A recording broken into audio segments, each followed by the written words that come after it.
You explained fully why you did what you did in respect of the oath in CJC 44. So you've given your full explanation. I am aware of it. All right. So in trying to explain again, it cannot be on the basis that you think I do not remember your full explanation. Yeah. Advocate Shaskelson gave you the time to explain. He did not interfere, nor did we interfere. So we have heard your explanation. Do you get me? I get you. But what I was about to say now, commissioners, it's to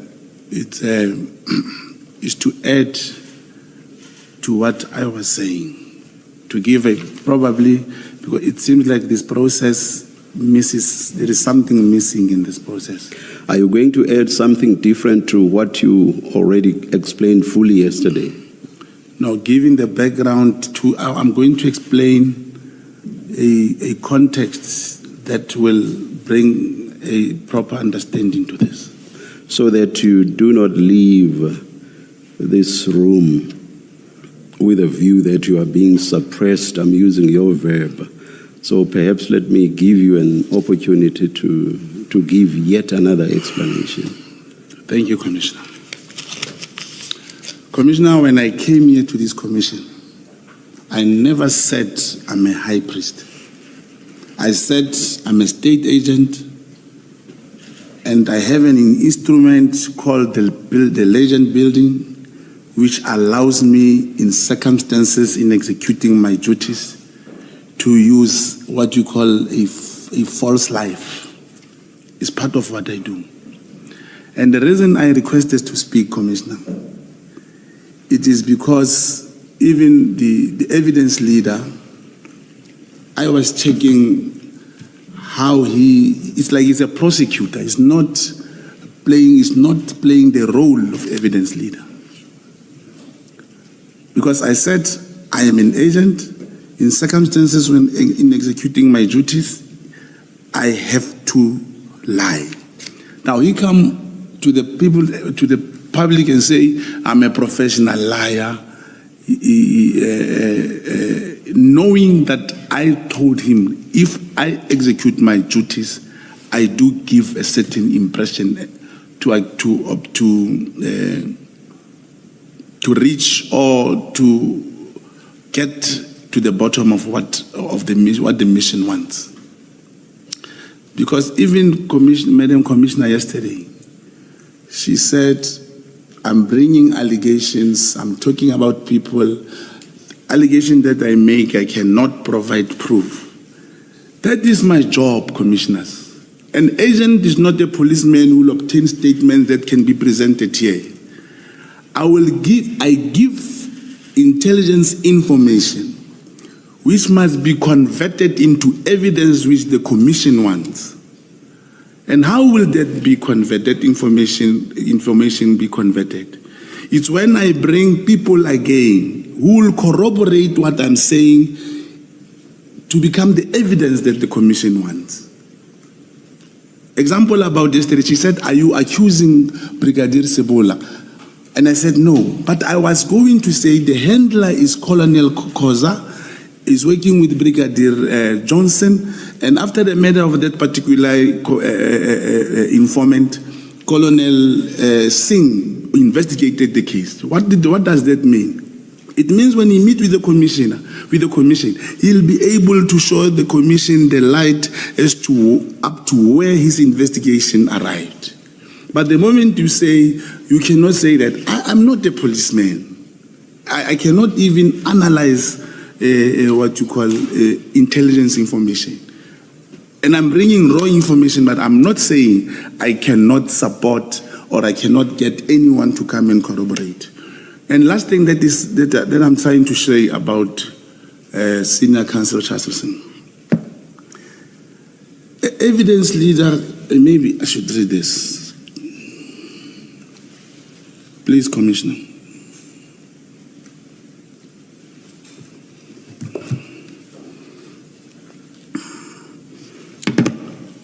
Evidence leader present evidence in a formal process, such as in a disciplinary or commission of inquiry.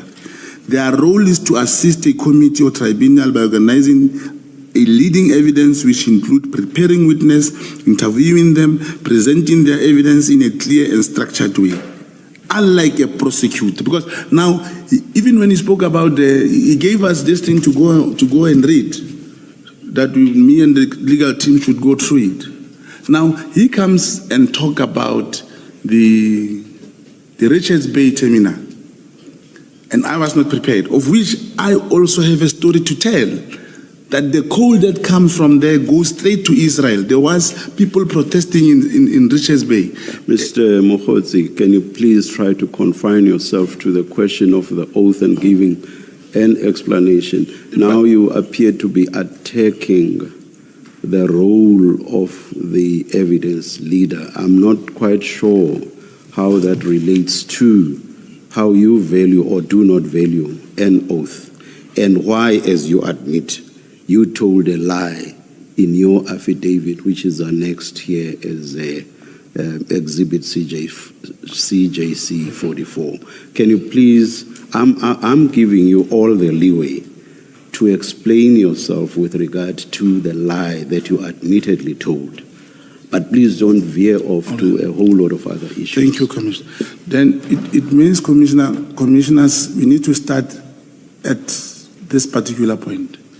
Does the Commission believe and acknowledge that I'm an agent? If the Commission we cannot answer that. We are still to evaluate the evidence at some point.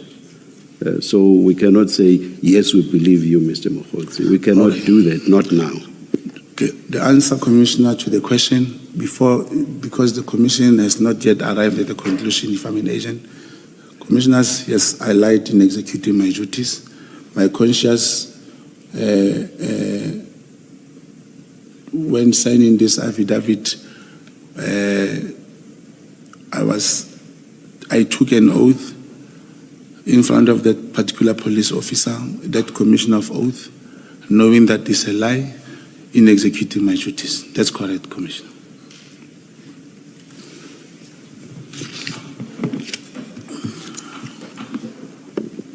I want to suggest to you, Mr. Mogotsi, and hopefully, and depending on the answer that you give, this is the last point I'm making at this stage. I want to suggest to you that an oath is meaningless to you, and I have no reason to believe that the one you took before us here means anything to you. Do you want to comment on that? No comment, Commissioner. Thank you, Mr. Mogotsi. Mr. Mogotsi, maybe just to complete this topic. Yesterday, you discussed with Mr. Chaskalson the judgment, the Northwest judgment, and you remember the conversation about, on the topic of agency, that in your affidavit you had said one thing, and then in your replying affidavit you were making corrections, saying where you referred to August, in fact you meant to refer to September. You remember that conversation? That's correct, Commissioner. And all of that is covered in paragraphs 9, 10, 11, and 7, 8, 9, 10, 11, in those paragraphs of the judgment. Now, you paid the attorneys in September, right? You remember that. If you go to page 2 of that bundle, just to remind you that you paid the attorneys on the 10th of August, 2023. You paid Dau Matsimela attorneys. And then again on the 19th of September, you made another payment. But the first payment is in August already, the 10th. This payment was for this litigation, this first payment. I think that was your evidence yesterday. That's what I answered yesterday, Commissioner. Yeah, you said you paid this towards this litigation because a decision had already been made that this matter should be litigated. Yes, that's what I said. And I said the appointment letter was not yet out. Based on the information from the whistleblower, that's when we started to know. That's correct. Okay. And you said you became aware of the appointment letter when?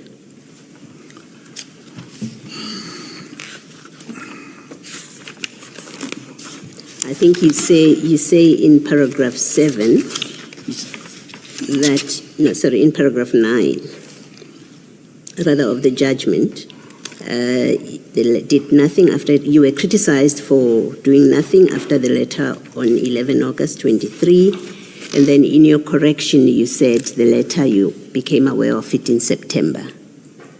That's when the letter came, tangibly, like being So available. what were you paying the attorneys for? I said there was information, and as I was speaking, if commissioners can remember yesterday, Yes. I said the Hote and this Brown Hood Foundation, they did the payment after they have requested assistance, and I further said because of the whistleblower who showed that the process the internal process without the appointment letter, who confirmed that so and so has been appointed. He did that during the month of August. And with that information, whether the lawyers were paid or not, there was no way you could bring an agent application until you get the proof that this so and so has been appointed. That's the reason. Yes, but you see, the judgment says, your affidavit says you only approached the lawyers in September. It says, so in your affidavit, That's correct. Replying, That's correct. You say, I approach the lawyers in the legal representatives during September. That's correct. Once you've got the letter. Yes, that's correct. But we know from the payment that already in August you had approached them without the letter. Yeah, that's correct. But there was no way you could give them full instructions without the appointment letter. Yes, so it's not correct in your affidavit, in your replying affidavit, where you said to the court that I approached the legal representatives in September. Where I say August, it's a mistake, because that's what you said in your affidavit. You said to the court, where in the founding affidavit, I said I approached the lawyers in August. That's a mistake. I, in fact, approached them in September. You remember that's what happened, I remember. right? But the proof of payment, that schedule on page 2, shows that you actually approached the lawyers in August already. But it means when the date that should be considered is when we have full instructions. Whether the money is with the lawyers in January and you get full instructions in June, that's the only time you can be able to go to court. Perhaps in the affidavit, there's only an omission that says we're supposed to have said we approached our legal team when we have full instructions in September. Perhaps that's what should have been said. You did not tell the court. The point I'm checking with you is the issue of agency was important, and you understood that, because otherwise you would not have been heard, right? If the matter was considered not to be urgent. What I'm putting to you is the court was misled when it was told that you only approached the lawyers in September, when in fact you approached the lawyers in August. We know that from these documents. It's true, Commissioner, but Yes. what would the lawyer do in August if there were no full instructions, Commissioner? There was nothing they could do. Yes.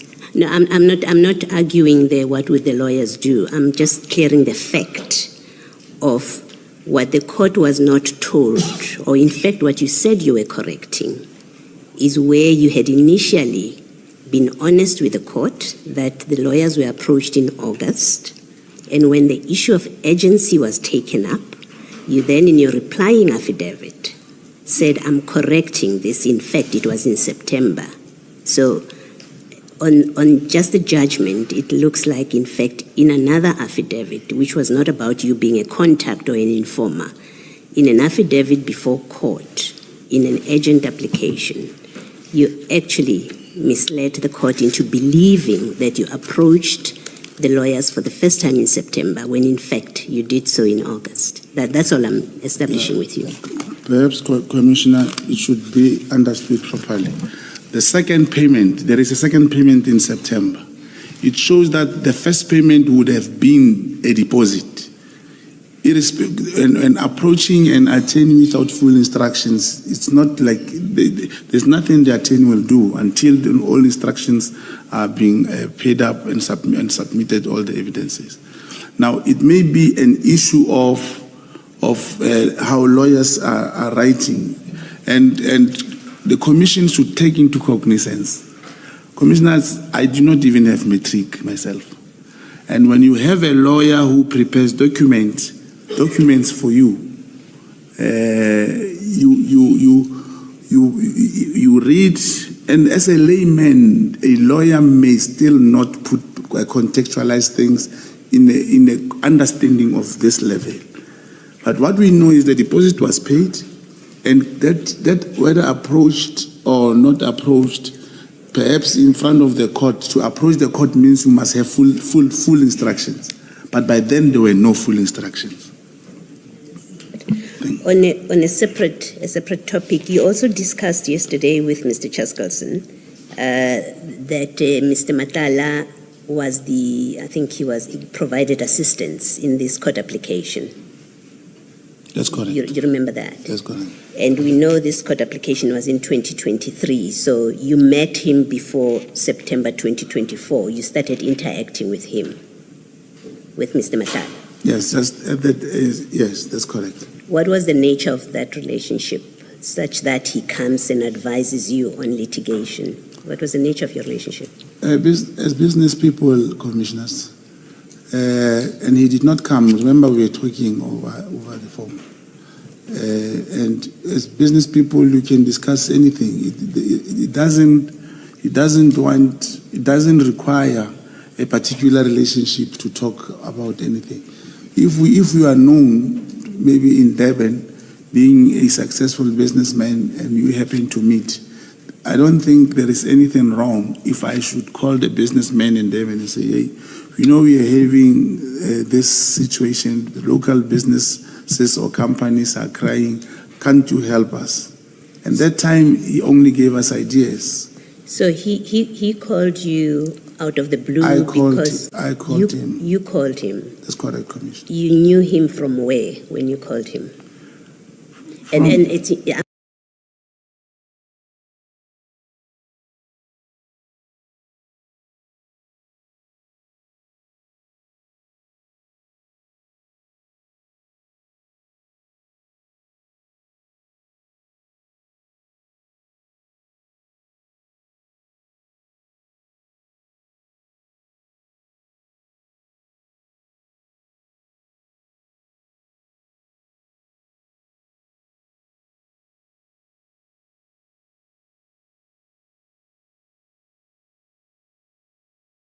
But business people came to me requesting me to help them to go to court. It is not about being an attorney or a lawyer. When someone needs or ask or any kind of, when you engage, a person can hear, oh, this person can help me. So no, what I'm asking is, you called Mr. Matala. I think that's what you've just said now. That's correct. And I'm saying, well, he's not a lawyer, so help us understand. Why did you call him, and what were you expecting from a non-lawyer who will say to you about an application to court? Commissioners, I called him, talking to him, and if you tell him of a scenario of what is happening in Mahike in that time, he will just give you some ideas what to do. It's not that you approach him knowing that he has legal background or something. Mari, it is a norm in most of the cases for any businessman to talk to big business people. Like, he's a big businessman. There's nothing wrong to talk to him. Okay. Thank you. Thank you. Thank you, Mr. Chaskalson. Yes. Good morning, Mr. Mogotsi. Good morning, Manise. I've listened quietly and attentively to your testimony.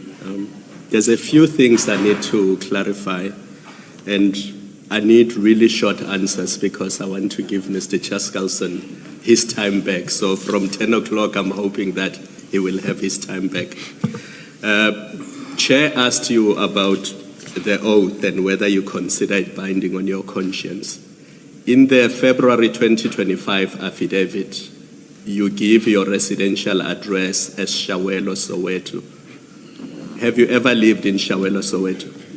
Correctly. When? 2927 Ngumalo Street, Shawela. In?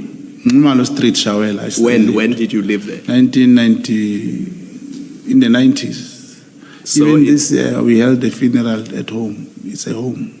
in February 2025, you did not live in Shawelo, Soweto? In 2025. Yes, February 2025. That's correct. But So- it's also my second home in Johannesburg.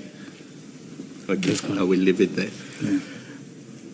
In your affidavit, in your statement at paragraph 15, you say you were an Umkhonto weSizwe operative in 1993. In the SDU. Yes. SDU was the organization in South Africa. I never went outside some countries. Wait for my question. Were you ever an Umkhonto weSizwe operative? Yes, in the SDU, that's correct. Mkondo weSizwe had SDU, Self-Defense Unit. Yes. Do you know that Umkhonto weSizwe was disbanded in 1993? Yes, I'm aware. Yes. So, as a 13-year-old, you would have been an Umkhonto weSizwe operative in the SDU in 1993, as a 13-year-old. No, I was not 13 years old. I know you, Commissioner, you are bringing it on the basis of my birthday era.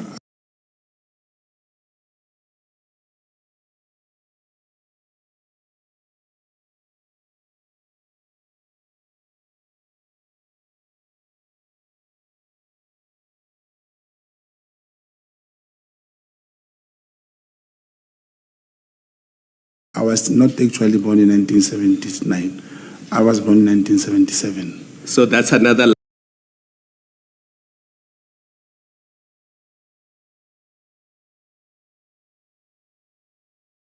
lie in your affidavit No. when you said you were born in August 1979. That's No, another lie. No, Commissioner, it's not a lie. Commissioner, my ID number, my date of birth in the Home Affairs, even my mother knows. I was born in 1977. It is just an error of 1979 from the Home Affairs. And from the Home Affairs, Commissioner, we have tried in so many ways to rectify that. But the moment, you cannot say, I was born in 1979, and then when someone wants your ID number, then you put 1977. Mr. Mogotsi, it's your affidavit which you signed, and you say in that affidavit, I was born in August 1979. That's correct, Commissioner. It is So me, that is incorrect. You were not born in August 1979. And I was born, it's not that it's incorrect. I'm saying due to the ID number, my ID number, it's incorrect from the Home Affairs. Yes. From the Home Affairs. And I grew up like that. And actually, I was born in September 1977, 22 September, not August. But the error that came from the Home Affairs, there was no way I could reverse and change it. Okay, let's move on from that. Thank you. Do you have any form of policing training? Formal policing training? No. Do you have any form of intelligence gathering training? Any formal training? Clandestine training, yes. Formal, you mean with qualifications? Yes. No. You don't have qualifications? No. The training was different. Do you have any form of qualification that involves forensic investigations? No. But now you want this commission to believe that in 2020, you were hired to investigate irregularities within crime intelligence. Commissioner, that is a fact. An irregular, the task was given to me, and for the commission, more clarity. It was not the first time. I just could not put. It's not in the statement. It was not the first time I was tasked to do any mission or a job for the crime intelligence. What qualifies you to conduct that investigation? My basic training. I have basic training. Which is what, Mr. Mogotsi? What is your basic training? On counterintelligence, crime intelligence, and counterintelligence. Where did you learn that? We were more than a team of 10. Commissioners, when you get that training, even the pre-1994 arrangement, as you said, the ANC was disbanded in 1993, you will have a class. You will have a class, you will be sent to do certain things. You will have a class, you will be sent from one place to another place. You will be tasked, look at this car, look at these people from KZN, or look at whatever that was required. And after that, you will be tasked. So that is counterintelligence training, to look at cars? No, Commissioner. I don't, Commissioners, I took this opportunity last time, together with my lawyers, because now the questions we are posing, as far as I've said I'm an agent, I cannot deliberate more than that. I cannot go deeper and deeper into that on my side. We took Senior Counsel Churchillson to meet with my handler at the hospital. He explained to him when I was registered and what happened after deregistration.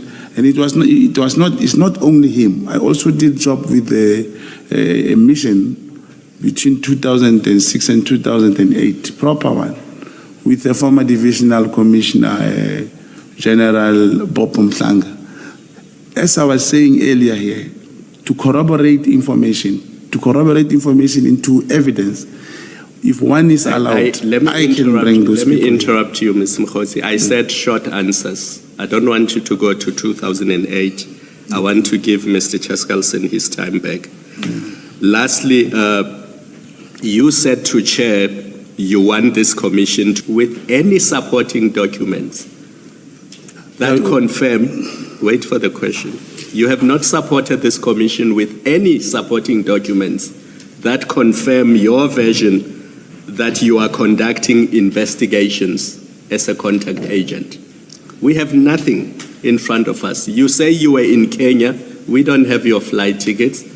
We don't have the communication between you and the person in Kenya. You say you called him on your cell phone.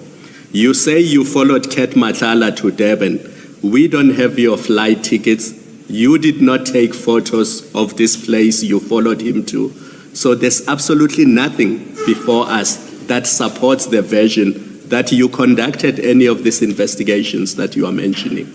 Are you at least prepared to accept that before us as we are sitting here today, other than your statement and your say-so, there are no documents that support the version that you are a contact agent and you conducted these investigations? Yes or no? The question is very unfair, Commissioner. To say I have nothing, as I just said to you, Commissioners, contact agent, you will never find any identity of a contact agent. You will never. In this whole room, I am a state agent. I'm a contact agent. You will never find a document written contact agent. And as I say, I took Mr. Mogotsi, Senior Counsel to the hospital. Not a document that says contact agent. A document that shows that you conducted these investigations that you claim you were busy with. No, Commissioners, Senior Counsel will have to answer on that. He met with my co-handler, and I believe they'll provide my file, because when you work, you report. You give your handler, and you report, you give him information, and all that information stays with your handler. There is no way that I can bring papers and give to you. And logically, unless you say, Commissioner, unless Commission has this belief that I just came here to come and impress people. I said, I did section 252A, it is with Ludi Snell. The Commission found it there. I recorded someone and this happened. The Commission found it there. I said there is Boko Haram's thing within the crime intelligence. I didn't tell you where to go. I can tell you now that you must go to the analysis department. You will find that thing there. That's how a contact agent works. You cannot find anything written. But I thought because I saw here in this bundle, there is a letter from Crime Intelligence. I thought we will talk about it. I just don't want to go to it before we get there. I'll answer about that. I'll provide you answers. Okay, you will never get a paper, anything, unless you meet with my co-handler who will provide you with a file. Mr. Mogotsi, if you're not going to answer the question I'm asking you, maybe let's leave that there. I want to give Mr. Chaskalson his time back. All right, thank All you. right.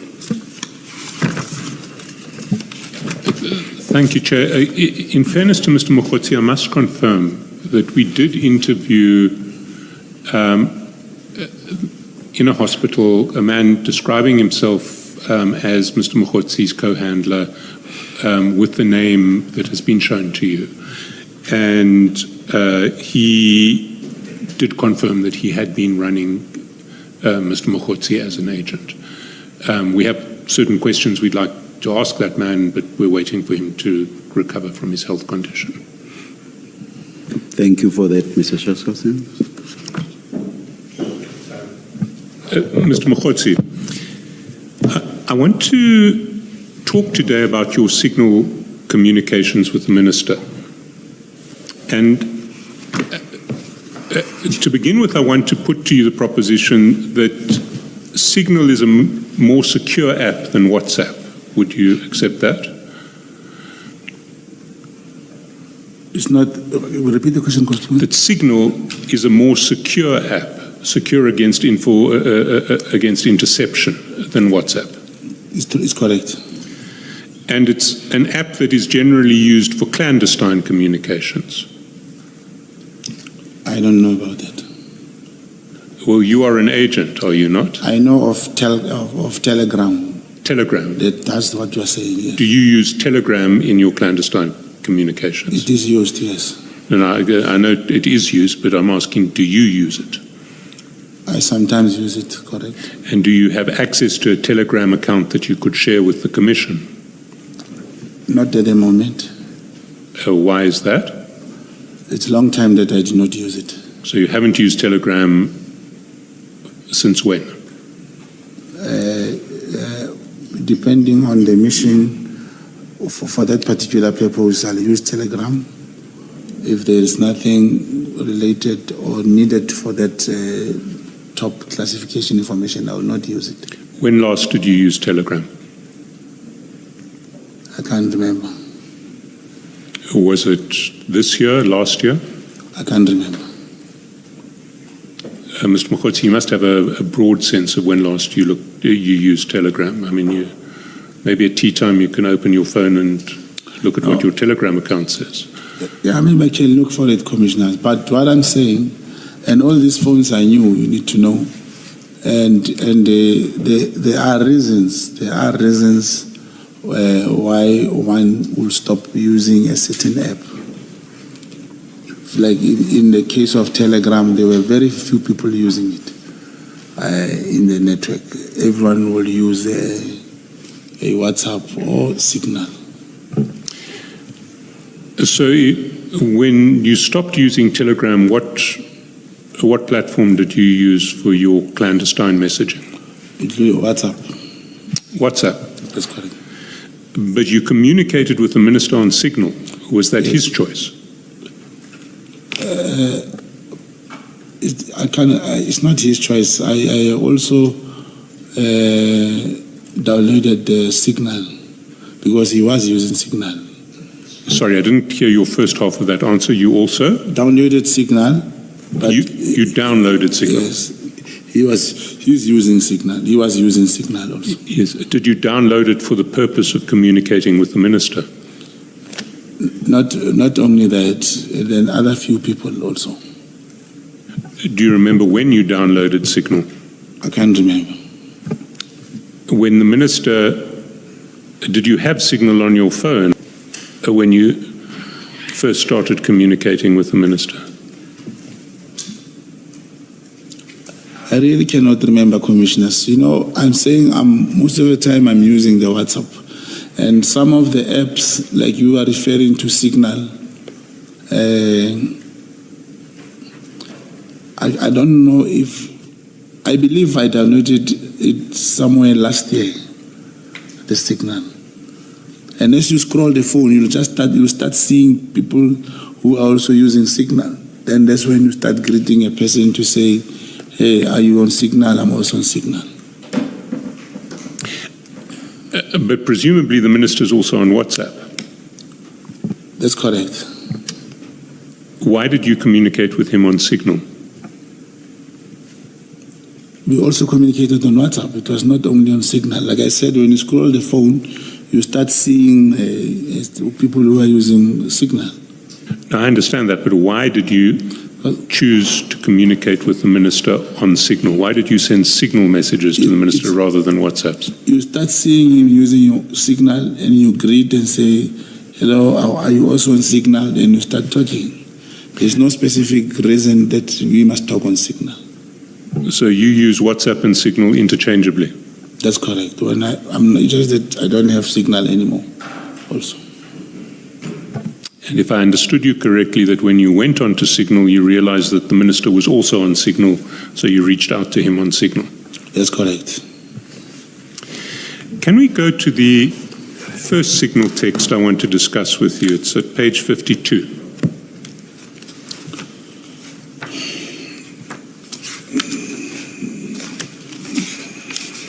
Page 52 of the Annexure bundle.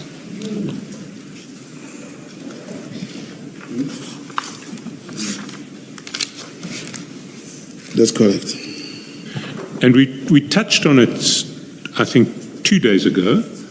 You'll recall just below Monday, December 23, so it's 23 December 2024 that would have been, you sent the minister a message saying, we got a breakthrough. You recall that? Oh, this is not. I'm looking at this at the wrong bundle. Sorry. Page 52. 5-2. Okay. Annexures bundle. I was looking at the exhibits bundle also, Mr. Mogotsi.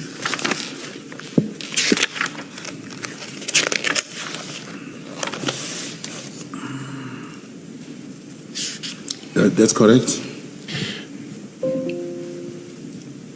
Now, in relation to this breakthrough, can we assume that it related to something that you and the minister had been discussing at the time? Because it would be odd for you just to text the Minister of Police out of the blue to say, we've got a breakthrough. You must have known what you were talking about. After our engagement commissioners about this chat, I went and checked. I really, in bringing all these chats and pieces together, I cannot really find a way to contextualize this message because I forgot what we were talking about. So you can't recall what you and the minister were talking about in late December 2024? I can't remember. How many conversations did you have with the minister in 2024? 23, Mr. Chancellor. 2024. It's the 23rd of December 2024. Communications I had with the minister. I mean, how regularly were you talking about with the minister that you can't recall what you were talking about? Yeah, we would talk not so many times, but with this one, because I remember we were talking over the phone, but we got a breakthrough. I can't remember what was this about. What topics did you discuss with the minister when you spoke to him in that period when you were speaking to him? It will be, you mean the period we are here? I'm talking about, if I understood your version, and I think it broadly tallies with that of the minister and the chief of staff, you were in touch with him from I think it was September 2020, and we've seen that communication ran on, at least through Signal, into January 2025. What sort of topics were you addressing with the Minister? It will be political topics, except the other message that I sent to him regarding what we discussed last time here about the constitutional court judgment. But the other time we'll only talk about political things. You see, Ms. Poy has pointed out to me that when we asked you this question, when you were discussing this text 2 days ago, you said it was about Stilfontein. There was a breakthrough in Stilfontein. In the one about the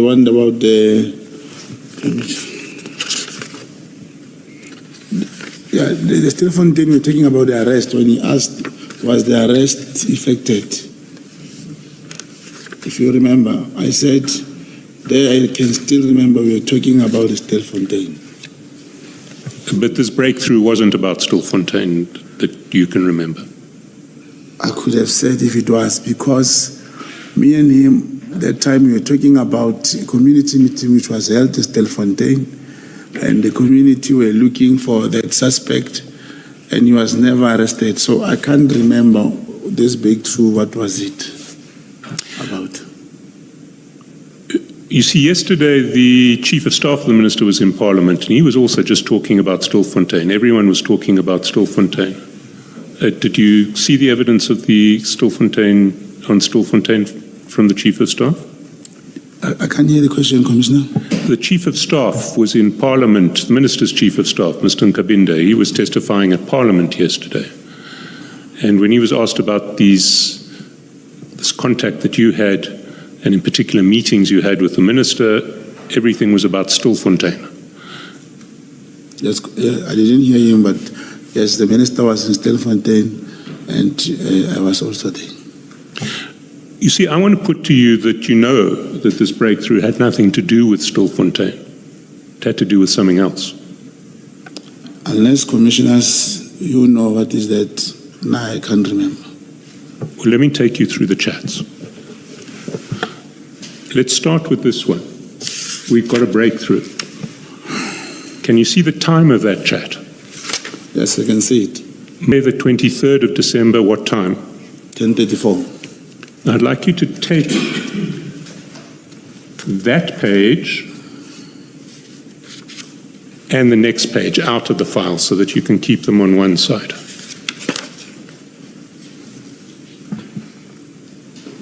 Yes, I can see them. You've got page 52 and 53 out of the file.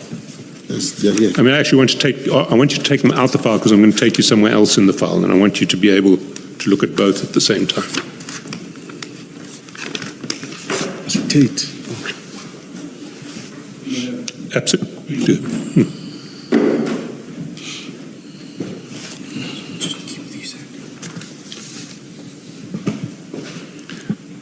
Because this is a rare situation where we actually know what you were doing on the 23rd of December at 10:34. Can you go to page 45?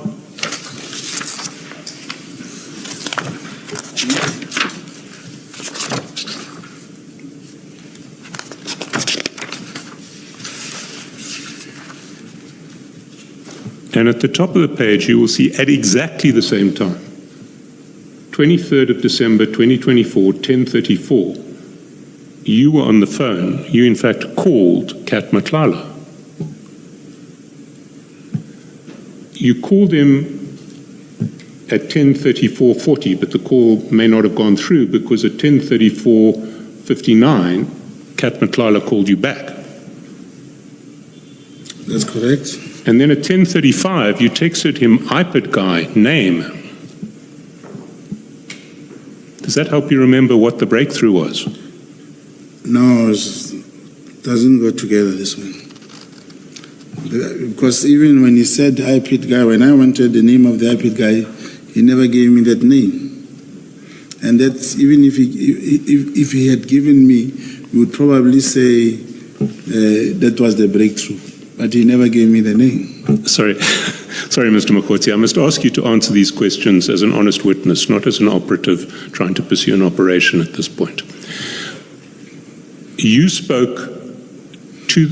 texted the minister at 10:34. And you texted the minister saying, "We got a breakthrough." That's correct. At 10:34, you had just come off a call, 2 calls in fact, Yeah. to Mr. Madlanga. That's correct. And after you texted the minister at 10:34, less than a minute after, because 10:35 exactly, you text back to Mr. Madlanga, iPad guy name. That's correct. But you see, in this situation, it happens to everyone.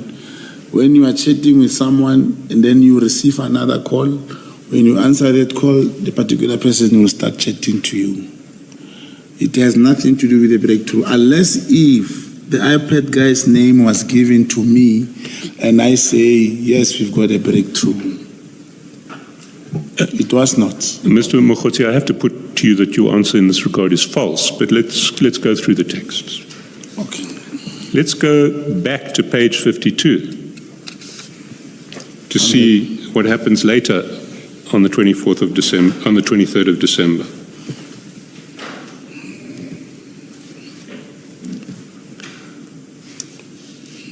The minister calls you back at 11:23. You often get called by the minister. Commissioner? Do you often get called by the minister? Yeah, you do call me, but you'll find that if we have spoken that day and we continue what we're talking about, probably you'll then call me. I see. He really seemed to want to get hold of you because he called you twice. That's correct. Called you again at 14:49. That's correct.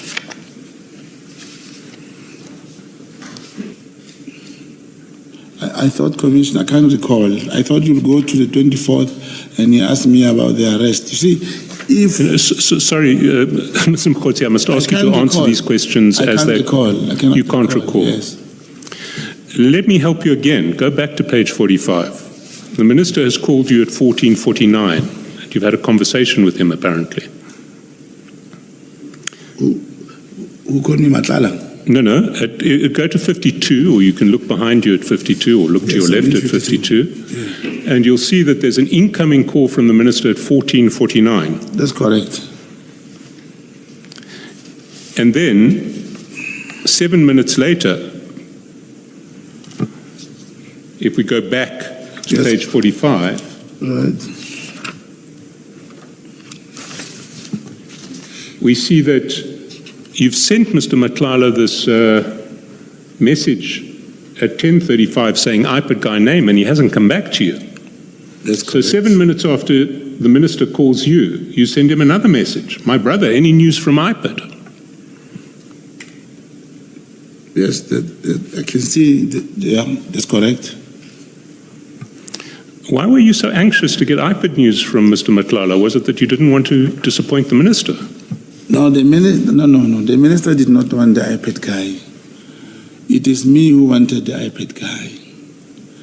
It is me who was pushing Kat to give me the iPad guy. And I'm still repeating, commissioners, unless if I send the message, we got a breakthrough, on the other side, we find that Kat has given me the iPad guy's name. Probably that would be the iPad, that would be the breakthrough. That's what will relate to the message of the breakthrough. But then, sorry, I'm not understanding your answer. Are you saying that the breakthrough would be a breakthrough if Kat had told you who the iPad guy was? I'm saying the message that you say, I remember, and it is linked to my communication with Kat and the minister, would have made sense that the portion where I say we got a breakthrough would have made sense because you imply that I was looking for the iPad guy, simultaneously I was talking to the minister, with our communication differs in seconds. If there was a breakthrough, it means it would have been that iPad guy. So it is not, and I cannot remember this message. Well, let me suggest you another breakthrough that there may have been. You may have been told that there are grounds to arrest members of the PKTT for allegedly assaulting Mr. Matlala when they arrested him on the 6th of December.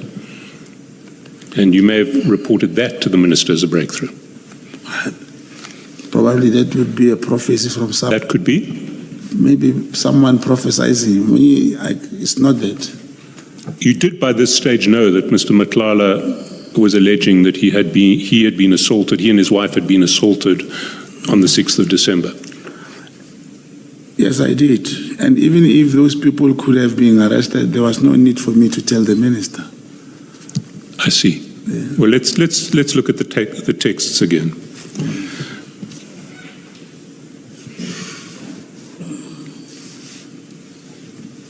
You've asked Mr. Matlala, still on the 23rd of December at 14:46, my brother, any news from IPID? That's correct. Don't get a reply from him, so you call him at 15:39 on that day.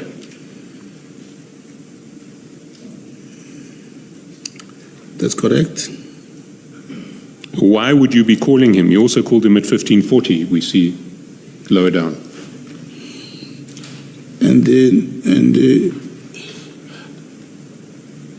Me and Kate were talking. You've asked him twice for details of an IPID guy early in the day and he hasn't got back to you. Yes, he didn't come back to me. Will you accept that the probabilities are that when you're calling him, you're looking for that IPID guy? No, there won't be. It would have been the possibility, but if I don't remember, I don't remember. But I'm still saying I was looking for the iPad guy, and the possibility may be that, of course, I was looking for the iPad guy. But it's not easy to convey a message verbally to someone on those things. It's easy to say any iPad guy because I wanted the name, so I would want him probably to type it or to get something tangible. So, and he hasn't yet told you who the iPad guy is? He didn't tell me. You'll see in our chats, in some of the chats, he do acknowledges that the iPad guy could not help him and he was not brave enough. It's written in one of the messages. Yeah, there you go. On page 47, he said, on page 47, if you go there, I asked him, iPad guy can be a breakthrough. It's me saying that. We'll come to that in due course. And he answered, there's a bit of a hurdle there, but I'll fill you in. And I said, will it work? It never worked. Mr. Mogotsi, we'll get to, I promise you'll have an opportunity to explain that chat because the word that you use calls for some explanation. But we'll get there in due course. I want to take this chronologically. All right. Let's see what the next stage of these proceedings is. On the 24th of December, if we go back to page 53 and your WhatsApps to the Minister,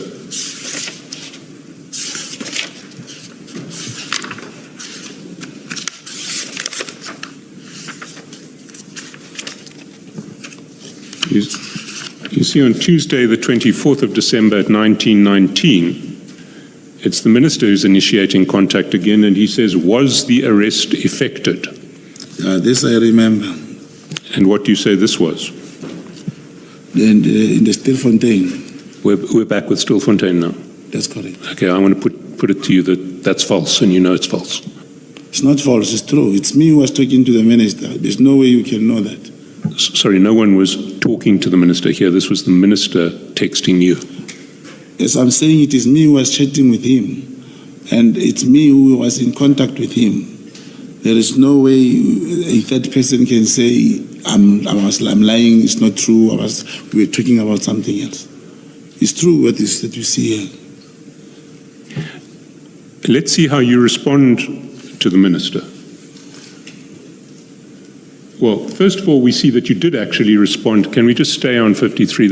There was a response that you sent on Tuesday, December the 24th. We can see the top, that little blue line at the top represents a message that would have come from you, but we can't see what its content was. because it's obscured by the sign that says signal message. So No, we but- know you responded, and that you responded on Tuesday, December the 24th. We just don't know what you said. Yeah, I can see, but I believe you, commissioners, this is most downloadable from the from the iPhone 16. It's supposed to come out clear. I don't know why is it like this. Sorry, Mr. Mogotsi, this is a screenshot that you yourself took of your communications with the minister, then WhatsApped it to Mr. Mogotsi, Mr. Madlanga. No, I know I'm Mr. Madlanga at the moment. I responded there, as you say,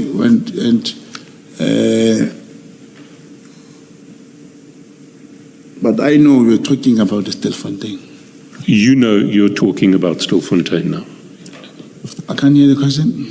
You know now that that was about Stilfontein. About the arrest. That's correct. Who was arrested in Stilfontein?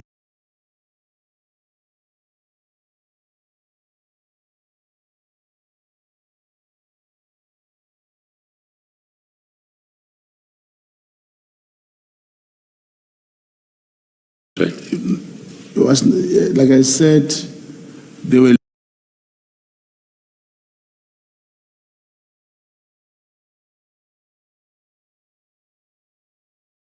looking for a suspect after a community.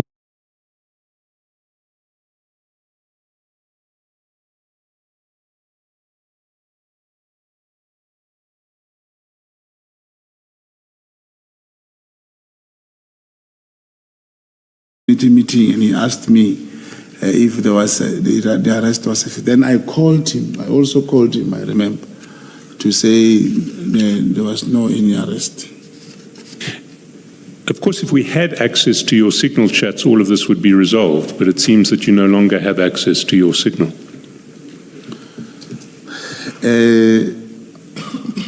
You know, during our interaction with your office, one of the investigators told me that I should do certain things to access and talk to whoever I did. I'm going to try to I know there's going to be cross-examinations and all those things. I'll try to get these things also. You'll try to reconstruct your signal account. Yeah, and by the way, there is a process. I believe that Ket Matlalala's phone and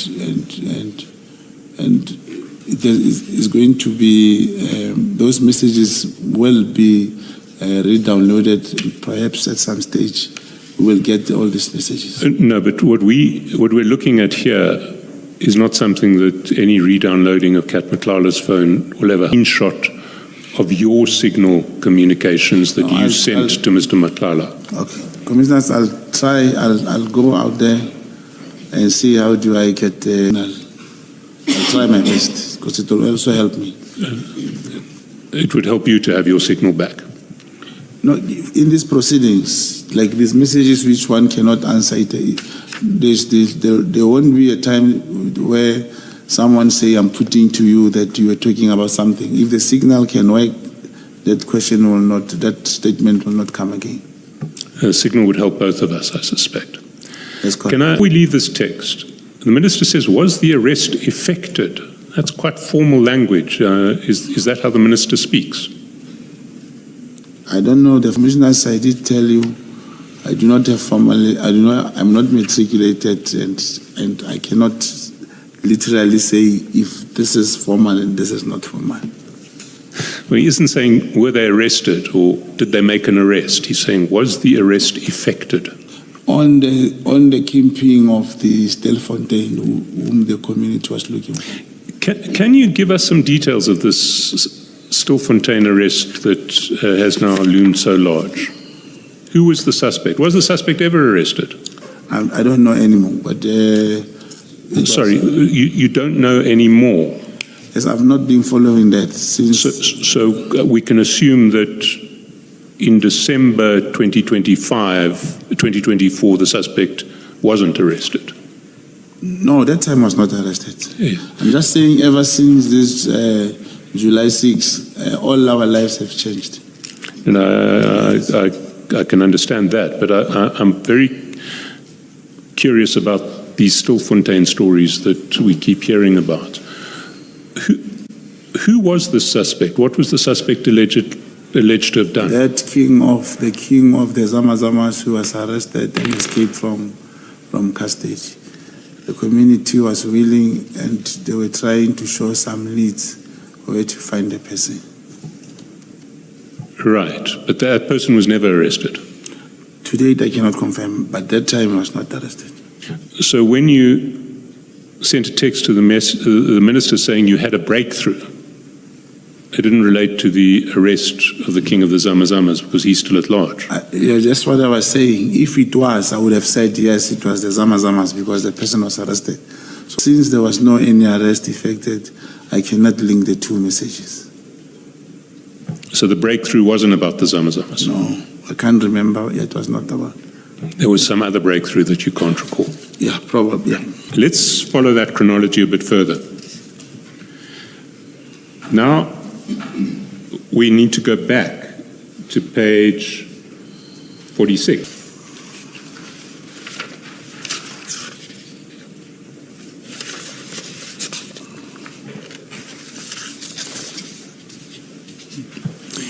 And we see on page 46 two things, which is before the ministers texted you at 1919, you've called Mr. Matlala at 1405. But I don't see where you say the minister called me. Is it the same? No, remember the minister calls you, the minister texts you on Signal, before the minister texts you on Signal. Yes, but that means it's the separate 2 pages that you said I should keep separate. Yes, your communications with the minister are on pages 52 and 53. That's correct, I have it.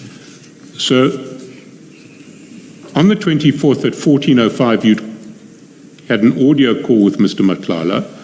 The minister then asks about whether an arrest has been effected at 19 hours 19, that's page 53. And nothing comes back from Mr. Matlala. But you end up calling him at 3 minutes past 11 on Christmas Eve. Calling who, Commissioner? Mr. Matlala. Was that because you were very anxious to find out about the iPad guy because you wanted to give the minister a Christmas present?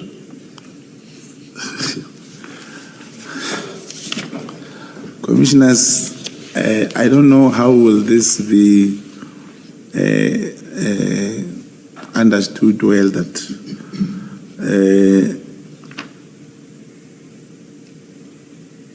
the two messages, the two communications between myself and the minister and myself and Kat do not really apply to the messages of Minister Sen. And about the Christmas present, I don't know of a Christmas present. I see. Yeah. Let's see what happens on Christmas Day. If we go down to 8:42, that's just almost 8:45 on Christmas morning, you send Mr. Matlala a WhatsApp. Good day, bro. I believe it was a misdial, sorry. 1 iPad. So on Christmas Day, you are still badgering Mr. Matlala to give you details about iPad. Yeah, that's correct. We go down a little bit, in fact, over the page.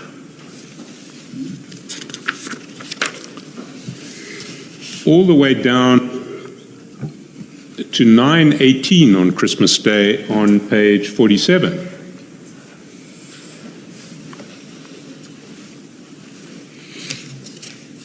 You got that? Time? 9:18. Sort of towards the bottom of page 47. Yes, I see. You got it? Yes, you send Mr. Matlala a message, and the message says, iPad can be a breakthrough. That's correct. Does that word breakthrough ring a bell?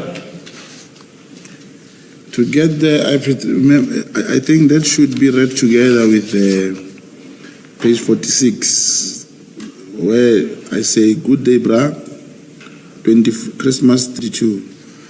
I believe it was a misdial, sorry. Then 1, IPID, 2, court case date, 3, 25%, we may lose accommodation and flight packages.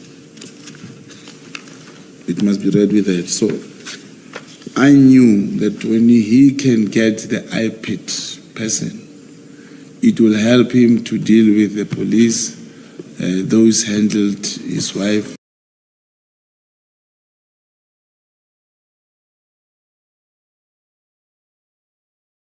And everything, but particularly for me, I wanted to know the IPID person.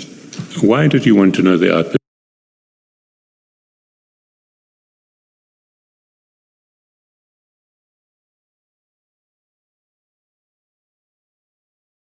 person?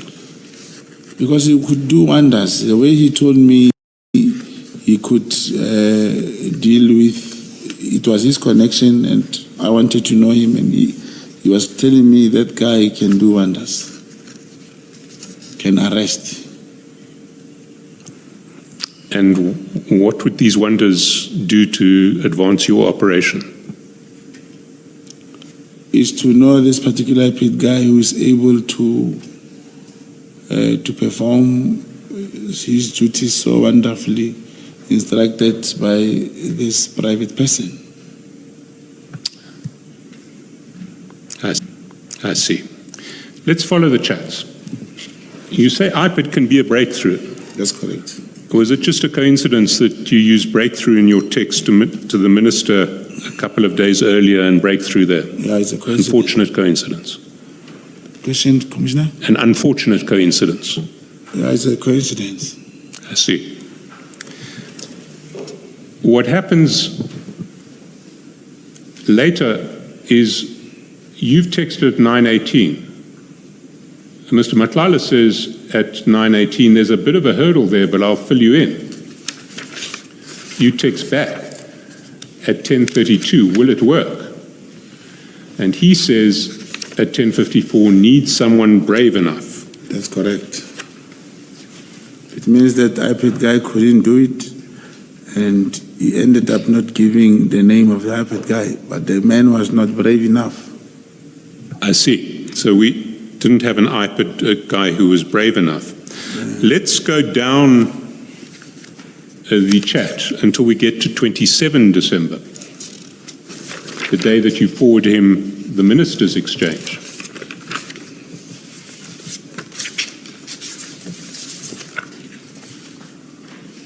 Page 52.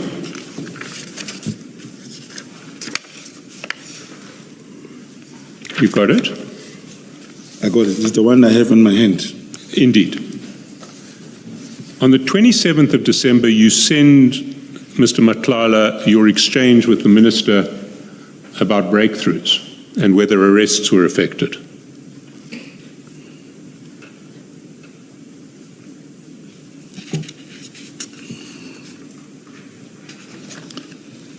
You follow that? I can't follow. What you have in your hand, pages 52 and 53, is a screenshot of your signal chat to the minister that you sent to Mr. Madlanga on the 27th of December at 12:01. You'll see the date when you sent it to Mr. Madlanga if you go to the top of page 52. That's correct. So you have a screenshot of your signal account with the minister. Take a screenshot, you forward it to Mr. Madlanga on WhatsApp on the 27th of December at 12:01. That's correct. And what you're forwarding to him is this. Thing of Stelfontein. Well, you say it's a thing of Stilfontein. What it says is we got a breakthrough and was the arrest effected? Yeah, but this. And then 4 minutes after you, sorry, not 4 minutes, 12:05. 4 minutes after you've sent it to him, you send him a one-word message that says IPID. That's correct.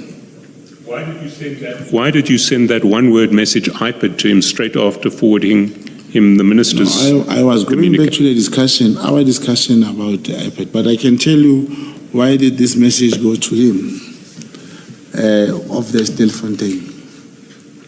Then the police who released, they start my work again.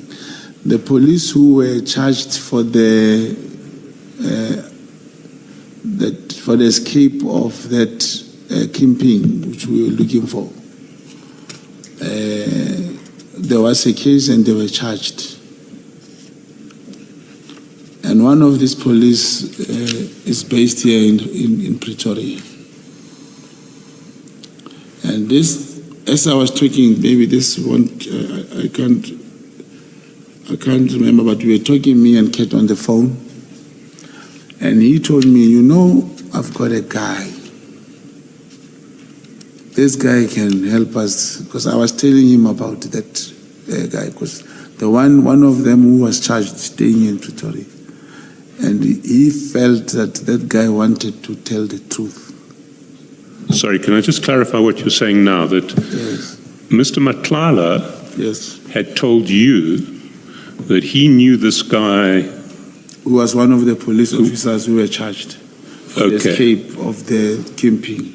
Of allowing the kingpin to escape. Yes, that one. Is this the same story as that The same operation? Sorry, hang on a minute. The operation Valum Court.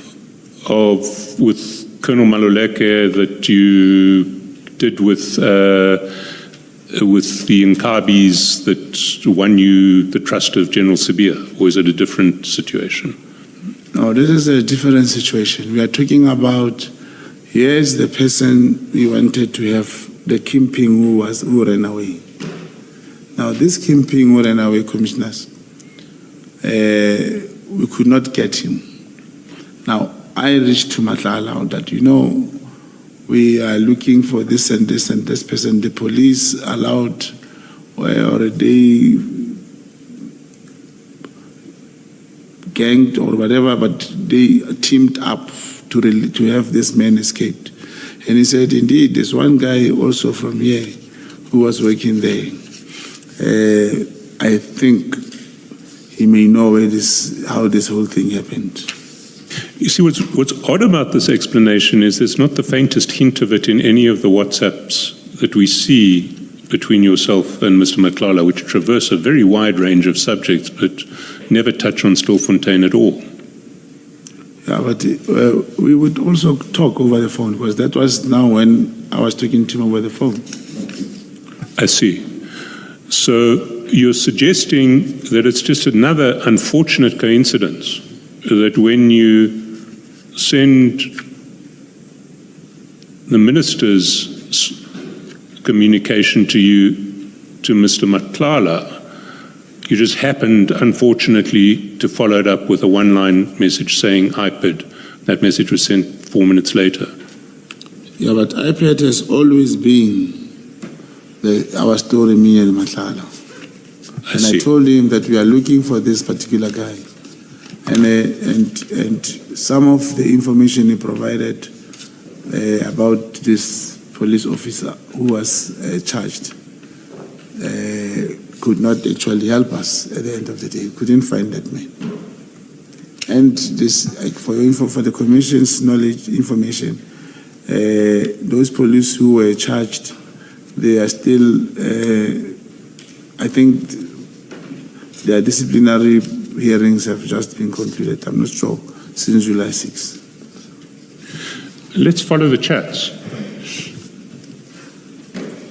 12:05, you say IPID. That's correct. You get a response about 20 minutes later from Mr. Matlala, who says, let me know when you get back. That's correct. 12:31, you say, what does the guy need?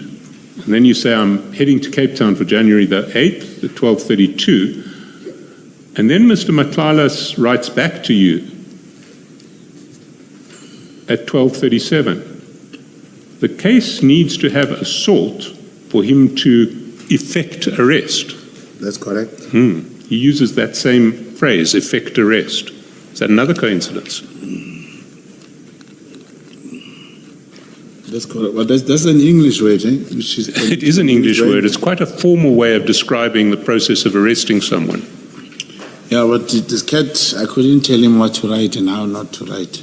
It's an Yes, English but- word. So it's another one of these inexplicable, unfortunate coincidence is that he just happens to use the same formal language as the minister does when he comes to describing the process of arrest. No, probably not like the minister does. Maybe he just because he just copied maybe from what I sent him, or it's an English that came to him that time. It's just an English word. I see, because he then goes on to use what sounds like his own English when he says he's saying he can't do arrest if there's no J88 to prove assault. That's correct. And my wife is not keen to open up an assault case. The guards who were assaulted at my house only coming back in January, they went home for Christmas. That's correct. May I add something, Commissioner? The formal way of writing, you see, if you can check how I write and how Kat writes, usually, the case needs to have, yes, he types his sentences in full. He like typing formally. That's how he types, unlike me. So his English is very, very formal. Is he can't do arrest a formal description in the sentence that's typed in full? I can't understand the question, Commissioner. You're saying when he types in full, he likes to use formal English, but in this paragraph where he types in full, first he says the case needs to have assault for him to effect arrest, mirroring exactly what the minister said. And then he says he's saying he can't do arrest if there's no J88. Is do arrest a formal, Mr. Matlala's usual formal style for typing out long sentences? Yeah, but this is how it's written. I don't know if commissioners, was he expected to repeat effect arrest so that the English could be proper? You were the one who said he writes formally when he writes in long sentences. Yeah, and formally, commissioners, you cannot repeat the sentence, the words. Like here, he doesn't even say to open a case. If it's me, I would write 2 in a number. And I'll open up an assault case. I would have just said a criminal or a case.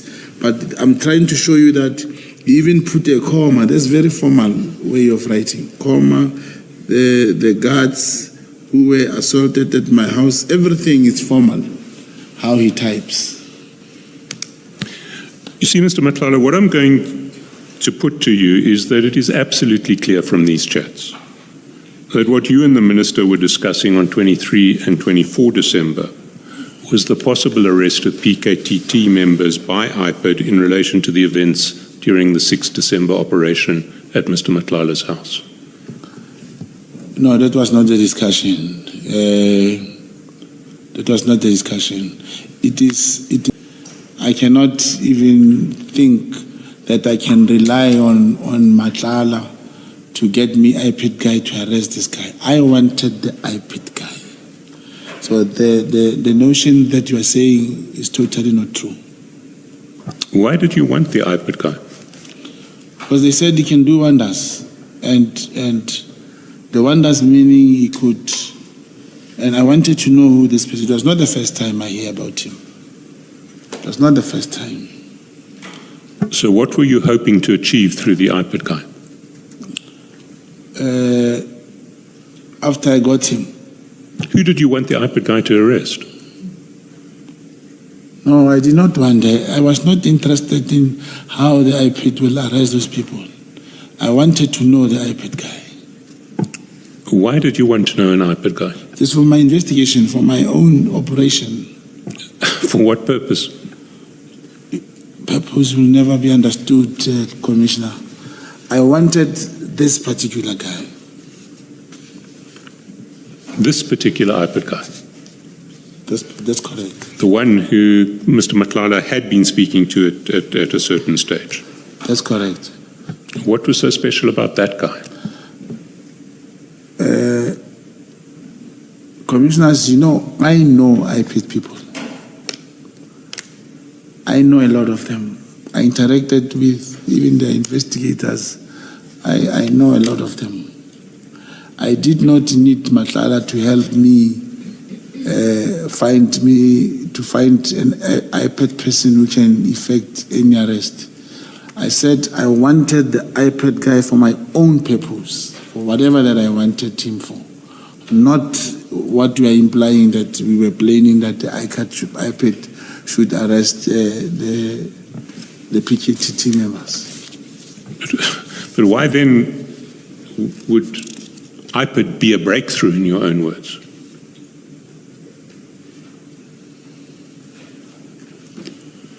I don't understand what, from the message that I said.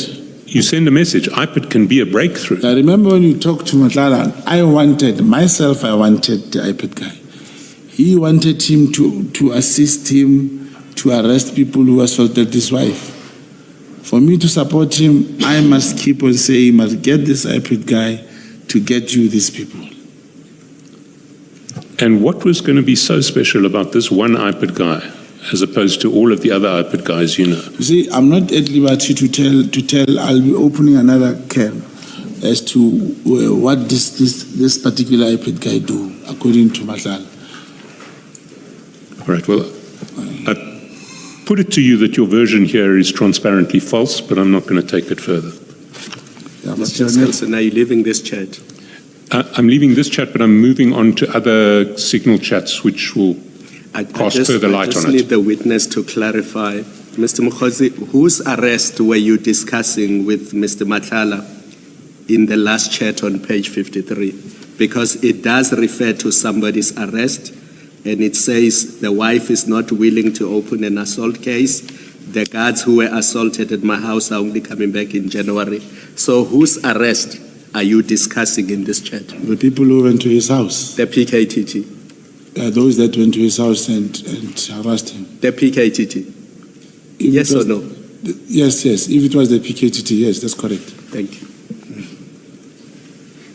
Well, you will recall later on that when you send Mr. Madlanga news of the disbandment decision, you say the people who arrest you, that unit's been disbanded. Yes, I remember.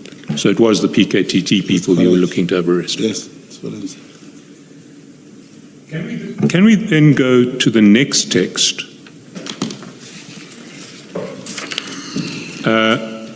which also seems to be a text to the minister from you targeting the PKTT and its leadership? Can we go to page 57? 57. 57.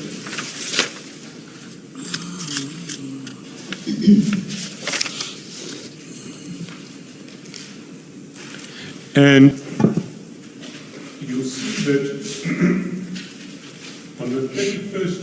on the 31st of December at 11:18, you forward to Mr. Madlanga a screenshot of another message that you have sent to the minister. And you'll recall that we discussed this message yesterday. It's a message that refers to a Constitutional Court judgment on 20 December 2024, the Makala judgment.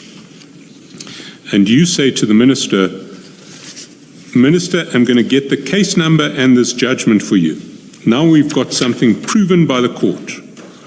This is the matter now which either Sibia or the minister can charge Khumalo and apply Rule 9 of the disciplinary hearing.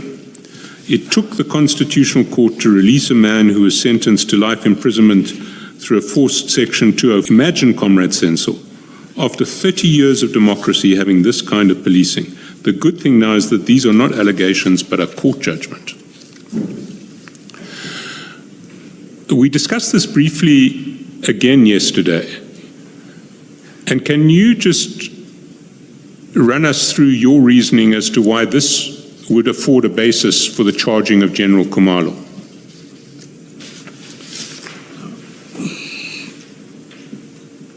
As we were discussing yesterday,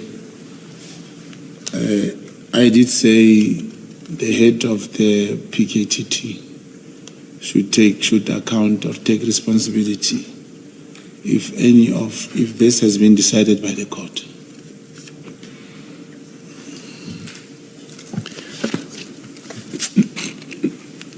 told you about this case? Commissioner? Who told you about this case, this judgment? I can't remember where I saw it, but I can't remember who sent me that court charge. It was on the news, I think. This was on the news on the 24th. Do you know that there's not a single mention of the PKTT or, in fact, General Khumalo in the judgment? Yeah, I was informed here yesterday by Madam Commissioner. And I thought it was the PKTT. You thought it was the PKTT? Yes. Why did you think the minister would be interested in the idea of charging General Khumalo arising from this judgment, assuming you were right that it was the PKTT? And I did not think he'll be interested. I was just showing him my view that time, of which I even found it that it is probably the National Commissioner or whoever who can charge them, not the minister. What's interesting about what you write to the minister is well, there are at least two features of what you write to him that I would submit are interesting. The first is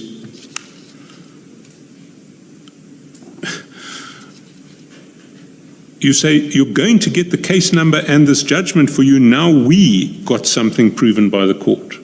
Who's the we? Me and people, whoever sent me that thing, and even when we speak, actually, me and the person who sent me that thing will refer to ourselves as we, and even me when I speak to the minister, I may end up saying we. So we includes the minister, I would have thought. If you write to someone, or if you say to someone, we have this, or we should do that, you're saying that person and yourself are the we. No, not in this one. So this was not. If the message talks about democracy and after means the people of South Africa, means the public. So no, yes, not. You're speaking on behalf of the whole South African nation. No, whoever who has this particular interest that someone is being acquitted after being sentenced to life, those that see this as an achievement. But why would you write to the minister about this? The minister, irrespective of for which department, even if this was in relation to minerals, I would write to the Minister of Minerals. If it was about sports, we will write to the Minister of Sports. On his personal Signal account? On any platform where you are able to find him. Then you say, this is the matter now which either Sibiya or the minister can charge Khumalo and apply Rule 9 of the disciplinary hearing. So you're suggesting to the minister that he should discipline General Khumalo? As a public, yes, as a South African, I was not the first person to suggest. Where we want accountability, you will even say, Minister, fire these people, or Minister, do this.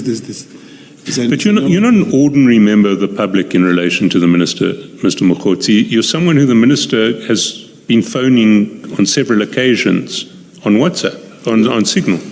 As a comrade, and it should not be misconceived that if someone is a comrade and you being a comrade, the moment he becomes a minister, is no more a comrade.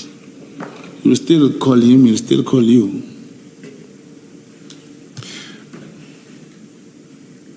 And in your testimony a few minutes ago, you said it may be the National Commissioner to do the disciplining. But in this message, you didn't mention the National Commissioner, you mentioned Sibiya. Why did you mention Sibiya?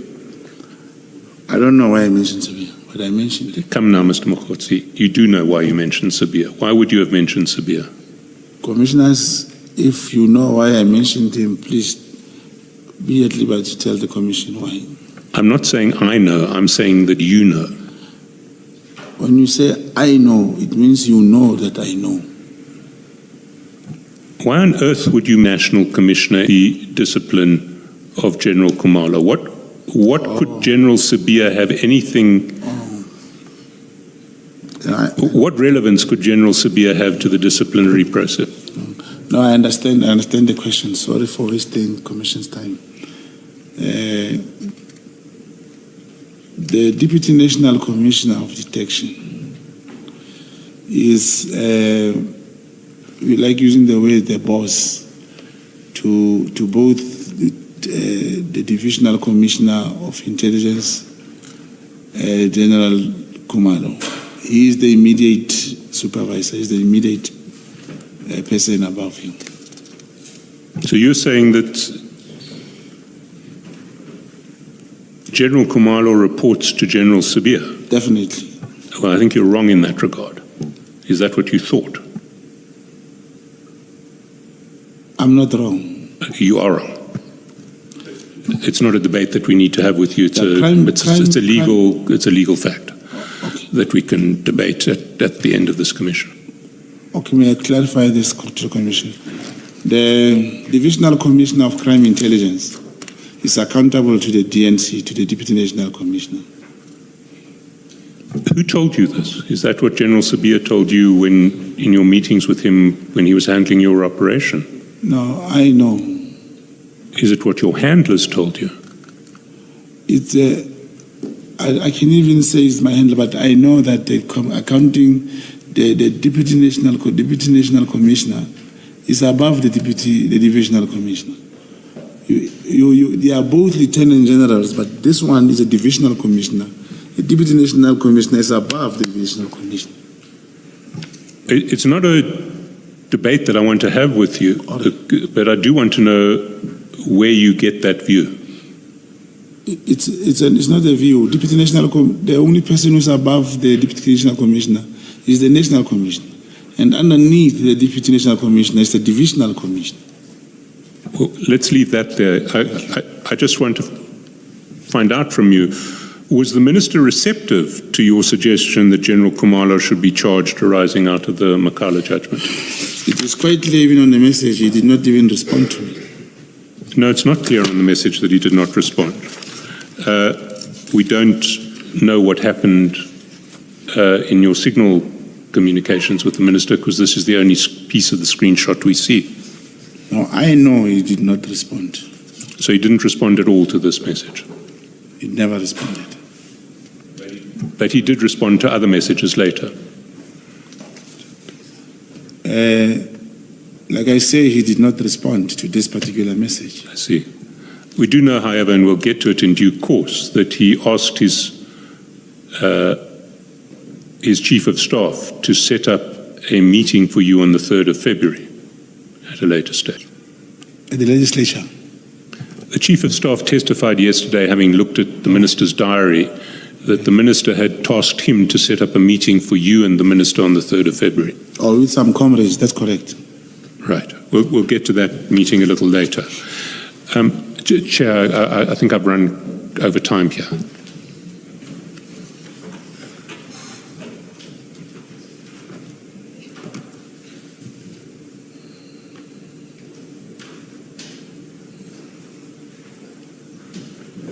Let's adjourn and resume at 11:25. Thank you, Chair.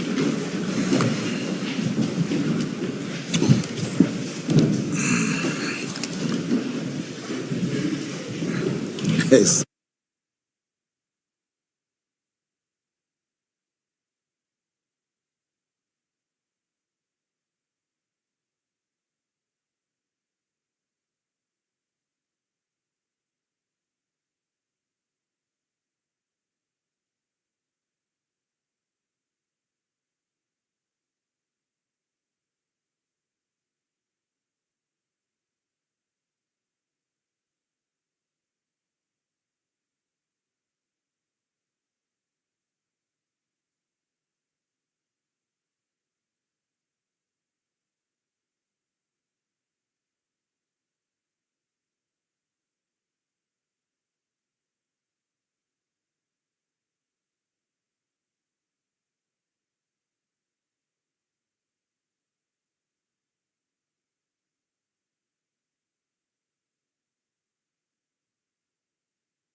Yes, Mr. Chatsworth.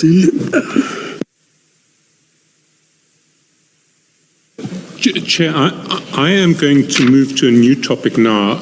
If the commissioners have any questions on the topics of those two chats that we've traversed, I'll pause here. Thank you. For me, just a few on one aspect, the Constitutional Court judgment. Mr. Mogotsi, by saying that you were still going to get the judgment, when you wrote to the minister about it, you had obviously not read the judgment itself, correct? That's correct. Yes. Since you had not read the judgment, you must have heard about what you say in your text to the minister about the judgment, correct? That's correct. What exactly had you heard? PKTT members is a acquittal of the people who were forced into 204 statement by the PKTT members. Who had told you this? It was, like I said, it came from the social, not like news or online news thing, but whoever sent it to me said. So there are two things here. What the person who communicated with you said, and also what was in the news. So I want to be sure about the mention of the PKTT. Yeah. Was it by the person who communicated with you, or was it by the media? Was it in the news? Yeah, it was in the news, but like senior counsel was saying, so you thought it was the PKTT. I acceded, yes. Yeah. So are you saying specifically that the news mentioned the PKTT? The person who sent me the message on WhatsApp, they showing me the PKTT members. Not the news, not the news. So the news mention of the PKTT. Yeah, I cannot confirm it was the news. No, did not. And who was the person who told you this? It's one of the.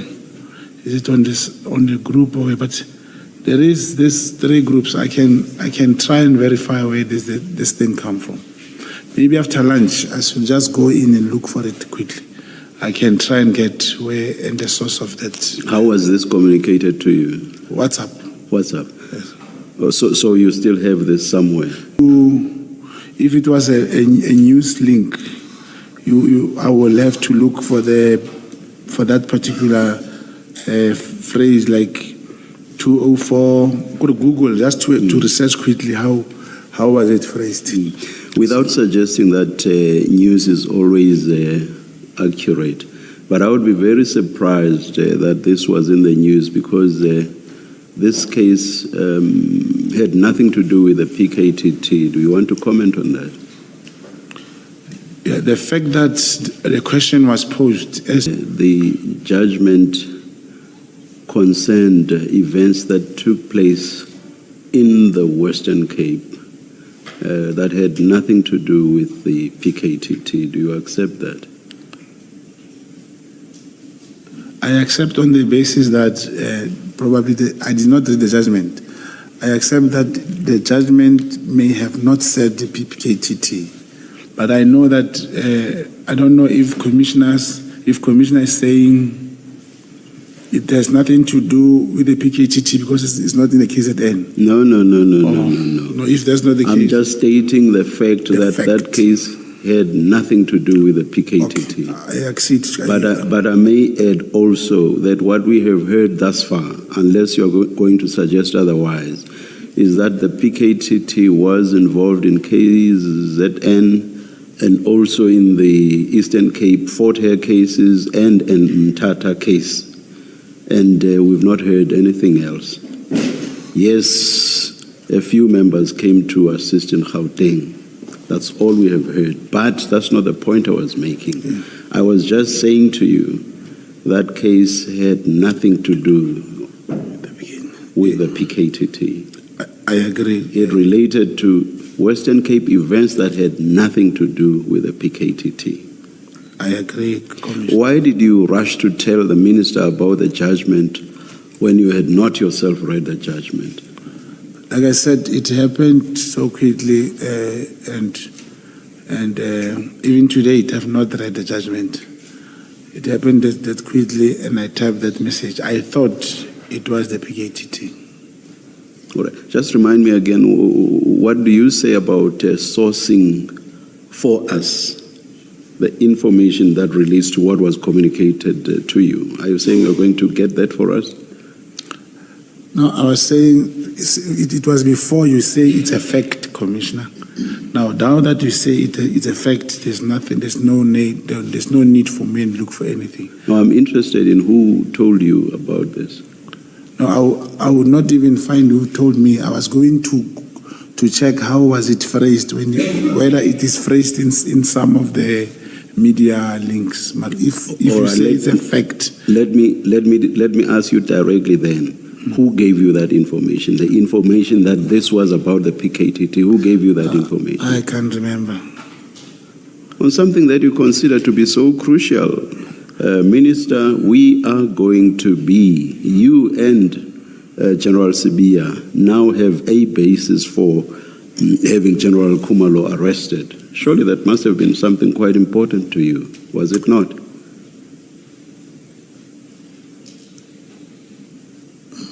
The arrest of a general, especially at your instance, is not something that happens every day. Is that not so? It is so. I believe, Commissioners, it seems like it is about General Kumalo. Here, I'm talking of people who were sent to life, were sentenced to life. They had to go. It's not easy to go from High Court to SCA and finally get a judgment in the Constitutional Court. It's not everyone. So I'm saying that how much they lost, the time in prison, all their resources. I even said, even after 30 years of democracy, I was just feeling for those people. Where I am wrong is to align or attach that to the PKTT. Did you not consider this subject to be of importance? It is important. It was important. The subject that you communicated with the minister about, did you not consider it to be important? I did. So I would have thought that it should be quite easy to know who communicated to you the fact that this was about the PKTT. You know, it could have, even the message that I sent that talks about the property from the CI and this, I cannot really tell you now who sent it to me, but it's very, very important. Thank you. Advocate Baloyi. Thank you. Baloyi, sing Baloyi. Thank you. Thank you, Chair. Still on that message or exchange with the minister, that page 52 that you were discussing now with the chairperson, you say there that the minister or Sibia or General Sibia can charge are not ministerial functions. Why do you say the minister and skip the national commissioner? Yes, the letter, this message was directed to the minister, and as I said, I also realized, as we speak of the internal processes, that the minister cannot charge an individual. No, but you understand, I think you earlier on told Mr. Chaskalson that you know the workings of the SAP, so you know that the minister cannot discipline. It must mean that you know that. I said I didn't. I realized later that it is not the minister who can do that. It is. Remember, it is not that I am acquainted with or conversant with everything in SAPS. Okay. Yes, that's correct. All right. Yeah. And where in that message you say, now we got something. Now we got something. Before this, you were searching. It suggests that before this you had been searching and you were not succeeding, and now we got them. Am I wrong to read to that the emphasis of now to mean that? That you're telling the minister, we've been looking now we've got something to discipline them. Yeah, you are not wrong to think it that way, but that's not what I So meant. you say I'm not wrong. No, you have to think, Commissioner is saying, Madam Commissioner is saying, do you agree that I'm not wrong to think this way? Indeed, you are not wrong to think that way. Okay. So I'm correct that the communication here means you had been looking for something, and now you're telling the minister we've got them finally. Not necessarily, Commissioner. Maybe the word, English is very troublesome. We just like it. Maybe I just said now we have something, but I did not imply. As you were saying, if I mention something, there must have been some communication. Yes. Yes. Okay. Why are you sending your communication with the minister to Mr. Matala about judgments and about Khumalo being disciplined? Why did you think, or why did you know, in fact, that it would be of interest to Mr. Matala that you are communicating this with the minister? I was showing him that I'm still close to the minister, and the PKTT, which was it was news for him also, good news, that he hears it from me. That suggestion, because he talks. Sorry, your answer is? It would interest him. According to me, I just thought, because the PKTT, just like the letter that I said, the PKTT that came to your house, he will have interest in that to hear if I suggest that, because that was what I was thinking. No, but you see, your text doesn't mention the PKTT, it mentions Khumalo. Yeah. So you knew he would be interested that Khumalo is to be disciplined, that you're talking to the minister about disciplining Khumalo. You knew that. It's true. Khumalo, who is the head of the PKTT? Why did you think Mr. Matlala has an interest in Khumalo being disciplined? Not Khumalo only. No, you're referring to Khumalo here. Yes, let's take it one step at a time. Your message here speaks only to Khumalo. You haven't said in this message anyone else is to be disciplined, right? You say Khumalo will be disciplined. The question is, why did you think Mr. Matlala has an interest in knowing that you're speaking to the minister about disciplining Khumalo? Yeah, it's because Khumalo is the head of the PKTT. And like as I said yesterday, I thought, commissioners, if you can message now is totally content to think that to say Khumalo must be disciplined. Yes. It's very wrong. That's what I'm saying. Because in the first place, if like what you alluded to yesterday, if this was a criminal case and you ask me, did Khumalo arrest those people and force them to fall? The answer would be no, and I will be at fault with that. Okay. And then you've said to the chairperson, and I think it's not that, told the minister.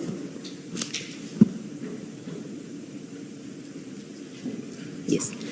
Let me correct that. You were told about the judgment, and then you mentioned it to the minister, and then you say, Khumalo, you didn't read this judgment, right?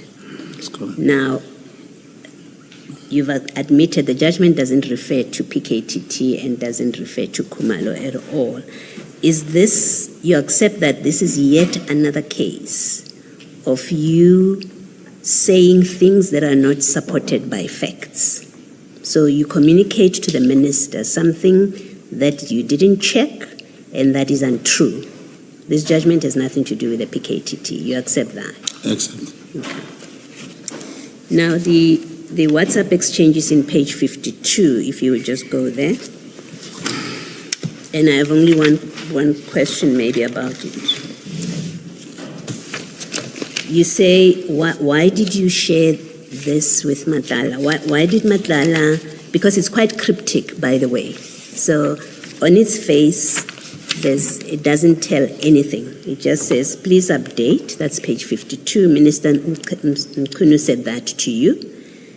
You say to him, you say something, it was during your tenure. You had said that at 3:07. You said you don't remember what that was. There are a number of telephone calls. And then you say we got a breakthrough on the 24th. And then the next page is the minister asking, was the arrest effected? Now, anyone reading this, unless you tell us what you were discussing, Mr. Madlanga, so that this makes sense, anyone reading this exchanges between you and Mr. Madlanga, it doesn't make sense. It lacks content. Why do you share this with Mr. Madlanga when it has absolutely no content, unless on the phone call you have discussed with him and he knows exactly what these communications are about? It is not that, it is just that now I don't remember. It's not that I'm saying this never happened, or that time it had a meaning. I so wish I could remember, but I don't remember. And so you don't remember why you even shared with Mr. Madlanga? No, Mr. I had to keep him abreast that I'm working with the minister. That is something else. Okay. I would always talk to him. And here you are working with the minister about what? His contract is not yet cancelled, as I understand. It's December 27th. Why do you need to be persuading Mr. Madlanga that you are working with the minister about what? Not to work with the minister, that I'm close to him. I'm showing him that I always talk to him. Yeah, what I'm asking is, his contract is not cancelled yet at this point. So Yes. why do you need to persuade him that you are working with the minister or you are close to the minister? I don't know how to put it, commissioners. If you want to win somebody's trust, and then and you work, how do I put it? Like any other message that I send him about the intelligence vehicles and what, is to show a person that I'm doing my job. This is what I'm doing, and I'm working with the minister. The unfortunate part is that the minister didn't know. Hence, you'll just show someone that you're working with the minister. Okay. Now, lastly, it's the discussion about the IPID guy. I think, and please correct me if I'm wrong, I understood your evidence this morning to be that you were not interested in the arrest itself, but in the IPID guy. You wanted to know who is this IPID guy. That's correct. Is that correct? Yes. Mainly, I wanted to know in particular who's this person. What does mainly mean, that qualifier? In the midst of all these things, that yes, he needed to get justice for his wife and his assault, but my focus was to get this IPID person. So you were interested in an arrest as well being made? Yeah, the arrest is not about interest. I mean, if someone is being arrested and his wife being beaten up in front of him, that justice, no one has the right to do that. Okay.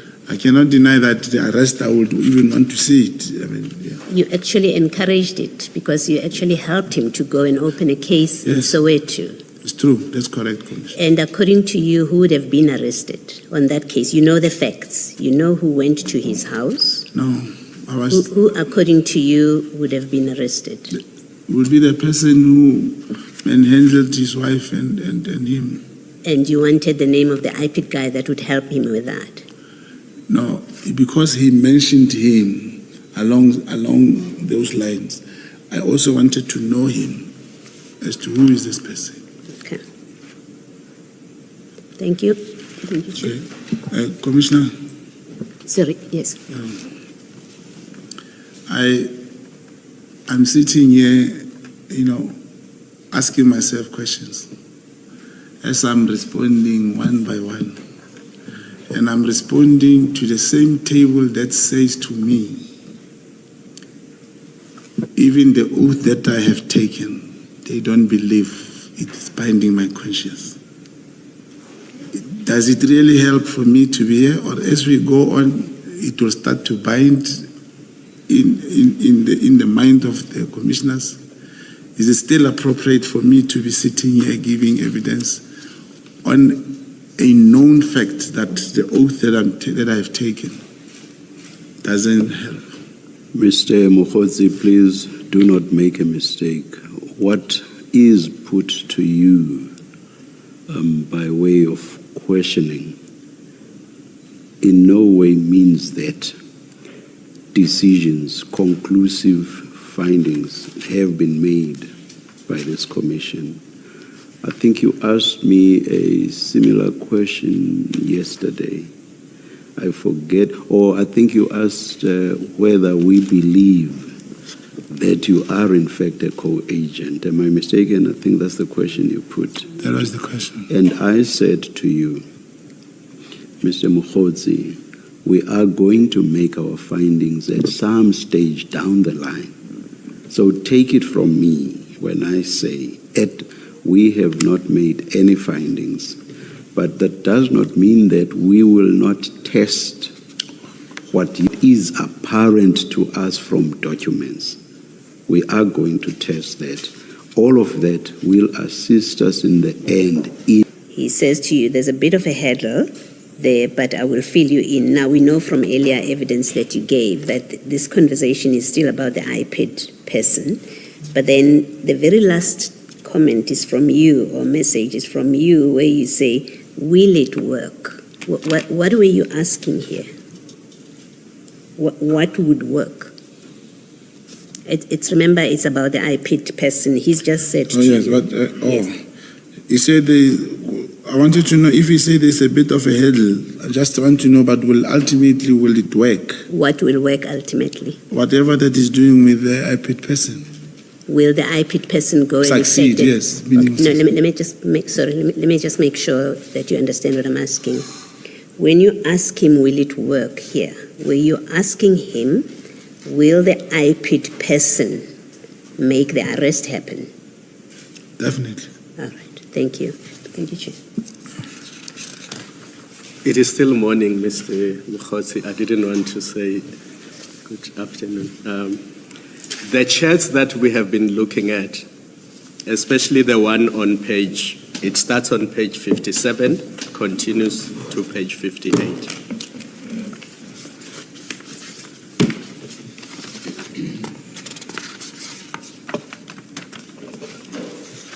So you see that the date of those charts is 31 December 2024.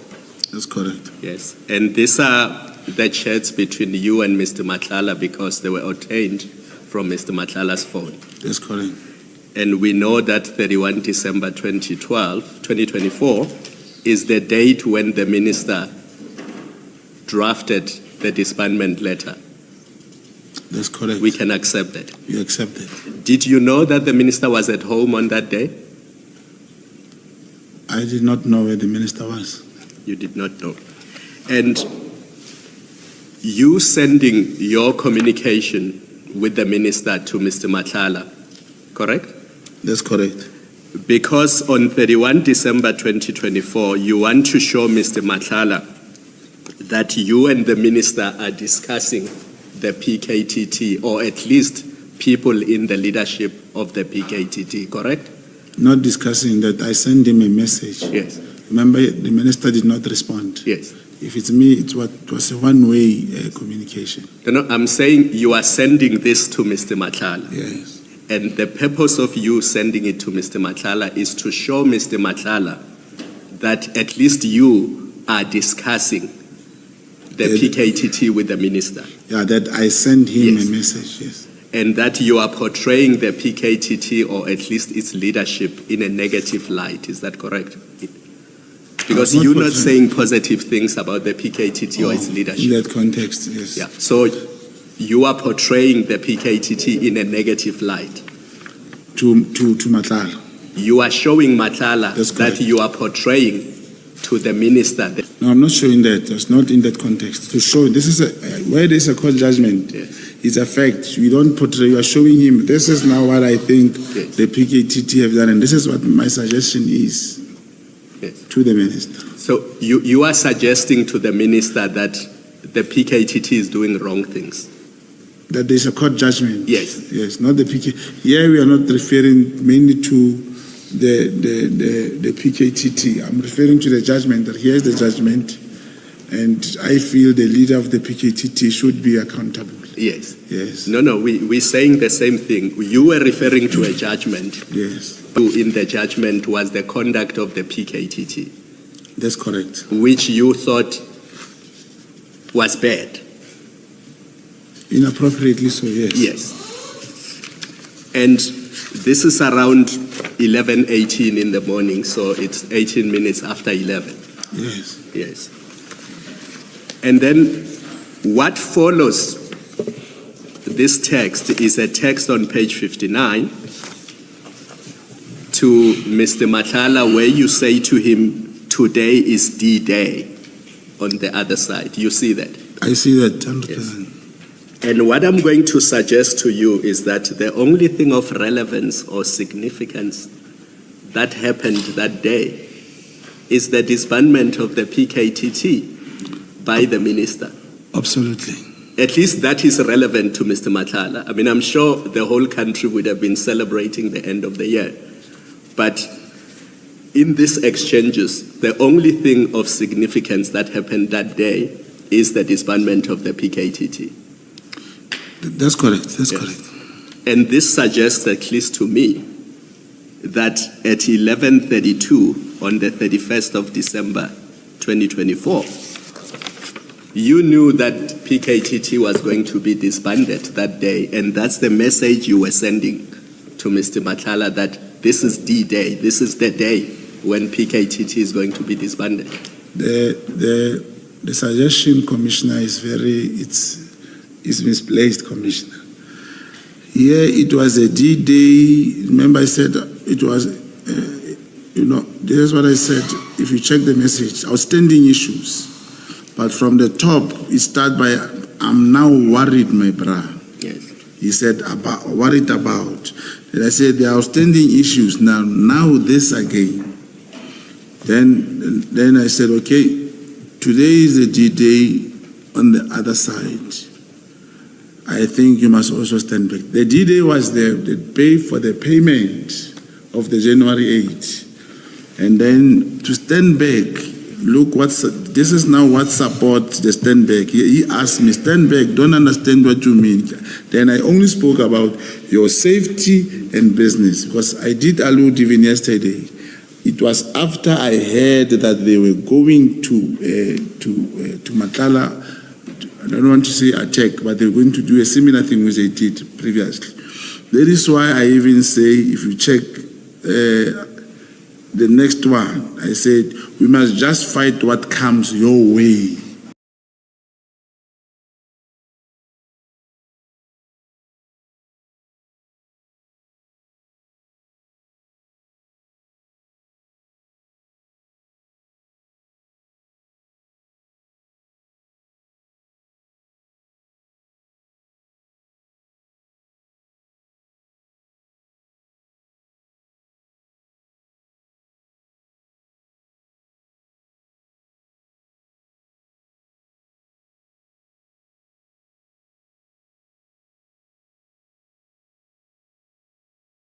To help him, it was his way. It has nothing to do with the PKTT and all those stuff and all those things. Now, I don't know, Commissioner, if I should talk about the letter that you say it gave impression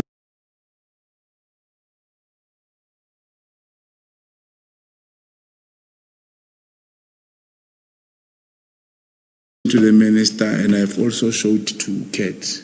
We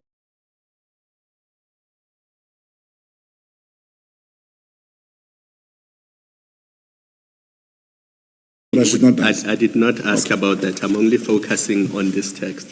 Yeah, so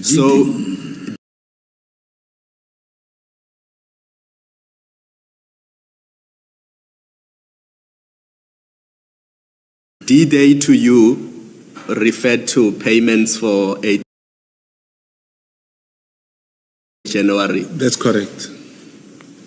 So why did it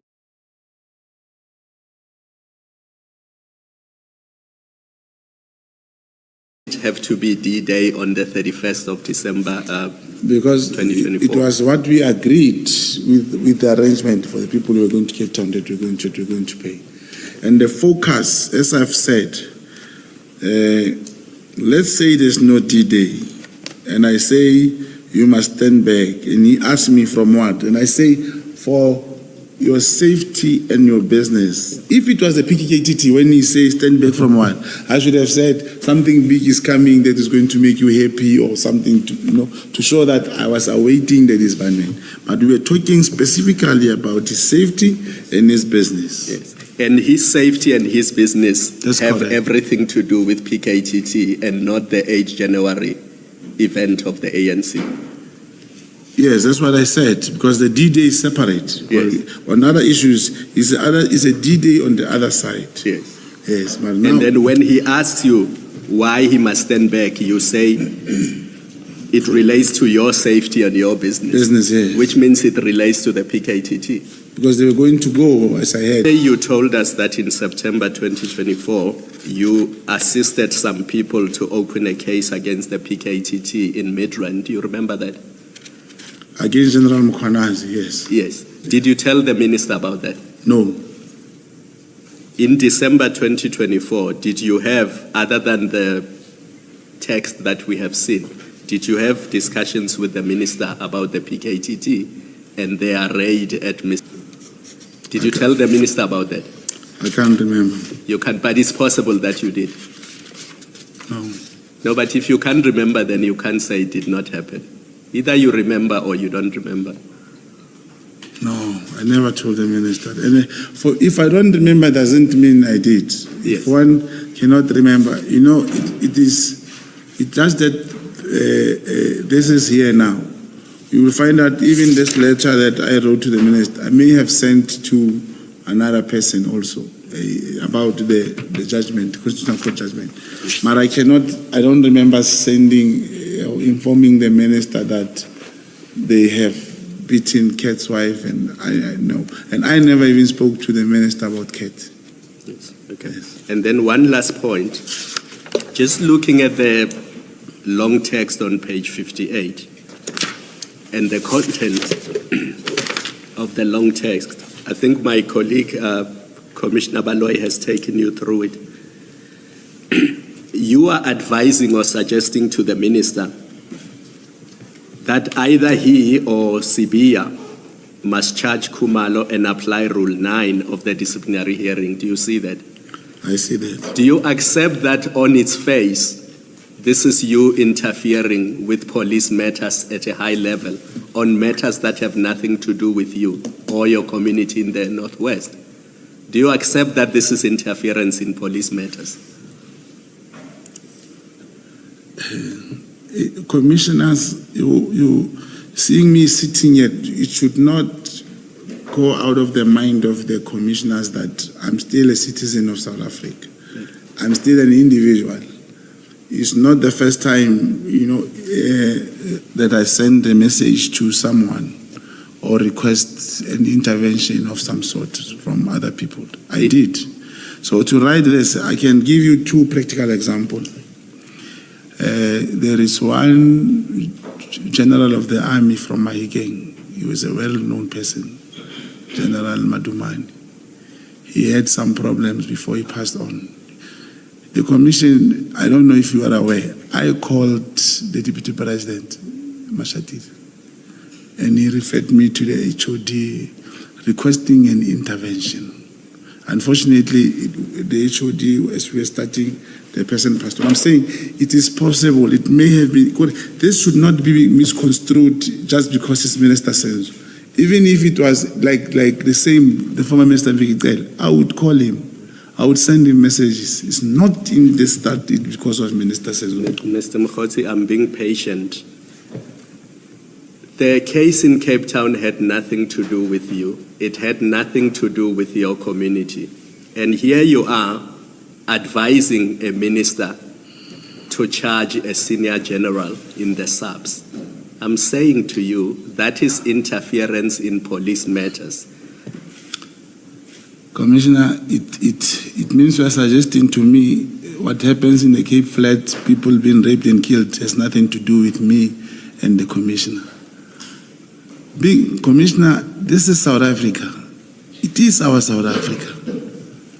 There's nothing wrong to tell a member of parliament or the president or whoever about a particular problem in Eastern Cape or elsewhere. Besides being an agent, this should not be brought in my line of work.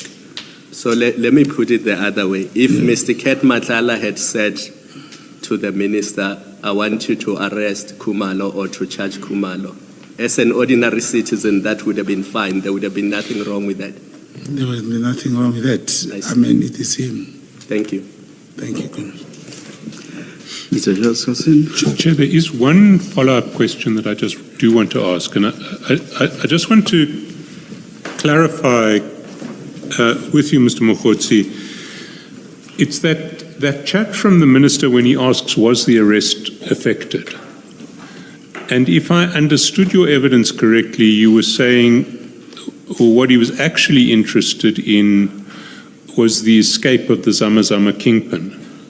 Is that correct? That's correct. So he wanted the Zamazama kingpin arrested because the Zamazamas had arrested and some police had been arrested, and some police had conspired to let the kingpin go at Stilfontein.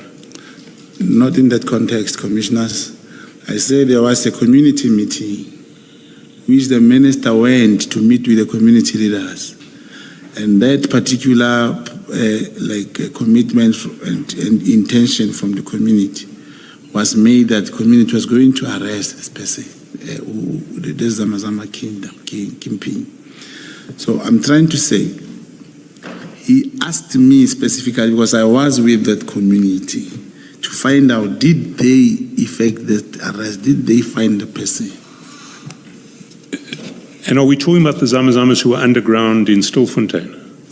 Was the community going to go underground and arrest the Zamazamas? No, the kingpin was arrested and he escaped. He did not escape back into the hole. So this was after they'd come up and been arrested and escaped? That's correct. You see, Mr. Matlala, that's what I thought your evidence was, but that can't be correct. Because the Zamazamas only came up from the shaft in the second week of January 2025. And this conversation took place on the 24th of December. This text was sent on the 24th of December 2024. Commissioner, So it couldn't have related to the escape of someone who hadn't yet been arrested before he escaped. Commissioner, you are I think there's a misconception. The Zamazama kingpin has never went in and out. He was arrested for these activities.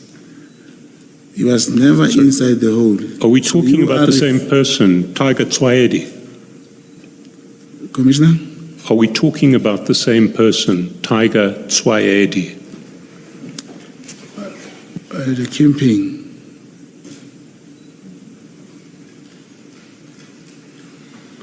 I can't remember. I think it's I can't remember his name.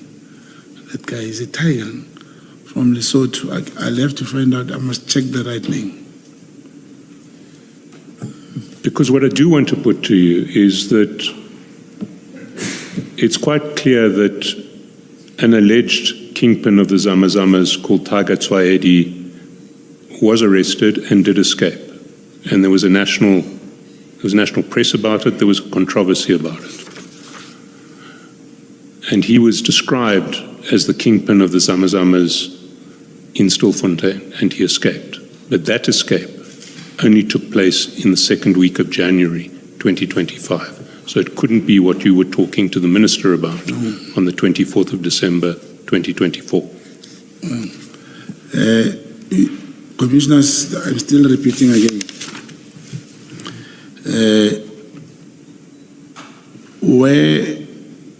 Now, Tiger is this kingpin, like you say, there was a national thing. That's why I say I can't remember that name. There was a kingpin who was also arrested in Stilfontein. Now, you are talking about something else, somebody now who also appeared on the news. It's not that one. There was someone That's why even the community was looking for, was terrorizing the people, forcing them to go inside the grave, inside the hole for mining. That particular person. We are talking about two different people here. So we're no longer talking about Zama Zama kingpins. He's a Zama Zama also. I don't want to take that one further. Sorry, just to be Because clear. that's the meeting which was arranged by the chief of staff for me to meet the minister there, for the minister to meet the community. For the minister to meet the community. Yes. That was the earlier community in leaders. 2024. It was in 2024. Then after that, as we were talking, it was about that. Right. Mr. Mogotsi, just to make sure that I understand, the kingpin, Tswaedi, is the one that was arrested and 4 members of the SAPS were accused of assisting him, and that's your evidence. You've been saying Yes, that's correct. that's the arrest you were talking about. Yes, that's correct. Right, of the 4 members. So it is Tswaedi you were talking about. Now you are introducing a second person, but your evidence, if you remain with your earlier evidence, that it's a Zama Zama kingpin who was arrested, who escaped, and 4 members of the SAPS were accused of assisting him, because that's your evidence, if that's who you're talking about. Rather, if you still stick with that evidence, then you are speaking about Tswaedi. And he escaped on the 15th of January 2025. Those are the facts. Those are the facts. Yes. That's correct. But it is not what, look, commissioners, the minister was not in Stilfontein in January. And I'm trying to understand that commission perhaps think it's so difficult to say, yes, minister, I was telling the minister about the arrest of the PKT. It was not. It was about the person in Stilfontein. This person, now you are talking about that rich person. There is this guy who also, and it is something that I can promise you. I think I can get the case number of this particular person. What was this particular person that you're talking about now? Also arrested, escaped, and 4 members of the SAPS? No, not 4 members of the SAPS, Okay. no. Thank you. Can I just ask you a follow-up? Sorry, Chair, go ahead. Thank you. Is there a record anywhere of the mention of this second kingpin that you are talking about? Yeah. A kingpin that you and the minister would have been concerned about his arrest? Is there any record anywhere, newspapers or whatever else? We'll find it, because now the matter which they are talking about, current, which commission is referring to now, about Tiger. That's why I could not say it was Tiger. There was a person, maybe I'm using this word, kingpin, in Stilfontein, who was forcing people to go to do this Zamazamas. That person was arrested and he ran away. And he was doing this from where? From Stilfontein. Any idea where exactly in Stilfontein? No, I can try and find something today, because when we in Stilfontein, there was a community meeting. I only came on the day of the community. I was not part of that thing. And I kept on talking to this individual from the community who said they let this person run away purposely. We're going to look for him. And I kept on asking him, did you arrest him? Did you arrest him? He said no. So, but definitely not from underground. He was not doing this from underground. I cannot confirm. I don't know. I think even the person I was talking to, I'll find his number and ask him properly, maybe during lunch, because I only communicated to him about this particular person, about that meeting after the minister went there. So it's you and who else that know about this? This second person who is not Tiger. It's not the second person. I think it happened before. Who was forcing people to go into the No. I think in response to questions by Mr. Chaskalsin, and also my co-commissioner, Commissioner Baloyi. I understood you to be suggesting that this is someone other than That's Tiger Tswayede. Yeah, even Tiger, I don't know him, but I know I'll find out about that one. That's correct, Commissioner. So my question was, let's leave out the media or whatever other source. It's you and who know about this other person who may possibly not be Mr. Tiger Tswayede. Yeah, because it was in December. It is from the community, that side. And it was in December, that one. Obviously, it's not... I'm not asking you about the time. I'm asking about who else knows about this person. And don't please, but only if you can, please do not refer me to Stilfontein generally or in general terms. I want to know who else. The people of Stilfontein. I just said, please don't refer me to Stilfontein in general, unless you say to me, I don't know. All I know is that it's people from Stilfontein. So I'm asking for specifics. Who else other than you knows of this person who may possibly not be Mr. Tiger Tswayede? Yes, Commissioner, I don't know if Commission expect me to say the name of the person that I was talking to. Yes, exactly. I'm not exactly. at liberty to do that. Why not? The person who was helping is to put this man on the target for the Zama-Zamas to know he was talking to me. All right, thank you. Thank you. Mr. Mogotsi, we've already established that these chats are between you and Mr. Madlanga, correct? That's correct. In December 2024. Yes. Now, why would Mr. Madlanga be interested in the arrest of a Zama-Zama kingpin? It's not the arrest of him. And I'm showing you, I was sending Madlanga almost, even things which were not relevant to him, I would show him. Like also, as we were talking, there was even a stage when me and him were talking about the police officer. Now, after that, who was suspended from this thing of the person who escaped. Let me leave it there. To move to a completely different topic, I'd like us to move now to the 252A operation. And if we can start with your statement, and if we go to the foot of page 9, paragraph 35, you say the following: in December 2024, Madlanga referred me to a high-ranking police officer and I subsequently met him. I knew him as I had conducted an operation with him in the past. He shared information with me of the intention to craft a negative finding in a disciplinary hearing against Major General Khan. So the starting point for this whole process is a reference from Mr. Madlanga. He brings you someone. He puts you in touch with someone. Is that correct? That's correct. And this person, he says, will tell you about a plot to convict General Khan. That's correct. Did he tell you how he found this person, this police officer?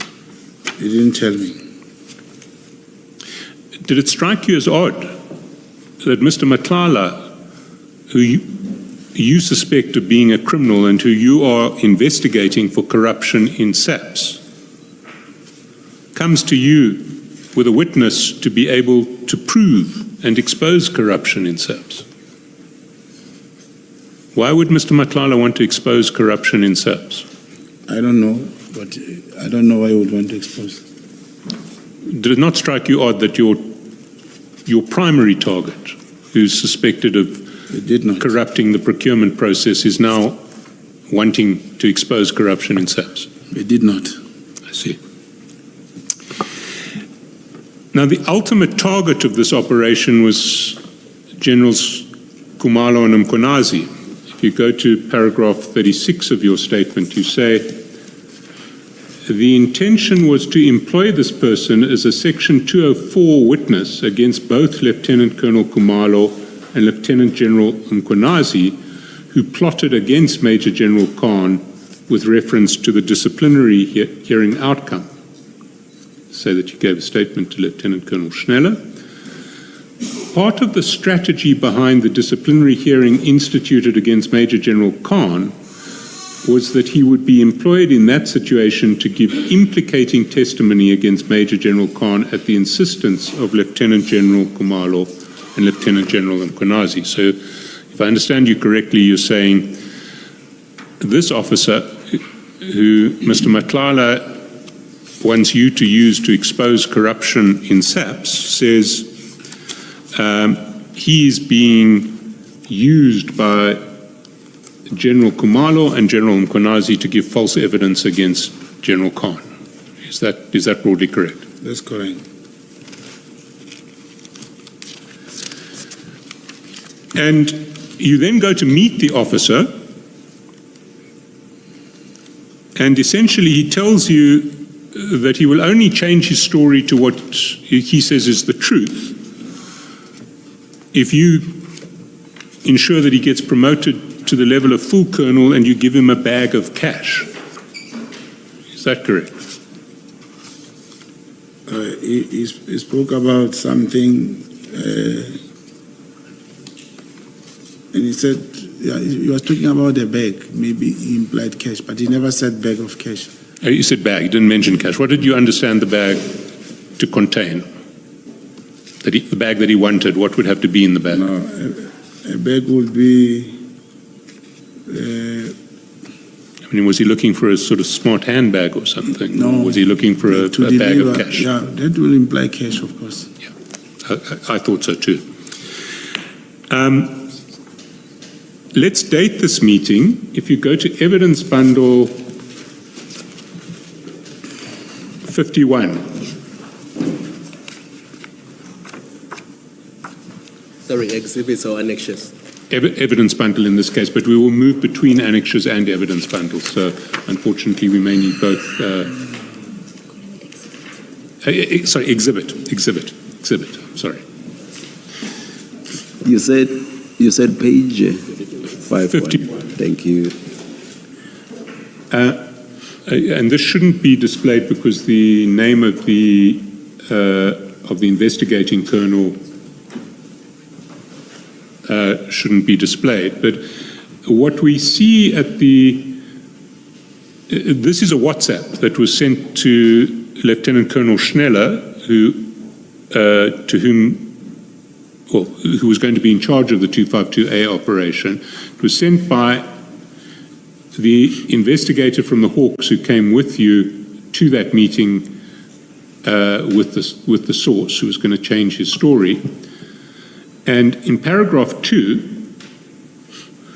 he reports the following. The colonel, who's going to change his story, contacted Mr. Brown and he arranged a meeting for Wednesday, 29 January 2025. So the meeting was on 29 January 2025. Is that correct? Mr. Mogotsi? This is the WhatsApp which was sent to Colonel Schnell. Yes, but I'm interested in the dates and times. It says 29 January 2025 and the meeting at the Houghton Hotel at approximately 18:23. Does that correspond with what you recall? Yeah, but I'm not sure about this date. Sorry, you're not sure about the date of 29 January? Yes. When do you think the meeting did take place? It's the same, where we were not good with dates. Remember, I was so much, I kept on saying to the commission, the recording happened in December, somewhere or January. I was not sure. But I think if we proceed, we can proceed. I'll take this date. I'm just not sure. Remember, it's someone who typed. I cannot really say, yes, it was on this date. Perhaps we can help by going to your affidavit.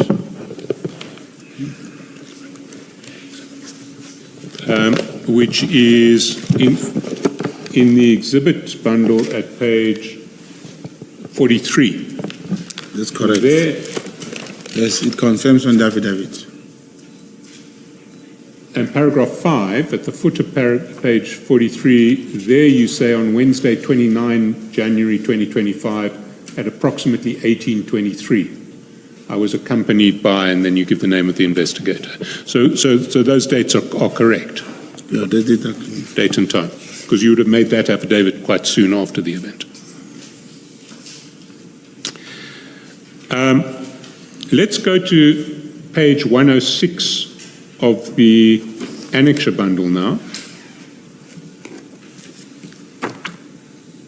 and see what happened in the chats when you came out of that meeting. If you 106. 106, indeed.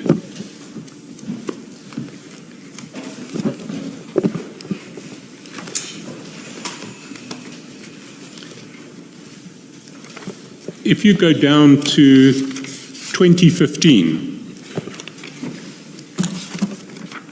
so that would have been less than 2 hours after your meeting with your source started.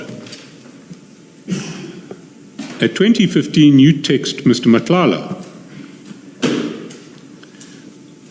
and you say to him, the meeting was positive. Are we referring to the same meeting?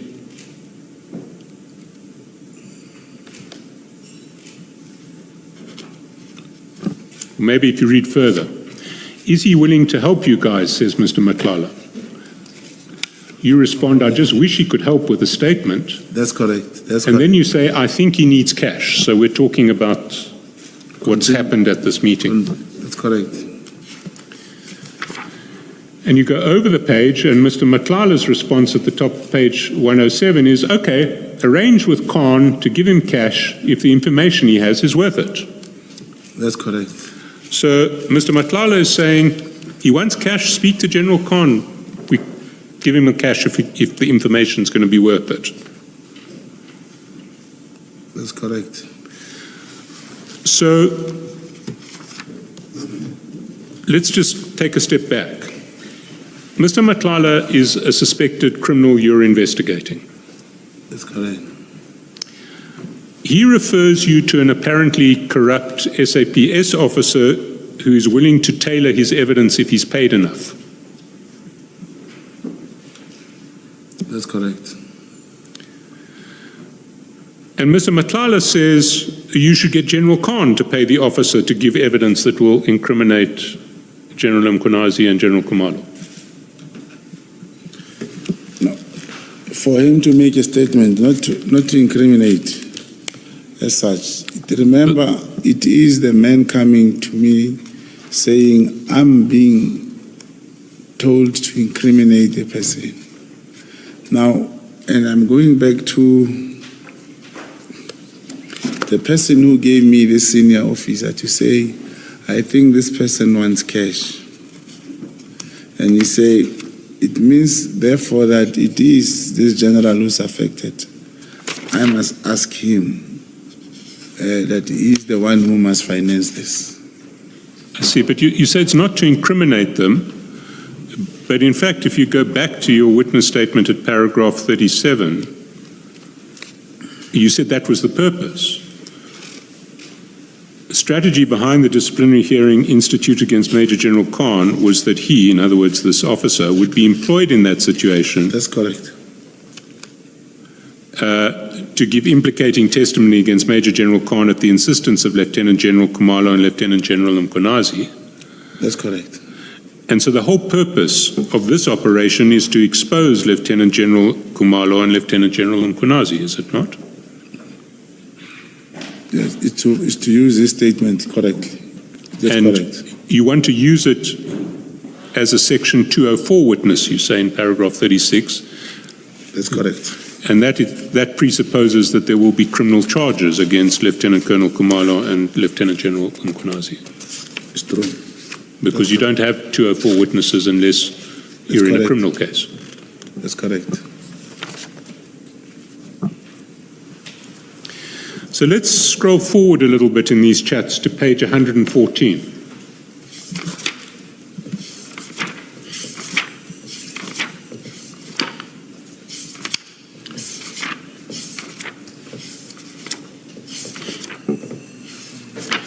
And on 2 February at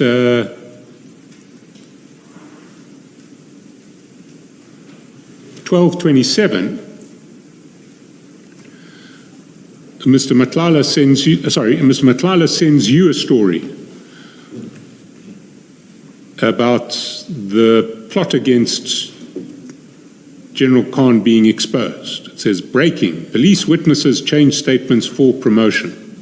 Then there's a long story about the trumped-up charges against General Khan and how witnesses have come clean and said that they were persuaded to give false evidence against Khan. You recall that chat? I record. Your response to that chat is revealing. That's on page 115 at 12:27. You say, disappointed. You recall that? That's correct. And then you say, just have to leave everything. Then there are 2 calls between you and Mr. Matlala. And then you say, small session with lawyers. All of this is happening almost immediately. What was the small session with lawyers you were talking about? Just that there was no session with lawyers. Sorry, there was no session with lawyers. Yeah. There wasn't one. There was no. So this was a false statement you made to Mr. Matlala. Because I did not answer his phone. So you were just explaining why you didn't answer his phone. That's correct. But if we look at the time, the text that you sent to him was at 12:27:52. His calls were at 12:27:56 and 12:28:05, and then you respond to him again at 12:28.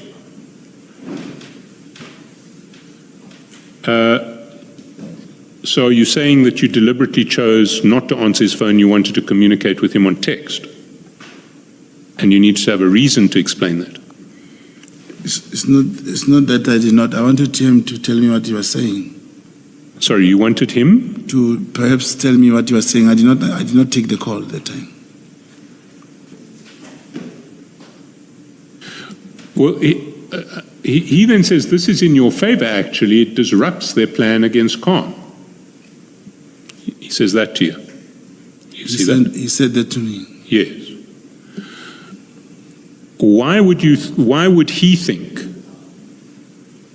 that disrupting a plan against Khan is in your favor? He was referring to the publication that you just showed. But why would it be in your favor to disrupt a plan against Khan? I don't know why he sent me that message. You respond to him by saying, maybe, but that's not my plan. So you're saying it will disrupt the plan against Khan, but it wasn't what you had in mind. Is that correct? That's correct. What did you have in mind? When I say maybe. When you say, but that's not my plan, what was your plan? That's not my plan is the response that I gave to Kate. And now the question is, what was my plan then? Well, let me put to you what I think your plan was and why you were disappointed. Your plan was always to use this case to target General Khumalo and General Mkhwanazi. You accept that? That was your plan. That's not the plan. The reason I said I was disappointed, remember, I did write on my statement that I leaked that publication. I know what you wrote, but Now, the moment you give me someone to help me with whatever, that how we recorded the person, and it quickly appeared on the news that the same person who gave me information about the plot, it is now known. I was pretending as if I don't know. And I was disappointed. as if you don't know what. That this information leaked.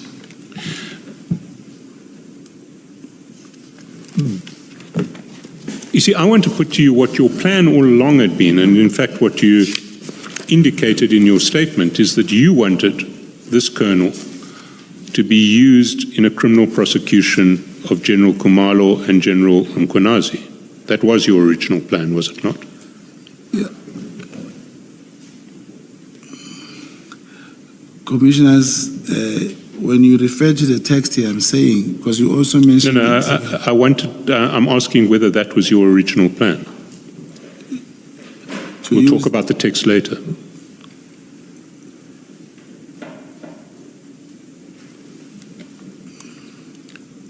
I don't get the question properly. You're saying apart from the fact that this thing leaked, because the moment it got leaked, it means now I am disappointed because my plan will never work again. Is that what you're saying? That is what I'm saying. Oh no, that was not the plan. The plan here was that Cat should not know that this information has leaked because of me. But the intention of the recording, yes, was that plan that you're saying. Yes, Yes. And the leaking meant that plan could never be put into operation. Yes, but it means the... Sorry, you said yes. Yes. Yes, so the leaking prevented that plan being put into operation. Because once it leaked, you could no longer do your sting with General Khumalo and General Mkhwanazi. Yeah, once it leaked, it could not proceed. Yes.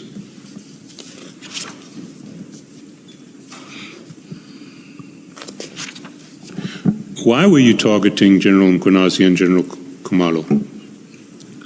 No, I did not target them. They made themselves the target by planning with the person. I see. Yes. So you're saying they told this person to give false evidence about what happened in that drug bust in 2021? That's what he told me. That's what I recorded out of him. It's not. It is now my statement, but it is now said in the commission like that because he said that. See, did you bother at the time before you tried to target General Khumalo and General Mkhwanazi this way to check out what story this witness had told when the drug bust happened in 2021, long before he'd had contact with either of the generals? No, I didn't. You didn't? No. So you didn't investigate this apparently corrupt cop who comes to you from Katmatlala who says, I will change my story if you pay me enough money because General Khumalo and General Mkhwanazi are making me tell a false story. You didn't investigate what he'd said earlier.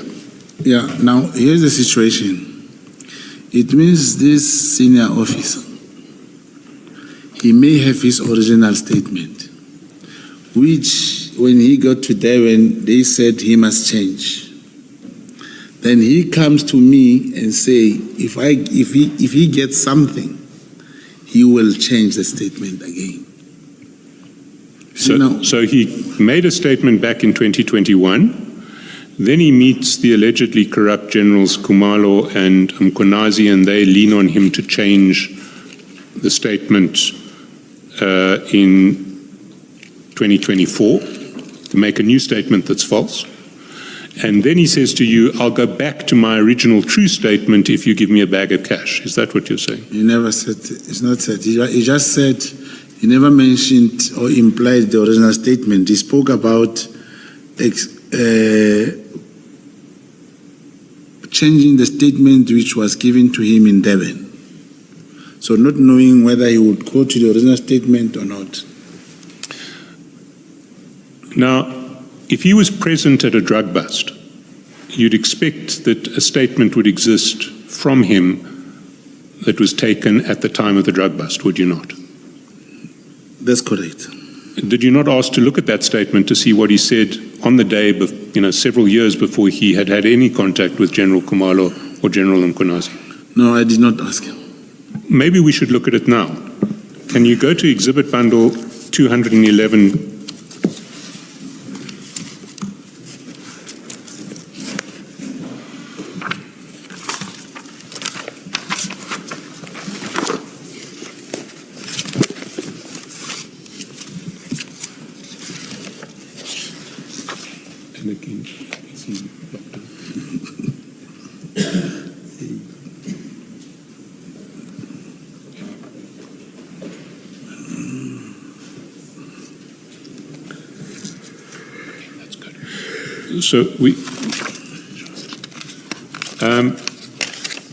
So you see, I don't know if you have an unredacted copy. There certainly won't. The copy that goes up will be redacted. But this is his statement. And if you go down to the date on page 212, it's 14 September 2021. You see that?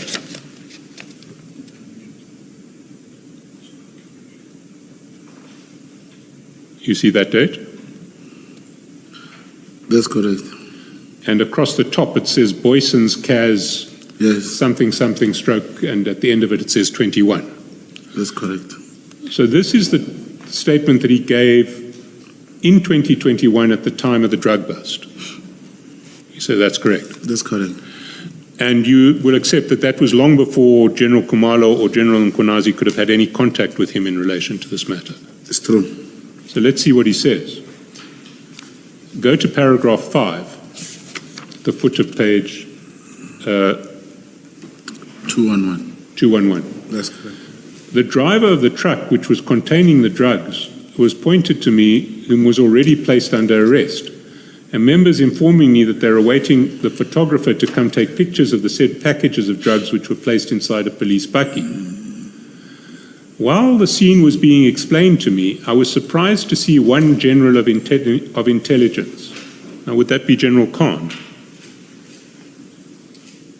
I cannot confirm. Are you aware of any other generals of intelligence who are alleged to have been present at the scene? Oh, yes, it was him. So it would be General Khan. He's the Yes. only general of intelligence at the scene. While the scene was being explained to me, I was surprised to see one general of intelligence who never introduced himself to the members on the scene and started dictating and giving instructions that members who found the said truck with drugs be arrested.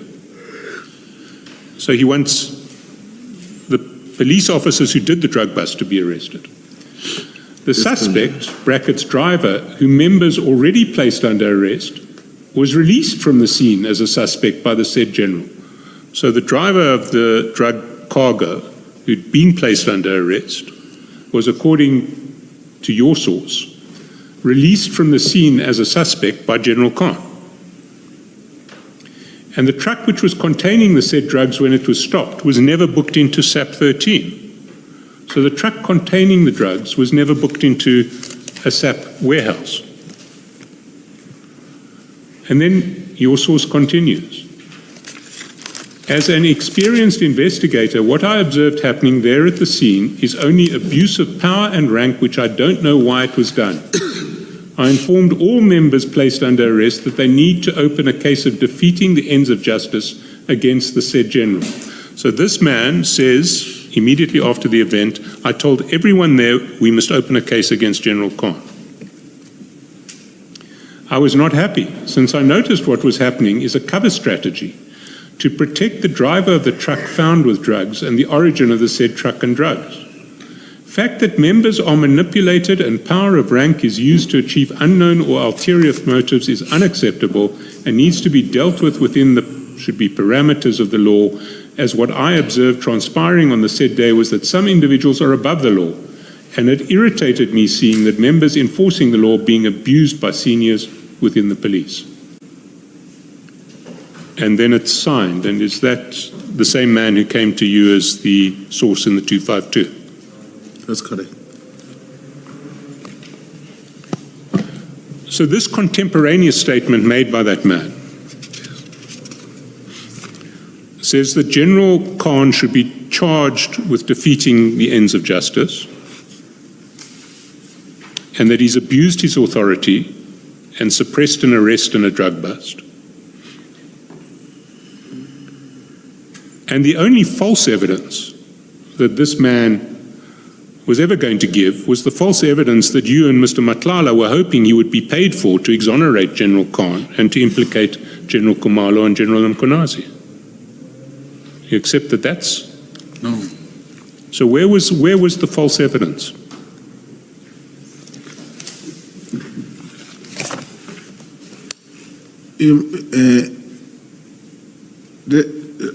If, like you asked me, did I look at the statement? I did not.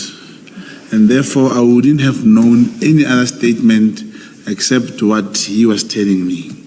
And he was one of the witnesses during the disciplinary hearing.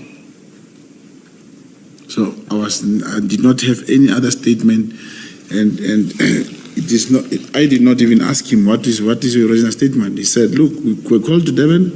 This is what they said, and they want us to implicate the man." See, now that you know what his original statement was, do you accept that if your plan had gone ahead, false evidence would have been given against General Khumalo and General Mkonazi by this witness who was going to be paid in the scheme? Should we had agreed to pay him? Because there was not an intention to pay him. What we wanted was the information which he had, and he gave that information. And as you say, should the trial or criminal charges been laid, it would only came out during trial when this statement is provided. I see. Yes. Now this plan to trap General Khumalo and General Mkonazi was a plan that you executed with a double set of misrepresentations. First, you say you masqueraded as Mr. Matlalala's ally. You said you were an agent who was pretending to be Mr. Matlalala's ally, but you weren't actually. Is that correct? That's correct.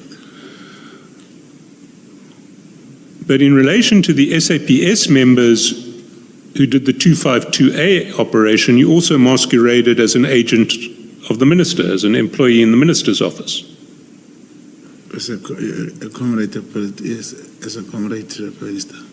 Please speak up, Mr. Oh, yeah, that's correct. As a comrade to the minister. No, not as a comrade, as someone employed in the office of the minister. That's correct. And we went through your affidavit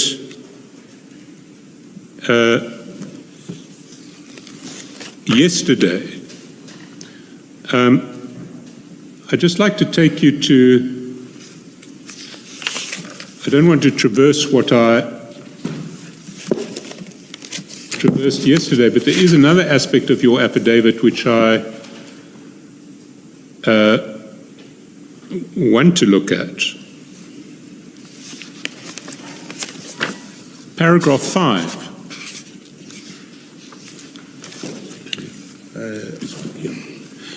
Do you have paragraph 5 of the affidavit? It's page 43 of the exhibit bundle.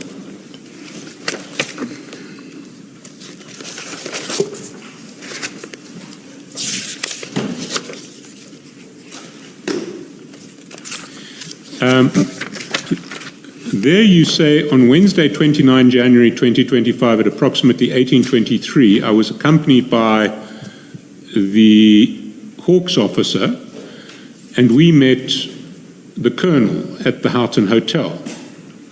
And then you say, I do not know the colonel, and this is the first time that I have met him. That was false too, wasn't it? In the context of this, remember I operated with... No, you've given your explanation as to why you... That's correct. That's so correct. It was false too. That's correct.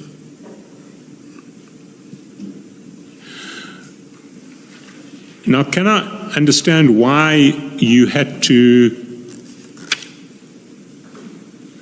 lie under oath in relation to the fact that you knew this source? Why was it necessary for the operation for you to lie under oath about previously knowing this source?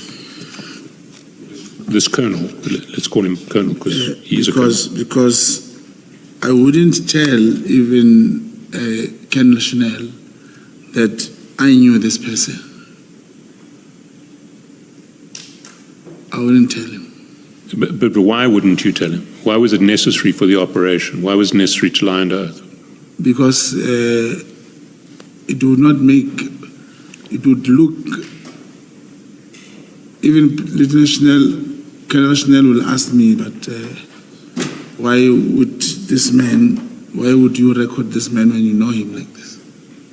Sorry, why would you? I record, what you would want to know, it was my thinking then, why would I record him if I knew him? So if Colonel Schneller knew that you and this colonel had a previous association, the whole operation would not be allowed to proceed? Not the whole operation. Not the whole operation.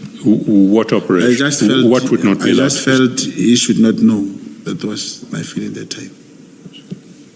So in your judgment, you decided that this was sufficient reason to lie under oath?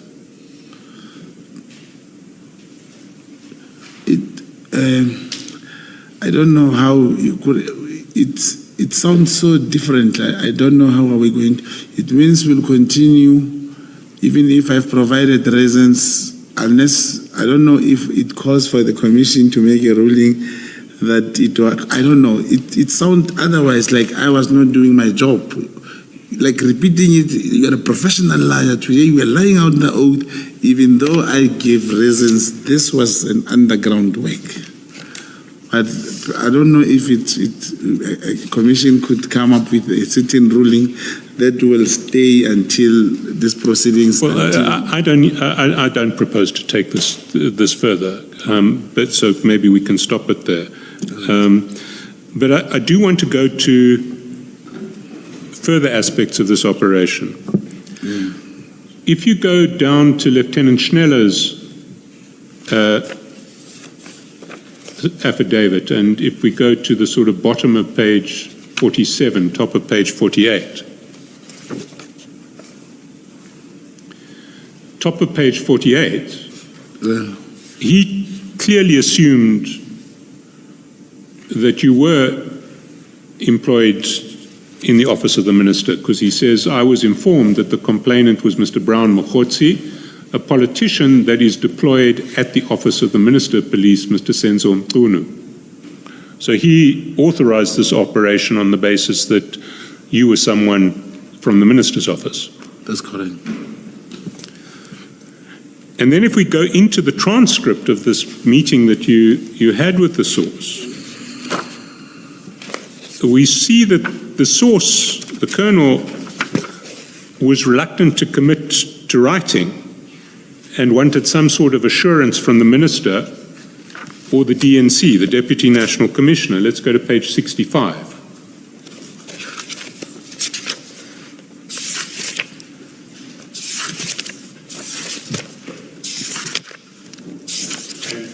Maybe if we can just clarify, I understand from this transcript that you would be man 3, man 1 would be the colonel, and man 2 would be the Hawks officer. We can't show this because names are mentioned. But if you go to the top of page 65, you see there, you say, and then the Hawks officer says the colonel doesn't want to give a statement, but he's willing to tell the minister or DNC. Would that be Deputy National Commissioner? That's correct. And that would be General Sabia, would it not? In this case,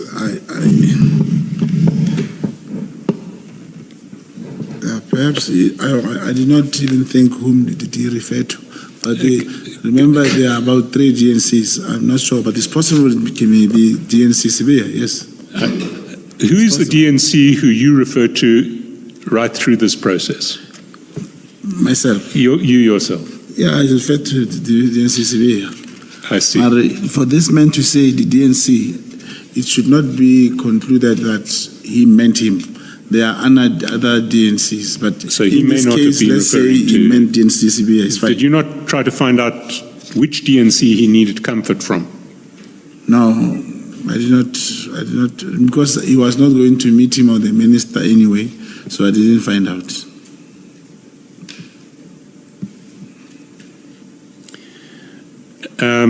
And let's see what the man says. If you go to page 69, where he's expressing his misgivings, he says to you, go see the DNC and the minister and let me think. And if it can happen, or we get something to block this okay, I get the post and fix the place, they must give something. Khan must look after me. He must give me something, a bag or something, must get a bag. Okay, so the source wants you to go and see the DNC and the minister. The colonel says, go and see the DNC and the minister and let me think.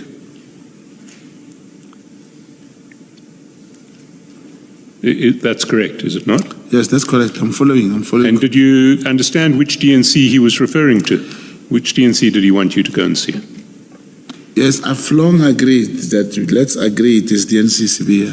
DNC Sabia. Yes, let's agree, even if it's not written here. And the Hawks colonel is egging him on the basis that you can sort out his life with the minister because you're in the minister's office and all he needs to do is to email the minister. So let's take a look at paragraph, page 62.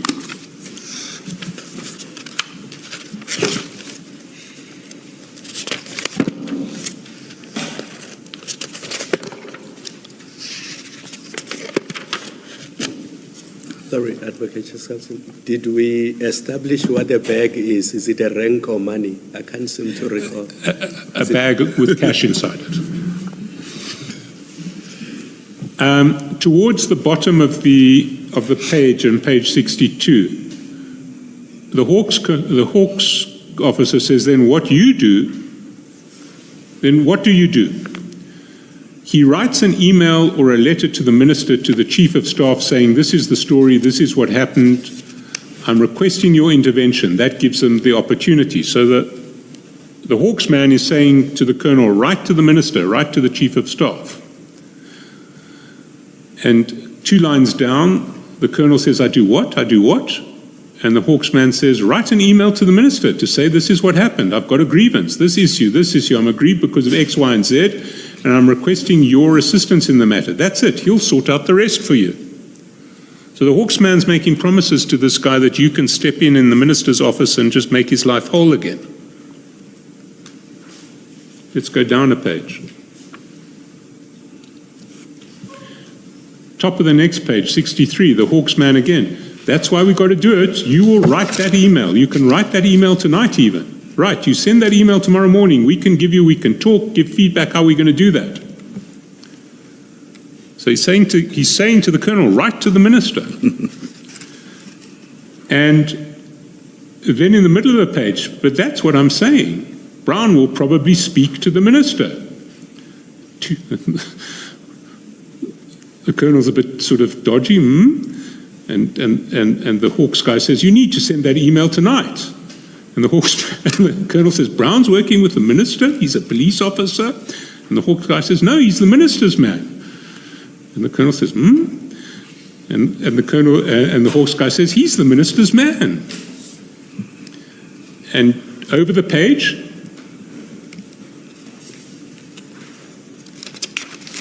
the colonel says, the only person who can stop it is the minister.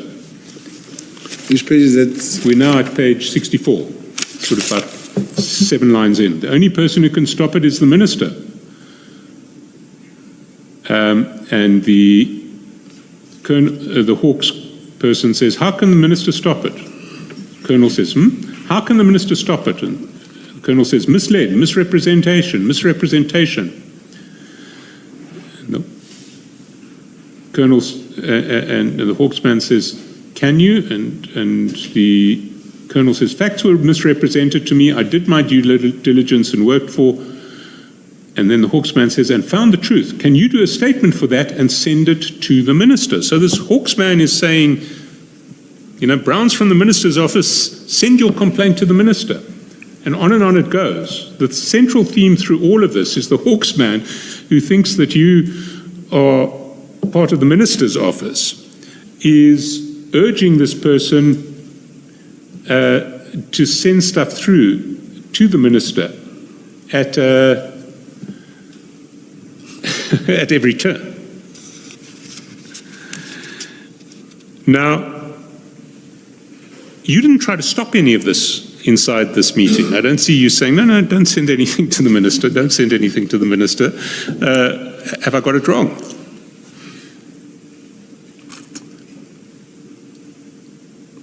I don't understand. You say I did not say anything. Did you try to stop him sending something to the minister? Who's stopping who, Commissioner? The Hawksman is saying to the Colonel, write something to the minister, give the minister a statement, email the minister. Brown's in the minister's office, he'll look after you. Yeah, so he's talking about a statement in relation to the hearing. Yes, that's what he wants. I think he contemplates two things. Yeah. One, a statement in relation to the hearing, and two, possibly a statement relating to how this colonel's been passed over for promotion. That's and he's correct. saying, write this to the minister, and he's also saying, Brown is in that office, he'll sort you out. That's correct. Is there anywhere in this transcript where you try to stop that process? Where you say, maybe we should do it this way, or maybe don't write to the minister?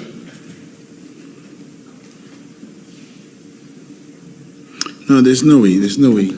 Well, weren't you worried that a letter would go to the minister or the chief of staff, and this colonel would be referring to you as someone who's working in the minister's office and has made promises to him, and then you'd be exposed?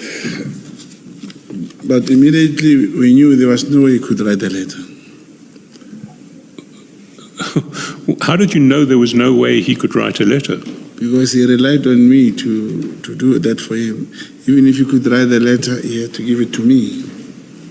There was no way he could write a letter. Well, what the Hawksman is saying is email it to the minister. Yes,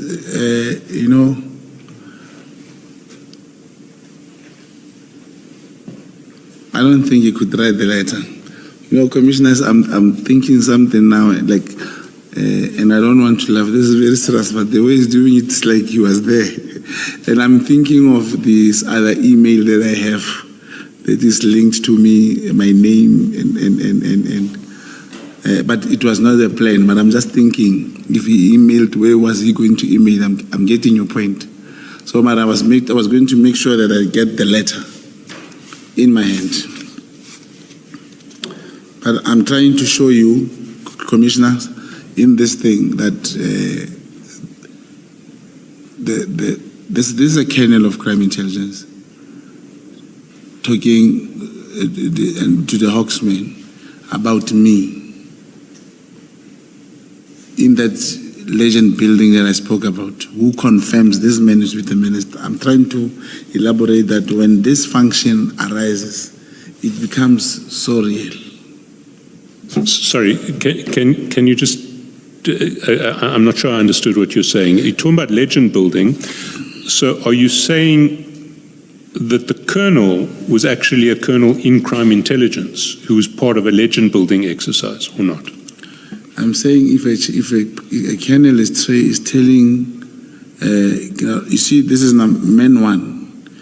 The man one is the colonel who's That's going correct. to give the new statement in and is going to expose the attempt to frame General Khan. No. I'm referring to man two. Man two is the Hawks colonel. Yes, the one who's talking. Yes. He knew. I'm sorry to use the word crime intelligence. He knew I'm not in the office of the minister. We are together when we do this 252. But So that colonel, unlike Colonel Schneller, knew what the true state of affairs was, and he knew that you weren't in the office of the minister. he knew. Yes. for the purpose of this operation. But Colonel Schneller didn't know. Didn't know.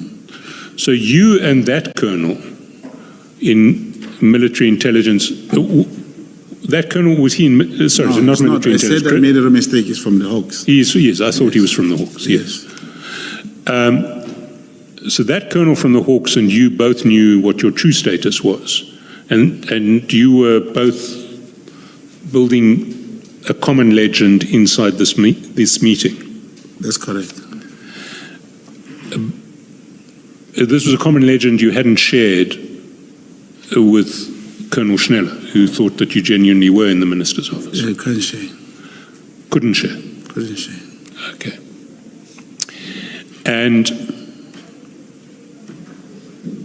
But the effect of that legend was you have the Hawks colonel urging the colonel who's going to be the key to this whole plan to write letters to the minister's office, to the chief of staff, and on the basis that you, Brown, are part of the minister's office. That's correct. And that everything he wants, you will look after, as it were. That's correct. So I come back to my original question. Didn't you think that there was a serious risk coming out of this office, coming out of this meeting, that the colonel, in an attempt to get promotion or to get protection for changing his version on oath, would write a letter to the chief of staff or the minister saying, I've spoken to Mr. Mogotsi in your office, and I understand you know the situation, and this is my problem. Here are the true facts. I want to come clean now and expose this plot against General Khan, and I've spoken to Mr. Mogotsi of your office. Didn't you spot that as a risk? There's no police officer who can write a letter and demand a rank in that manner. Sorry. There's no police officer who would write, even when you say write a letter, he cannot write that letter. He'll want to do things with me. He can't write a letter and say to the minister, I want a rank. Even if he doesn't ask about a new rank, if he just says, I want to come clean in relation to an attempt to convict General Khan wrongly, I've been forced to give this statement on oath. I've spoken to Mr. Mogotsi of your office, and he's encouraged me to approach you to set the record straight so that an innocent man can go free. Yeah. Was there not a risk that he would write that to the minister and say, I've spoken to Mr. Mogotsi of your office, he's been instrumental in this? Yeah, those risks are always there. That's why it's called a risk. You just take it. Should he have written operation, this operation would have collapsed. But the content of what he wanted to allude to the minister in relation to the plot, perhaps the minister would still give it the attention it deserved. Let us adjourn at this point and resume at 14:05. Let's adjourn. Thank you, Chair.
that there wouldn't be serious consequences for you in the minister's office if such an email was sent?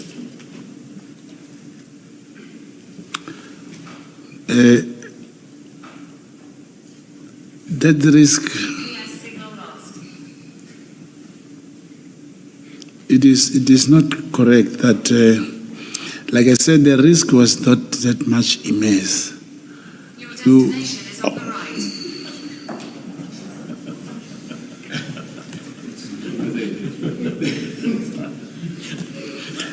right. Now, commissioners, just look at the the message that I sent to General Khan. I said to General Mkhwana, I said, General Khan will brief you next week. He never spoke to him. He never even asked him that I was told I'll be briefed. In that, you see, when these things happen, just that perhaps they have not happened to certain people, you will believe, because it is not that while we are sitting talking about this, there are no arrangements made prior. A phone will ring, it will be written a certain name, and I'll say, and I go outside. When I get there, I don't talk to anyone. When I come back here, the minister is now, I must leave. Let's finish what we're doing. There was no way you could talk to the minister. Why would he not have been able to email the Chief of Staff or the Minister? They both have public emails. Should that stage arise, he still had to get the email address from me. He still had to get all the contacts from me. So there was no way. The Chief of Staff and the Minister have email addresses that you can access online. You may say that in so many ways. But like I said, he should have gone to them directly if he had that in mind. So why would he come to me? Why would he agree to meet with me when he actually could just raise the matter with the minister directly?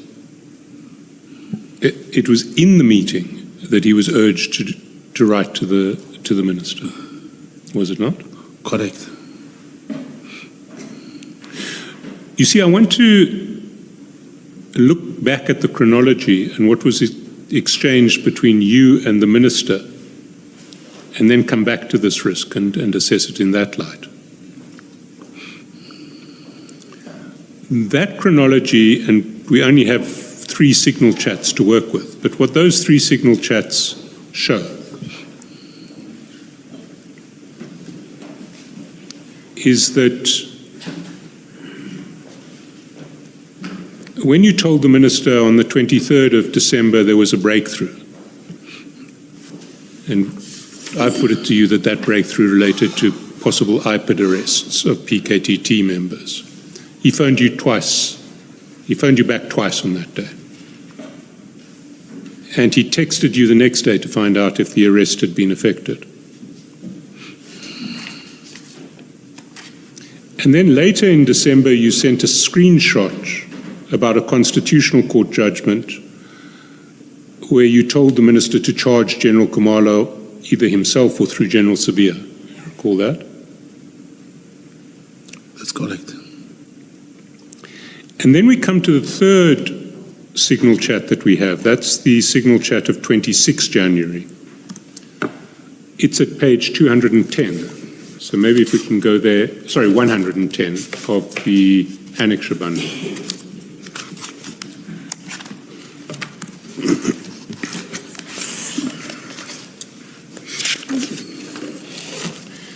And we discussed it yesterday a little,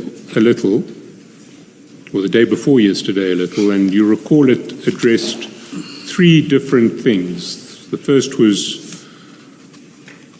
the situation in Phoenix in relation to the women. The second was the businesswoman in the BRICS cybersecurity arrangement. And the third had 2 components. It was the guy of the funding, who you said is also in Joburg from Tuesday. He's the one I said has a 3 billion contract with SAPS. And still under the same number, You said also meeting with the DNC and COS today in Durban for finalization of Khumalo and General Mkhonazi's matters. And then you followed that up with another message to the minister saying DNC is waiting for the COS here. This is very significant. And I want to put to you that if one looks at the chronology, the Khumalo and Mkhonazi matters that you were discussing with the minister that would involve the DNC and the Chief of Staff actually were your attempts to have the two generals set up on charges for defeating the ends of justice in relation to the General Khan inquiry. No, that is not true. Well, what was it? What were the Khumalo and Mkhonazi matters? I did say previously, was it yesterday or the day before yesterday? It was my wish that that the Chief of Staff could meet with the DNC to actually allude to him all that he has heard from General Mkhonazi about me. That was all about. And how does that relate to General Khumalo? Because it was him, according to the Chief of Staff, in his words, what General Mkhonazi spoke, he also mentioned General Khumalo. And I believe it is because in my chat that time I said, how is your standing with General Khumalo? And he wanted to know what is it that General Khumalo said about him when I gave that other explanation about not listening and the CITs and stuff like that. That was the reason. And can I ask you why you thought that the Chief of Staff of the Minister of Police and the Deputy National Commissioner of the South African Police Service would spend a time having a meeting to discuss your relationship with General Mkhonazi and General Khumalo? Why would it be any concern of theirs? It was not my relationship. It was what General Mkhonazi said to the Chief of Staff. What did he say to the Chief of Staff? He told me over the phone that the Lieutenant General Mkhonazi says there's a problem with the guy from Northwest. Mogotsi is the one who's creating problems for us. Something of that sort.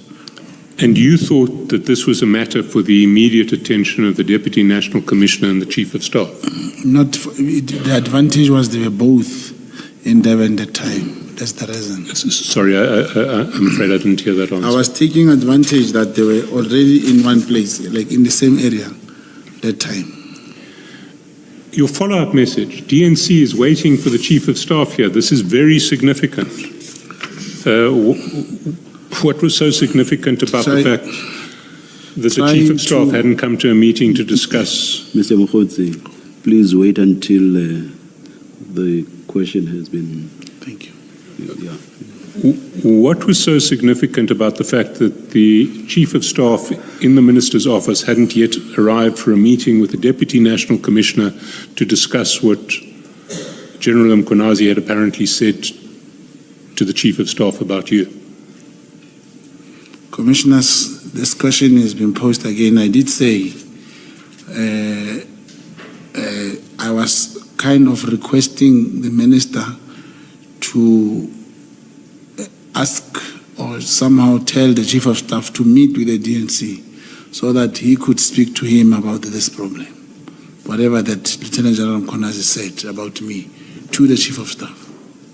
Sorry, what General Khumalo said about you to the Chief of Staff? No, General Mkhonazi said about me to the Chief of Staff. And that was the finalization of the Khumalo and General Mkhonazi's matters as far as you were concerned? Yeah, just to finalize that thing of what General Mkhonazi said and what his concerns.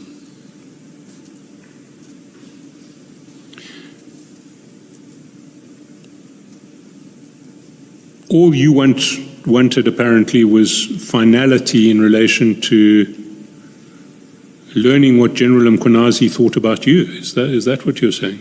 Not thought, what he told Chief of Staff about me. Why would that require a meeting with General Sabia? Chief of Staff knew what he told No, you. it's not that he wanted me. It was my suggestion that he should tell the DNC as soon as possible.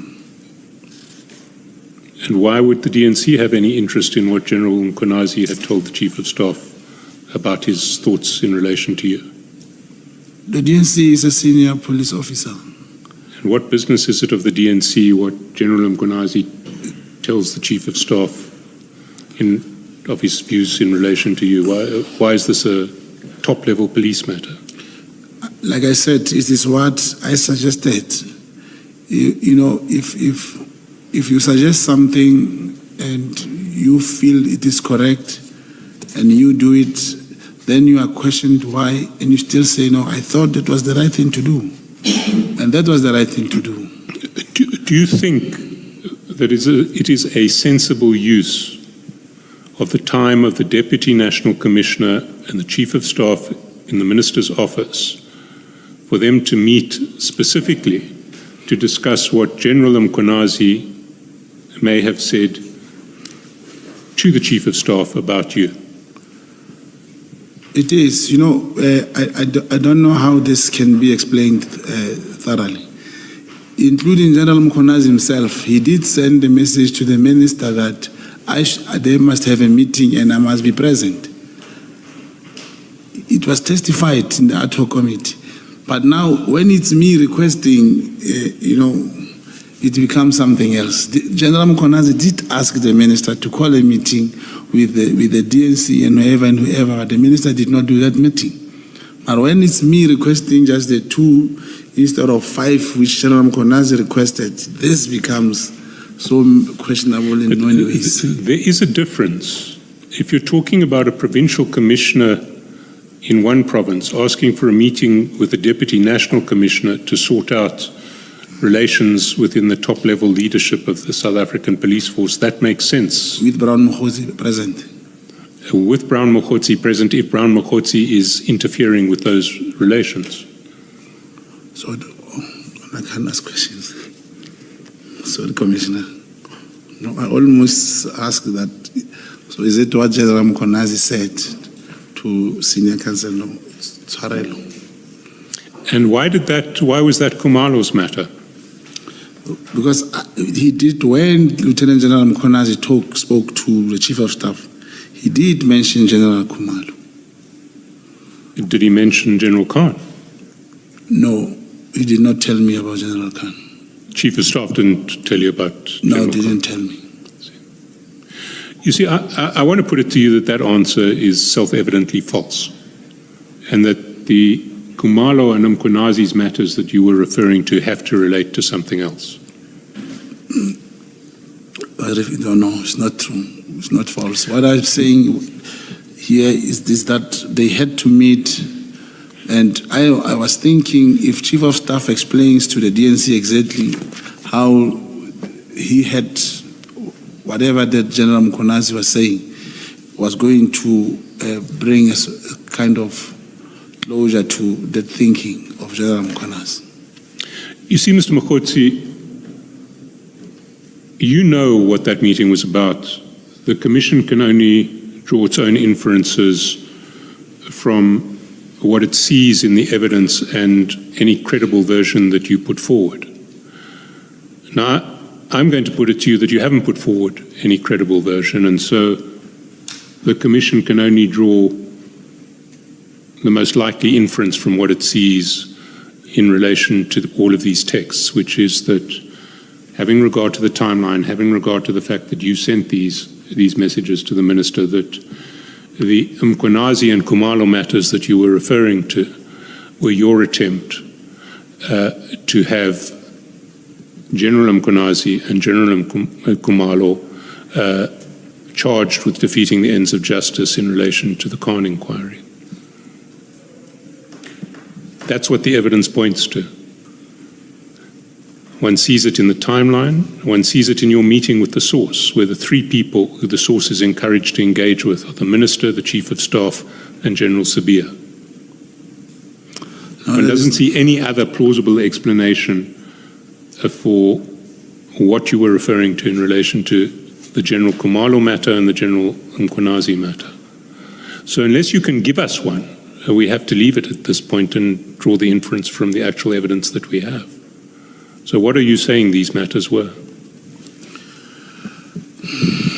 It is obviously going to be what the senior counsel is saying, commissioners. If inference will only be taken from what the commission see at their disposal, being that they must believe, there is nothing I can do. On my side, I did look. I've just tried to say, like Madam Commissioner said, I did not bring anything. I said I have people, names, contact numbers who can corroborate something here.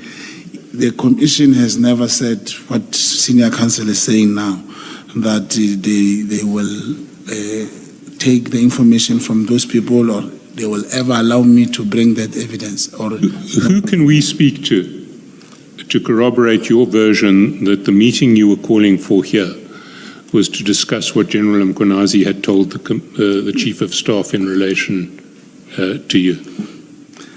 Those are the only two people we can speak to, General Sibiya and Chief of Staff. Particularly, Chief of Staff will tell you exactly that no, after General Mkhwanazi called me, he did speak about Mr. Brown Mogotsi in this way and this way, and Brown requested that we should have a meeting. When did you make this request? I cannot remember. We'll have to go through what it was. Obviously, there are dates here, but I cannot remember specifically the time. I'll have to check when was that. You see, what you say in this message, which was sent on the 26th of January, is that you were meeting with the Deputy National Commissioner and the Chief of Staff today, in other words, the 26th of January, in Durban, for finalization of the Kumalo and General Mkhwanazi's matters. And so are you suggesting that you had arranged a meeting in Durban on the 26th of January for the Deputy National Commissioner and the Chief of Staff to get together with you to brief you on what General Mkhwanazi had said about you, and in the process to mention what he may or may not have heard from General Kumalo? I was in Durban, the DNC was in Durban. I was requesting that the three of us could meet. That's what I'm trying to say, that the two, Chief of Staff can come and narrate what he heard from Lieutenant General Mkhwanazi to the DNC. Well, that's not what you were requesting. What you were saying in the first message is that you were meeting. You were going to meet with the DNC and the COS today. Not please can I, it's also meeting with the DNC and COS today in Durban for finalization of this. So you're saying you had set up a meeting with them? I had requested a meeting to set. So you were hoping to meet as opposed to... And it never materialized, that meeting. Well, it partially materialized because apparently General Sibiya arrived for your meeting, because your next text says DNC is waiting for the COS here. This is very significant. Yes, but did not materialize. Chief of Staff, the one who was supposed to come and relay the message, did not come. See, but General Sibiya did come. General Sibiya was in Durban already, and I've asked him to wait at that particular place. I was going to come in case the Chief of Staff arrives, so he did not come. The Chief of Staff. What was the particular place at which you were, at which General Sibiya was told to wait? No, General Sibiya, he was in one hotel. It was, I think, Southern Sun. Sorry, which hotel? The Southern Sun Hotel. Yeah, in Durban. Do you remember which Southern Sun? No, what? And is that where this meeting was going to take place? No, he was at the Southern Sun that moment. So I was telling the minister, please ask Chief of Staff to also come, because Sibiya was waiting. But the fact that he did not even answer the phone or responded, meaning Chief of Staff, I ended up not going myself. At some stage, I went to the airport and left. Where was the meeting going to take place? if a chief of staff answered the phone, the venue would still be confirmed at that moment, just to check. So there was no confirmed venue yet? Yes, they were not yet agreed as to we're going to meet. That's correct. And the Deputy National Commissioner was just waiting to find out where he was going to have this meeting with the Chief of Staff? We would speak. yourself. It would depend where the chief of staff was, and maybe you could have said, let's meet where the chief of staff was, or where the DNC was. While we're on this screenshot, can we go back to the start of this last item, where you say the guy of the funding, brackets 20, is also in Joburg from Tuesday. He is the one I said has a 3 billion contract with SAPS. Now, Mr. Madlanga had been funding what he thought was the minister's campaign. Is that not correct? Mr. Madlanga only funded the trip that went for the January 8th celebration. Yes, but he understood himself to be contributing to the minister's campaign. Is that not correct? No, it's not correct. I think it is. Yes. If we go to the relevant texts, you'll see, first of all, when you want money from him, you keep on saying, we are going to lose 2 regions. We need 12,500 for each of the regions. For the regions, that's correct. Yes. So what were the regions there to do? You see, in the organization, we'll always have comrades in different parts of the country whom we will always have a relationship with. Even in our region, when we need something, we'll call them.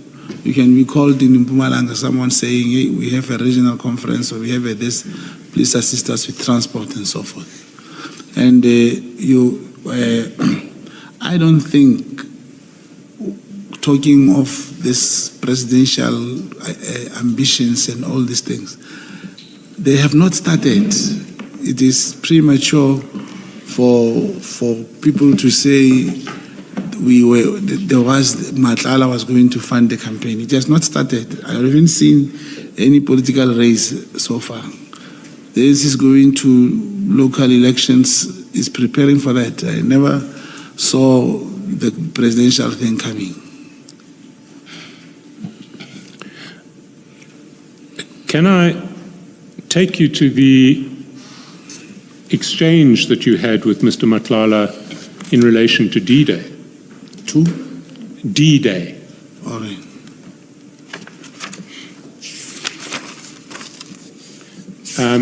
That's the 31st of December. Page? My section, it starts on, well,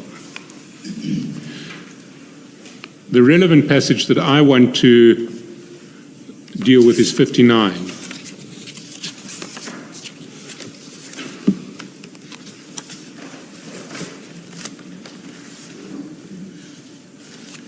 You have it? Yes. And we've been through it already. Is it paragraph or page? Page 59 of the Annexure Bundle. Today is D-Day on the other side. I also think you must stand back, you say to Mr. Madlanga. He says, stand back? I don't understand what you mean. You say, for your safety and business, we must just fight what comes your way. And then he says, this won't change my contribution towards the minister, though. I made a conscious decision and I'm not backing down. Whatever help the minister needs from my side, I'll be happy to assist. I just don't want to fight losing battles. What does that sound like to you? It doesn't sound like nothing. He was just saying he won't change his mind to contribute to the minister, and he has made that conscious decision, and he won't back down. Whatever help the minister needs from his side, he'll be happy to assist. So the minister. What funding had you been asking him for? No, we have not asked funding from him. He has not. Sorry, Mr. Mogotsi, I'm sorry to interrupt, but when you were trying to explain away D-Day, you were trying to persuade the Commission that D-Day was the deadline for his contribution to January 8th. Do you recall that? That's correct. And that was for funding. for the celebration of ANC members traveling there. Yes, but on the same day as that happens, he says to you, this won't change my contribution towards the minister, though. I made a conscious decision and I'm not backing down. Whatever help the minister needs from my side, I'll be happy to assist. Yes, he said so. What help did you think he had in mind? Remember, it was only after he has met with the minister, he would declare what he would want to contribute. So far, he has not met with the minister. And when I try to digest this, I find it very difficult to explain this, that maybe a knowledge of how campaigns are done. This is not the way campaigns are done. Campaigns, you don't just meet Mr. Brown alone and he tells you about campaigning and he gives you money. Campaigns are done differently. Well, let's see what he says immediately after he says, let's see what happens immediately after he says, I'm not backing down. Whatever help the minister needs from my side, I'll be happy to assist. Yes, that's what he said. So that is at 11:40 at the bottom of page 59. If you go to the top of page 60, what do you say? You say, here is our backlog, and we now need to deal with this. It's a last day. I thought we spoke about it, but we did many regions. It's only 2 regions left. Is it possible for you to intervene on the membership for 2 regions, 12.5K each, because today we must pay? Correct, but all these messages, they don't talk about. You see, it is going to be very unbelievable. Even in my region right now, they were going to the regional conference. Doesn't need Madlanga or the minister to be involved. This that you see, people talking about regions and so forth, it happens every time when conferences or celebration comes. It's not, you cannot say, you cannot fundraise a particular region and align it to the minister.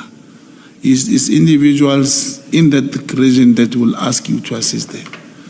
But it's in response to Mr. Madlanga saying his contribution towards the minister is not going to change.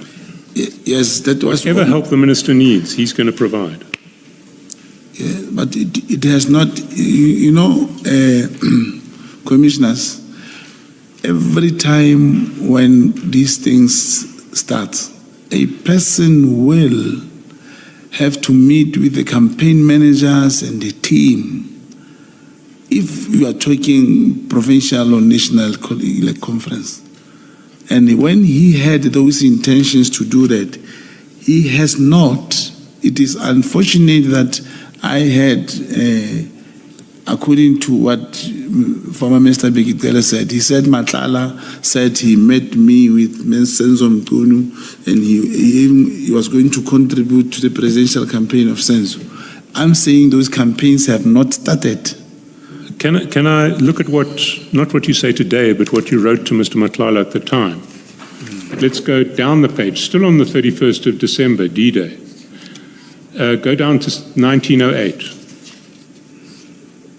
You say, we managed to push. We only need for those 2 regions. Then you send a bank account of an OD Lekwaba. Who's OD Lekwaba? That was for Devon, yes, it's the same, my fiancé. So, but who is OD Lekwaba? It's my fiancé. Oh. Yes. Oh, okay, so you send your fiancé's bank account. Yes. And you say we need 25K only. And then at 1910, you say we'll engage with everything and anything we need, my boss. The problem is we're going to lose voters in the 2 regions. That's correct. How are you going to lose voters? Who are those voters there to vote for? No, every region, you see, it should not be that this is for the presidential for Senzo. Senzo does not contest in those regions. The assistance was directed to those regions. So what is the voter issue? The voters are members that should be assisted. Those are voters. Members that should be assisted to do what? in their own regional programs. You see, Mr. Mogotsi, what this looks like to me, and I would submit to anybody else who looks at it sensibly, is that Mr. Matlala says, I'll do anything that you want to support the minister. I'm here to help the minister. And you then say, well, give me 25,000 to pay for these 2 regions, because otherwise we're going to lose voters. That's the help the minister wants. Unless if I have written, okay, let me stick to the minister, or the minister say you must pay 25K. This should not be mixed with that. There's no way the minister comes in these things. Even if he had, I'm saying, should there be any presidential campaign, there was going to be a team which, and most of the time, the minister will have his chief of staff as a representative, probably. Not only sense of doing most of ministers or any political head. That's why they have their chief of staff as their political appointees to that. I see. Well, we'll have to leave that one there. So Before we leave, Advocate Chaskalson, Mr. Mogotsi, why would Ket Matlala be discussing with you a contribution towards the minister on the 31st of December 2024? If it has never come up before, why would he suddenly be talking about a contribution towards the minister? It was his wish that he will meet with the minister and he will want to contribute for whatever the minister wants. And like I said, if there's any other thing that from the investigation that I picked up, in the midst of all these things, Matlala initially in December the 7th, he told me he wants to meet the minister, he has a problem with his tender, he wants to meet the minister, and once he can meet the minister, he can help him, he can do whatever. Business people do say such things. The important thing is to not put the minister close to this person. That was the instruction of the handler. And they did not meet, he did not even give the minister a cent. But when Advocate Chaskalson put to you that this is what Ket Matlala thought he was doing, you said, no, that's not the case. Ket thought he was contributing towards the ministers. No, it was not for the minister. Me and him never agreed that the minister's program is starting now. Please contribute to the minister's saving. We never. And I'm not in a position, that's not my capacity, to can ever lay or look for money in the name of the minister. People who can look for money in the name of the minister are those he appoints to run probably his campaign at the right time. Here the campaign has not even started. Look, we are talking December last year. We are going to December. Even next year, December, the campaigns will not be there. We still have 2 years to go to talk presidential campaigns. Well, can I take issue with that answer? Sorry. Let's go to page 112. That's the WhatsApp that you fabricated to send to Mr. Matlala, pretending to, or masquerading as a WhatsApp to the Chief of Staff. You remember that? That's correct. And you created that to look like an authentic exchange between yourself and the Chief of Staff, even though it was fabricated. That's correct.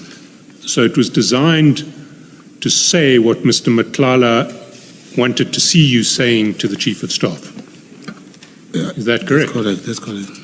Can we go down to, 112, what's forwarded there is the letter of complaint from inside SAPS. And then 113 is the key piece that you want Matlala to see. You want to see that you're fighting his cause.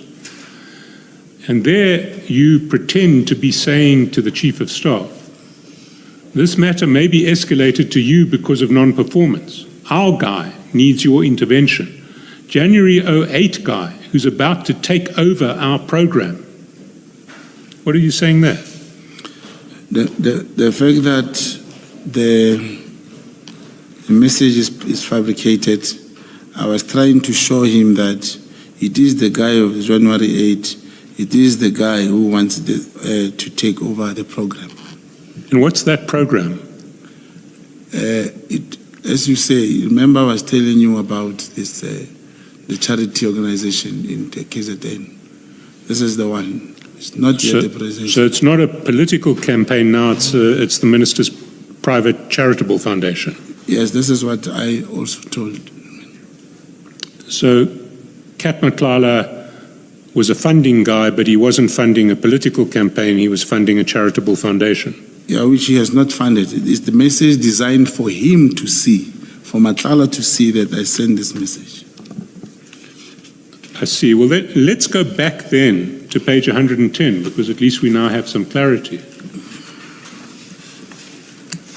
Thanks for that. On page 110, at the foot of the page, you say the guy of the funding is also in Joburg from Tuesday. He's the one I said has a 3 billion contract with SAPS. Well, we now know that Mr. Matlala is a guy of the funding because he's funding the minister's charitable campaign. Yes. I told you it's not even 3 billion, it's 30 million. This is Josias, a different person. I see, yes. Well, let's first clarify how Mr. Matlala ticks these boxes, and then let's get to Josias. He is a guy of the funding. He, on your version, has offered to take over the minister's charitable foundation, or the funding of the charitable foundation. The program, yeah. Yes. But in this time, you just tell me the program. Okay. Yes. But he's certainly offering funding for a project of the minister's. Kind of, yes. And he has a contract with SAPS. Who Josias? Mr. Matlala. Yes, yes. It's not 3 billion. How much is it? The tender for Matlala? Yes, the Medicare contract. Do you know what its value is? is? It was 360 million. 360 million. So a bit of exaggeration in this text if it's applied to Mr. Matlala. You say it doesn't refer to Mr. Matlala. No, it's Josias. It refers to Josias. That's correct. Does Josias have a surname? Yes, I think he's a vendor surname. He actually told me he has a contract at SAPS, and he was willing to do whatever that we spoke about. Well, let's get his surname first, because we can then track down Josias. I only know him. I only know him as Josias. Including him, he never met the minister, he never met the chief of staff. He was just trying to say he can contribute to the guy Josias. So someone with a vendor surname and a first name called Josias told you he had a contract at SAPS. Was the contract in the name of a company, do you know? Yeah, we have not yet met and shared the details. He just said he's got a contract and he wants to contribute to that charity organization. So he wants to contribute to the minister's charity, and he has a contract with SAPS, but you don't know what that contract is. Yes, I didn't know. Yesterday or the day before, I think you mentioned that it was a 30 million rand contract. That's correct. So you know the value of the contract, but not the subject matter of the contract. Commissioners, if you check this thing properly, it's not the first time. Someone will say, I'm doing cyber security, or I'm doing this and that. I want to meet the minister. When in actual fact, you will tell the minister, somebody has interest and he'd like to meet with you or whatsoever. As a comrade, he'll say, hey, man, tell him to go to my province if he wants to contribute in my province. Tell him to speak to chief of staff, he wants the meeting. But Les Josias, when I said Tuesday, that meeting also never happened. We never met, and I never made follow-ups, because even after that, he did not speak to me much, this Josias. So it's just another unfortunate coincidence here that your text refers to someone who seems to tick the boxes of Mr. Matlala, but actually relates to somebody else called Josias, who has a vendor surname and whose other details we seem not to be able to establish. Yeah, but Commissioners, I believe that for Minister Senzo, I could have said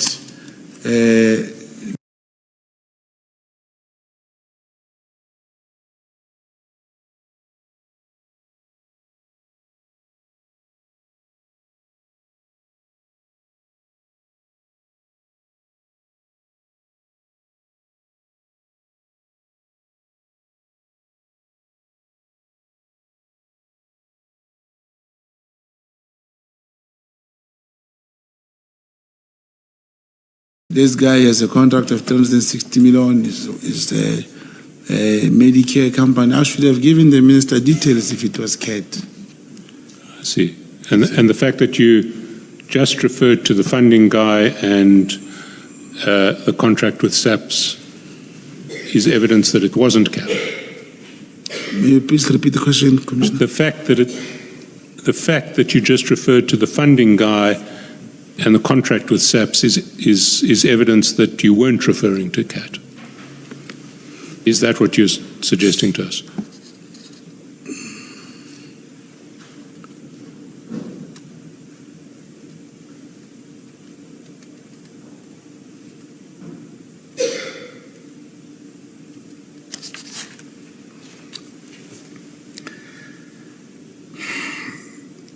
Commissioner, I get confused that, well,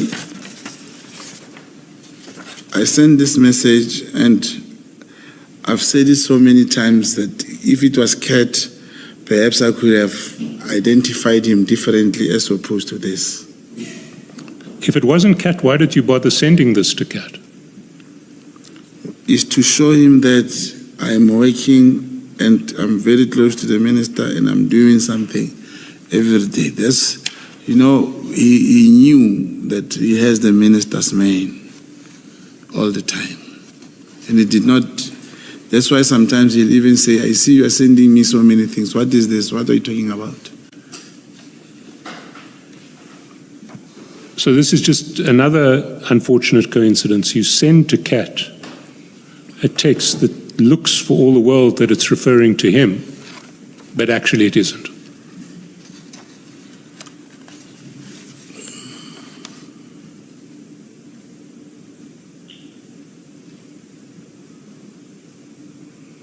I don't know what Commissioner is seeing to be a coincidence here. You see, Mr. Matlala, I'm reminded of what the villain says in one of those early James Bond movies, which is, once is happenstance, twice is coincidence, 3 times is enemy action. We're at about 8 times, and you want us to believe that they're all just coincidences. But there's nothing coincidental here. It's not a coincidence. You send a text to CAT that looks for all the world that it's referring to CAT, but it's just, unfortunately, a mistaken appearance. It doesn't refer to CAT, although it looks like it's referring to CAT.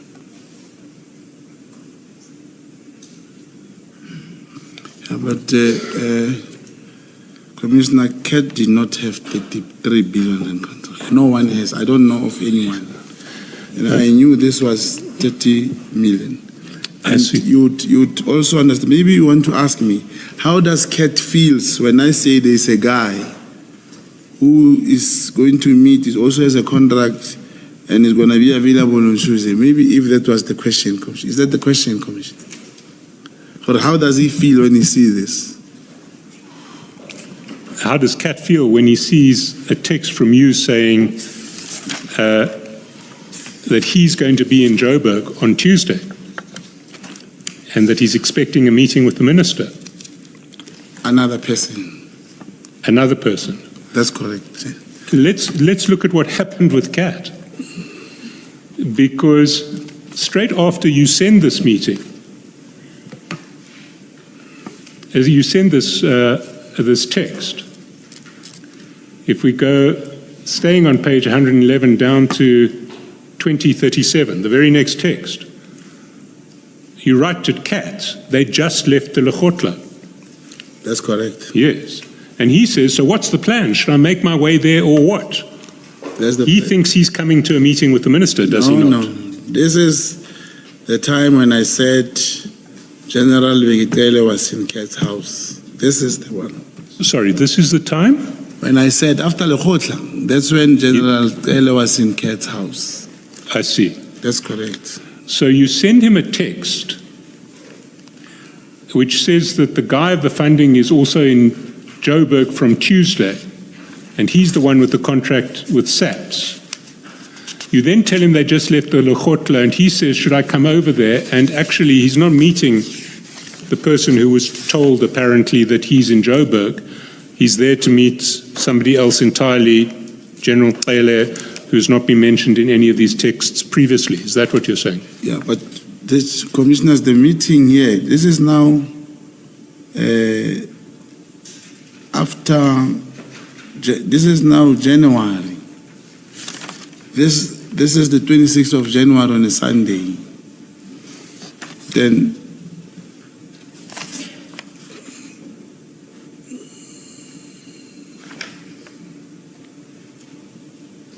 Let's take you through the sequence. Okay.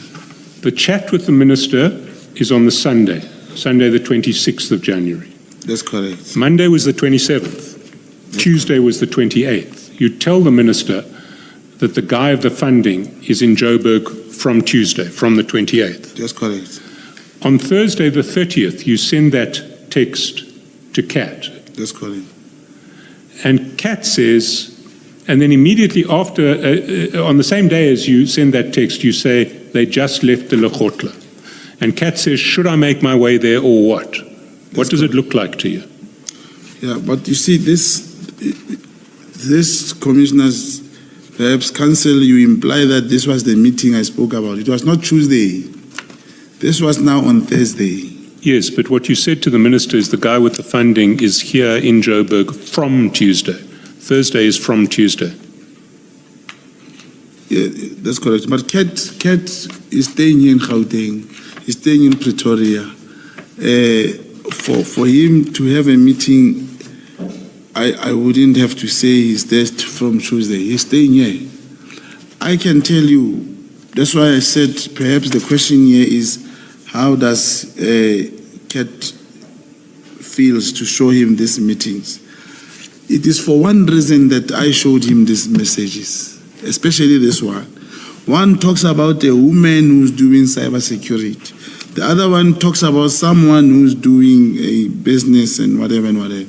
Is to show Kat that he's not the only business person who will want to engage with the minister. There are so many other pro-business people who can meet with the minister. Could you show him that the minister is also that he should not believe he's the only businessman who's there? You show that no, the minister is busy. You also have this one. You also have this one, and you are showing him also in this message is that I am able to tell the minister to meet this businessman. I am able to tell him meet this businessman, meet that one. You are showing Kat to continue believing that himself he'll have this chance to meet with the minister.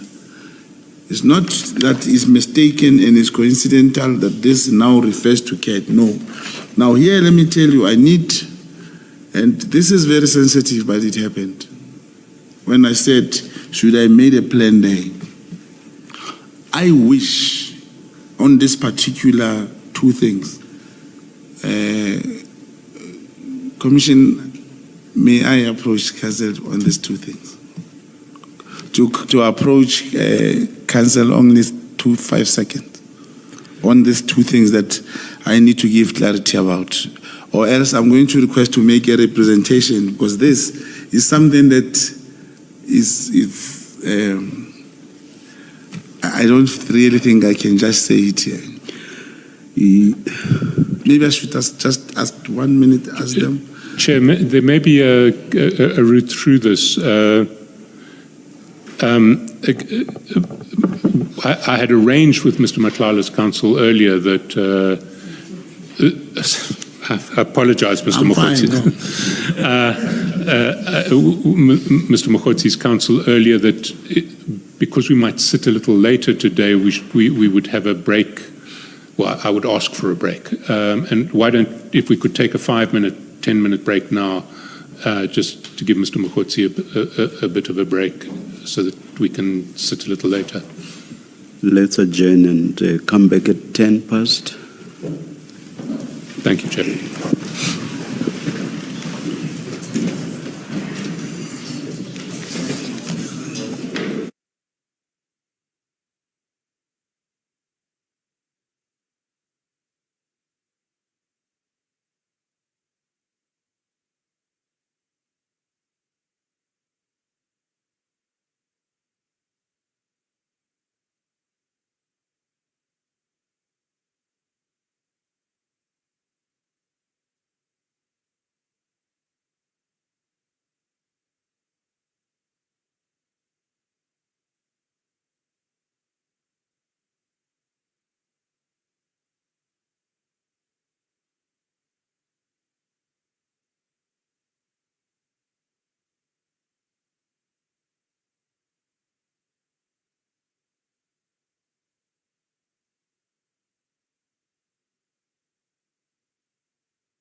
Yes, Mr. Chaskalson.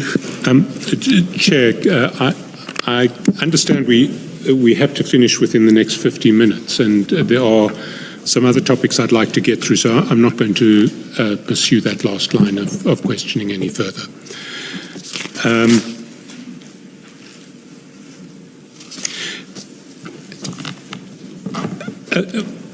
Mr. Mogotsi, if we just quickly run through a chronology, your signal message to the minister that we've been looking at was sent on 26 January. The meeting with the colonel who was possibly going to trap Generals Khumalo and Mkonazi was on 29th January.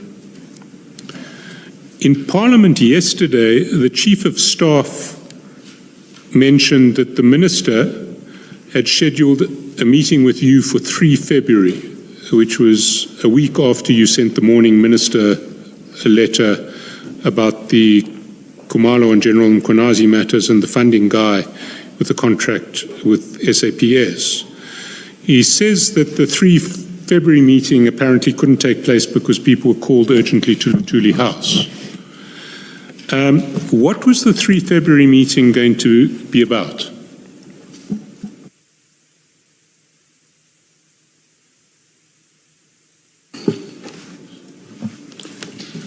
It's going to be a political meeting. Political meeting? That's and correct. What in particular? We call different people from different regions. Different regions of the Northwest or different regions of... It was, I think, it was the Northwest, yes. And why did they have to meet with the minister? And if it's political, it means they would have raised their political issues with the member of the NEC, National Executive Committee member of the ANC. They will raise their political issues with him. So it just so happened to be that the member of the NEC that they wanted to raise issues with was the minister? That's correct. And who were these people who were due to come? It would be members of the ANC. No, I understand that, but if they're coming to see the minister in the capacity as Members of the ANC. those members of the ANC, you can happily give their names.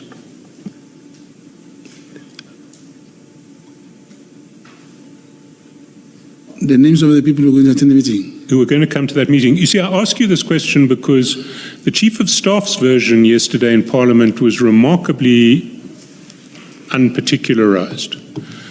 He couldn't point to any attendance register. He couldn't point to any people who were there. He couldn't point to any access at the gate. He could say nothing other than that he'd been asked to set up this meeting and that you were bringing people, but they couldn't come. Yes. So what I want to know is who were the people you were going to bring? Commissioners, a meeting of that sort. Mr. Mogotsi, it's a very simple question. Who were the people? They have names. What were their names?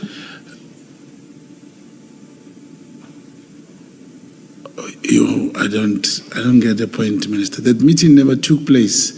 It is because, let me explain this properly, Commissioners.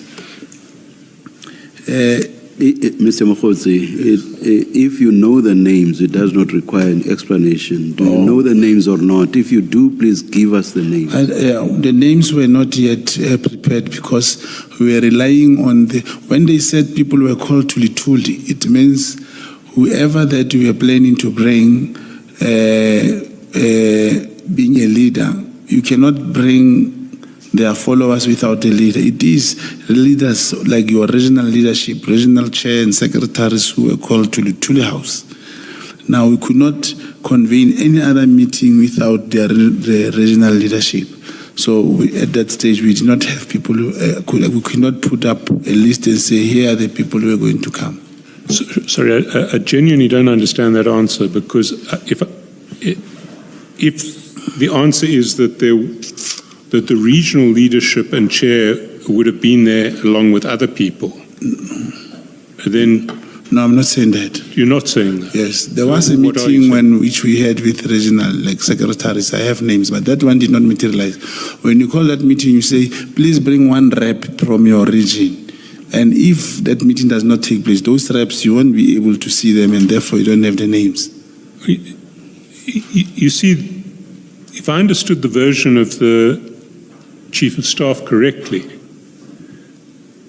it's not consistent with what you're telling me now, because the Chief of Staff said that it was already a few minutes past the scheduled start time for the meeting when he was called to say that people can't come because they've been called urgently to Luthuli House.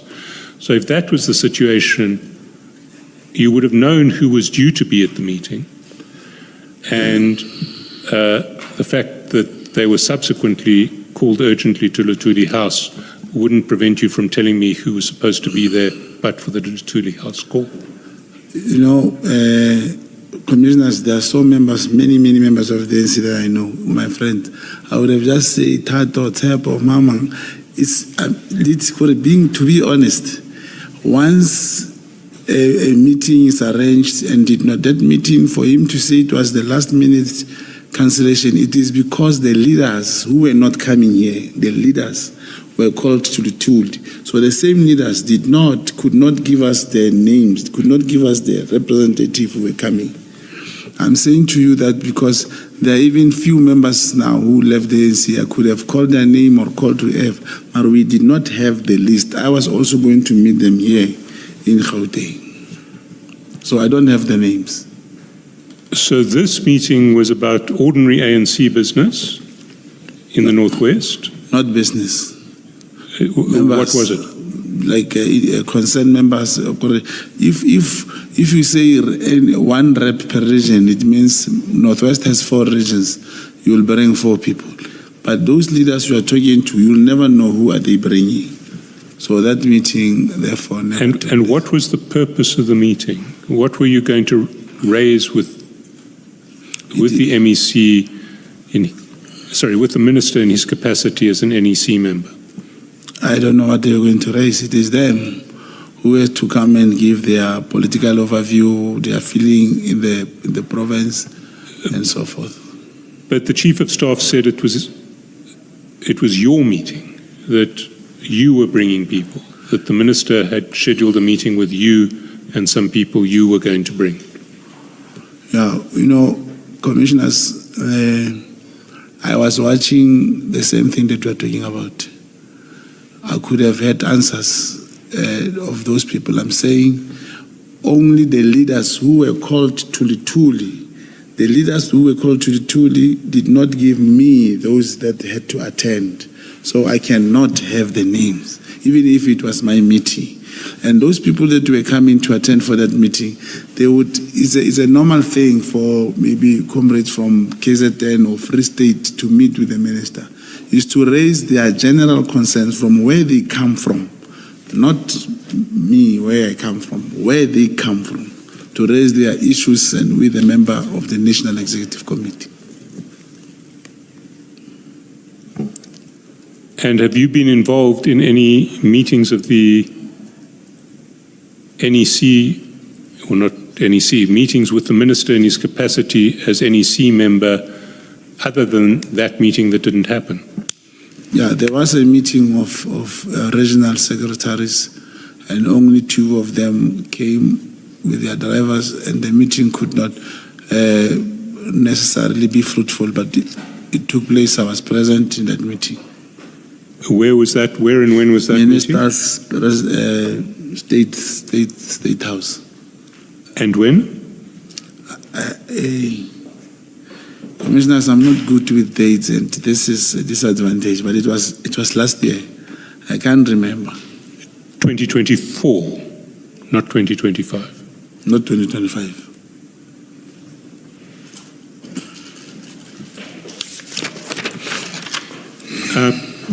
I'm going to move on to another topic which has been touched on in part. It's the apparent advance notice that you got of the disbandment order. I'm not sure if there are any issues that the Commission wants to traverse before we go. We will ask our questions when we resume, so we'll let it go. Thank you, Chair. Thank you.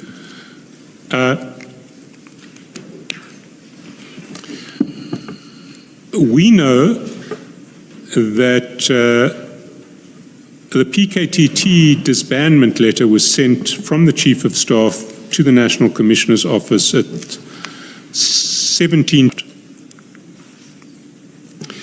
If we go to your chats, and this is a point that Commissioner Khumalo raised with you, at 11:32 on that morning, which is a good almost 6 hours before the letter went out, you were telling Mr. Madlanga that today is D-Day on the other side. And that he must stand back for his safety in business, and he said, this won't change my contribution towards the minister, although I made a conscious decision and I'm not backing down. Whatever help the minister needs from my side, I'll be happy to assist.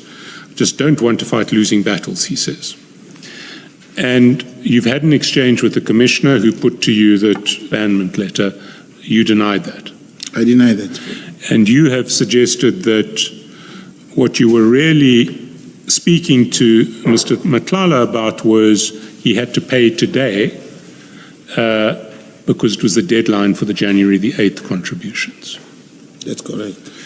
How does that explanation square with his response, which is, this won't change my contribution towards the minister, though. I made a conscious decision and I'm not backing down. Whatever help the minister needs from my side, I'll be happy to assist. I just don't want to fight losing battles. Why did he say that if what you were telling him was you have to pay today, otherwise it's too late? On that part, he was talking about his safety and his business. Remember, I told you there are possibilities that the QKTT could come to your house. Now, and as I'm repeating it, the statement again, Commissioner, I said the D-Day had to do with the celebration. Now that I'm saying we will fight for all the way for him, and he's still saying he's also trying to please me that, okay, and myself also, my boss, I won't change my decision. I am going to help the minister and whatsoever. But the point is, the reason he said that he was trying, I believe he was trying to please me.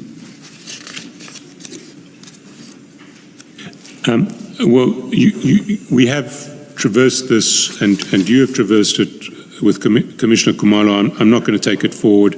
I do want to put to you that what you were referring to was not deadlines for payment, but was anticipation of the disbandment letter.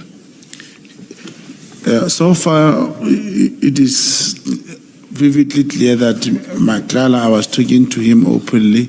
If there was a letter coming, I would have given him that letter. It's the first time that I hear even that the letter came from the Chief of Staff.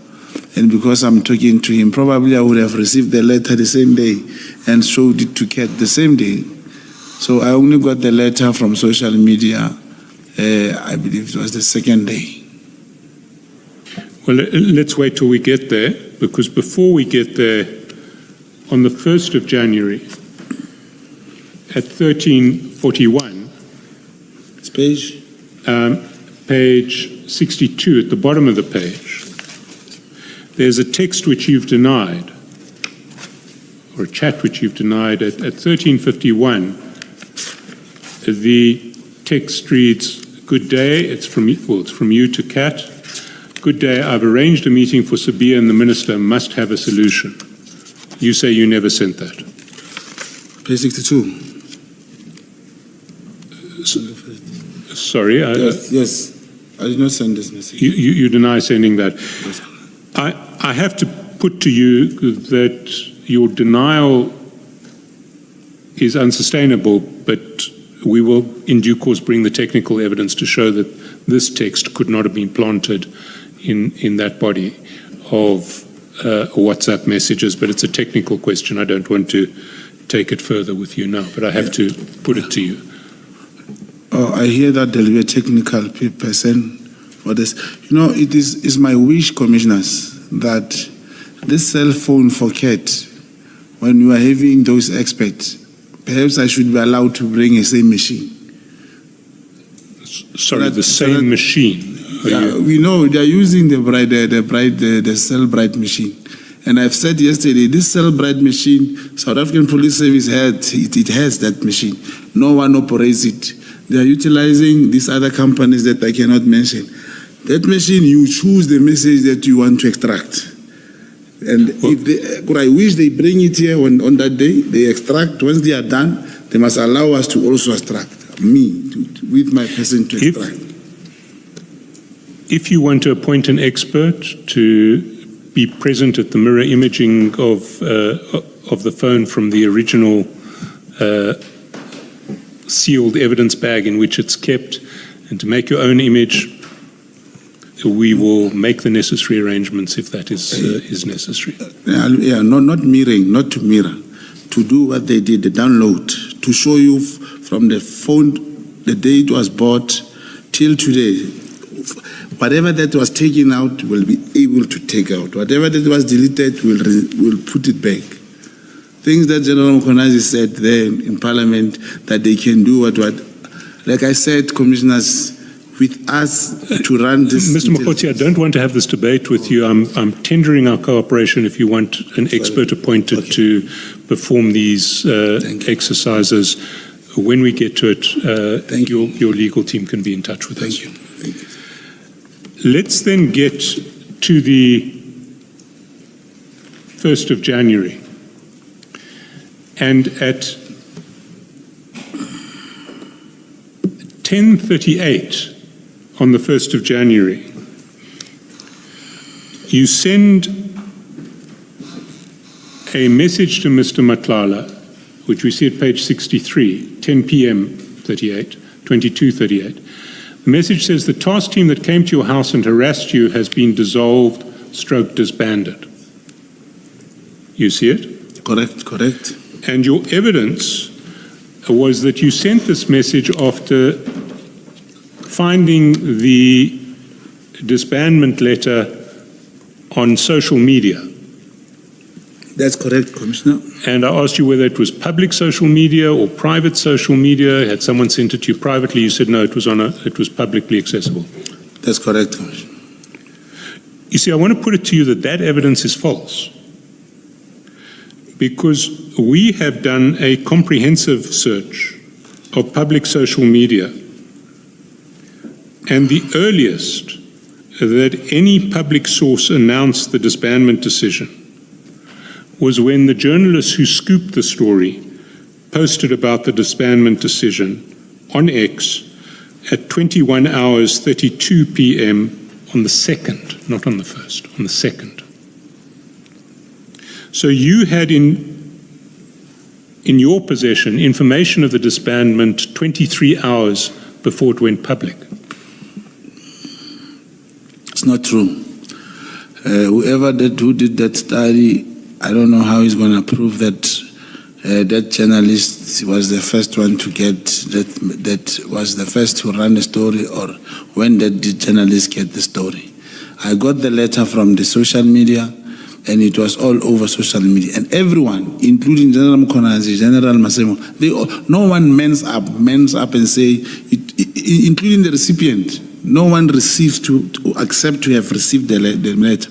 All of them say they got it from the social media. Indeed, everyone did get it from social media. My contention, commissioners, is that the recipient of that letter is the one who leaked it, because it was against the wish. I'm not accusing you of leaking it. No. I'm just putting to you that you were aware of the information before it was publicly available on social media. I was not aware. There was no way I could be aware. Well, if you can track the source from which you found that letter, I would be very interested in knowing that source, because we see no evidence whatsoever of any publicly available source speaking to that letter before 21:32 on the 2nd. I don't know if I'll be able to find it, commissioners. My only wish is that maybe this PKTT now, if it still exists, should maybe be given to Limpopo to run it, or Gauteng, because this PKTT, for it to be based in KZN, it is a problem. Maybe it should be given to General Lassane in Northwest or someone, because just to see what will happen if it is administered or managed by different people. Thank you, Commissioner. Can I just check this? Mr. Mogotsi, you say you say the recipient is responsible for leaking the letter. That's what you said. Yeah, it's in my view. I'm not speaking. Oh, you're not stating it as a fact. No. All right, thank you. Thank you. Can we go down, still on page 63, to the 2nd of January at 8:58?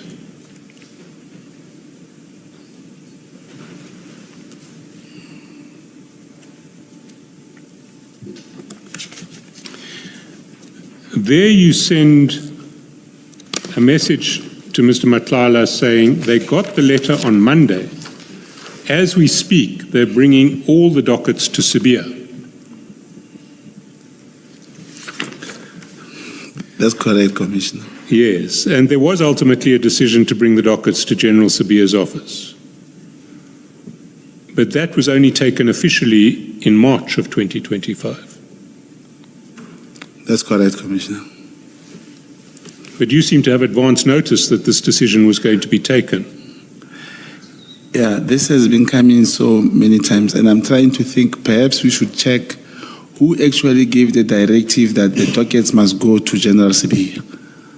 I think that's where now even the Commission should establish whether is it Brown Mogotsi who said take those dockets to Sibiya, because now I have mentioned it and I gave an example to say I was with someone, there was issue of the docket, it was somehow I was made aware that the dockets belongs to the Deputy National Commissioner.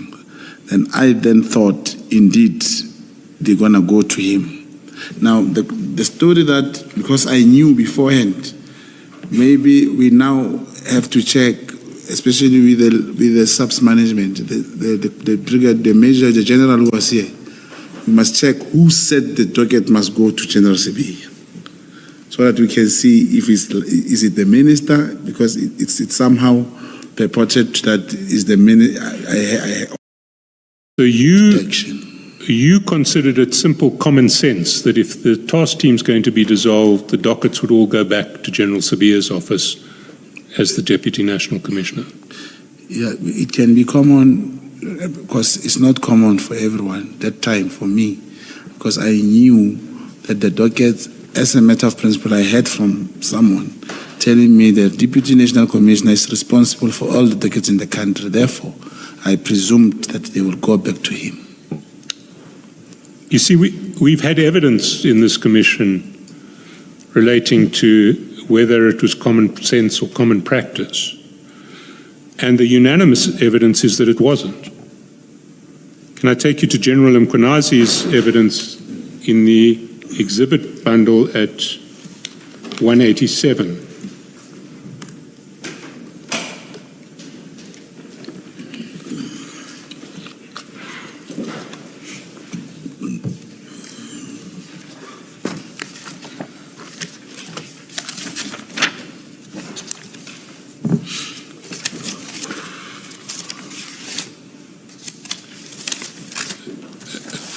Do you have 187?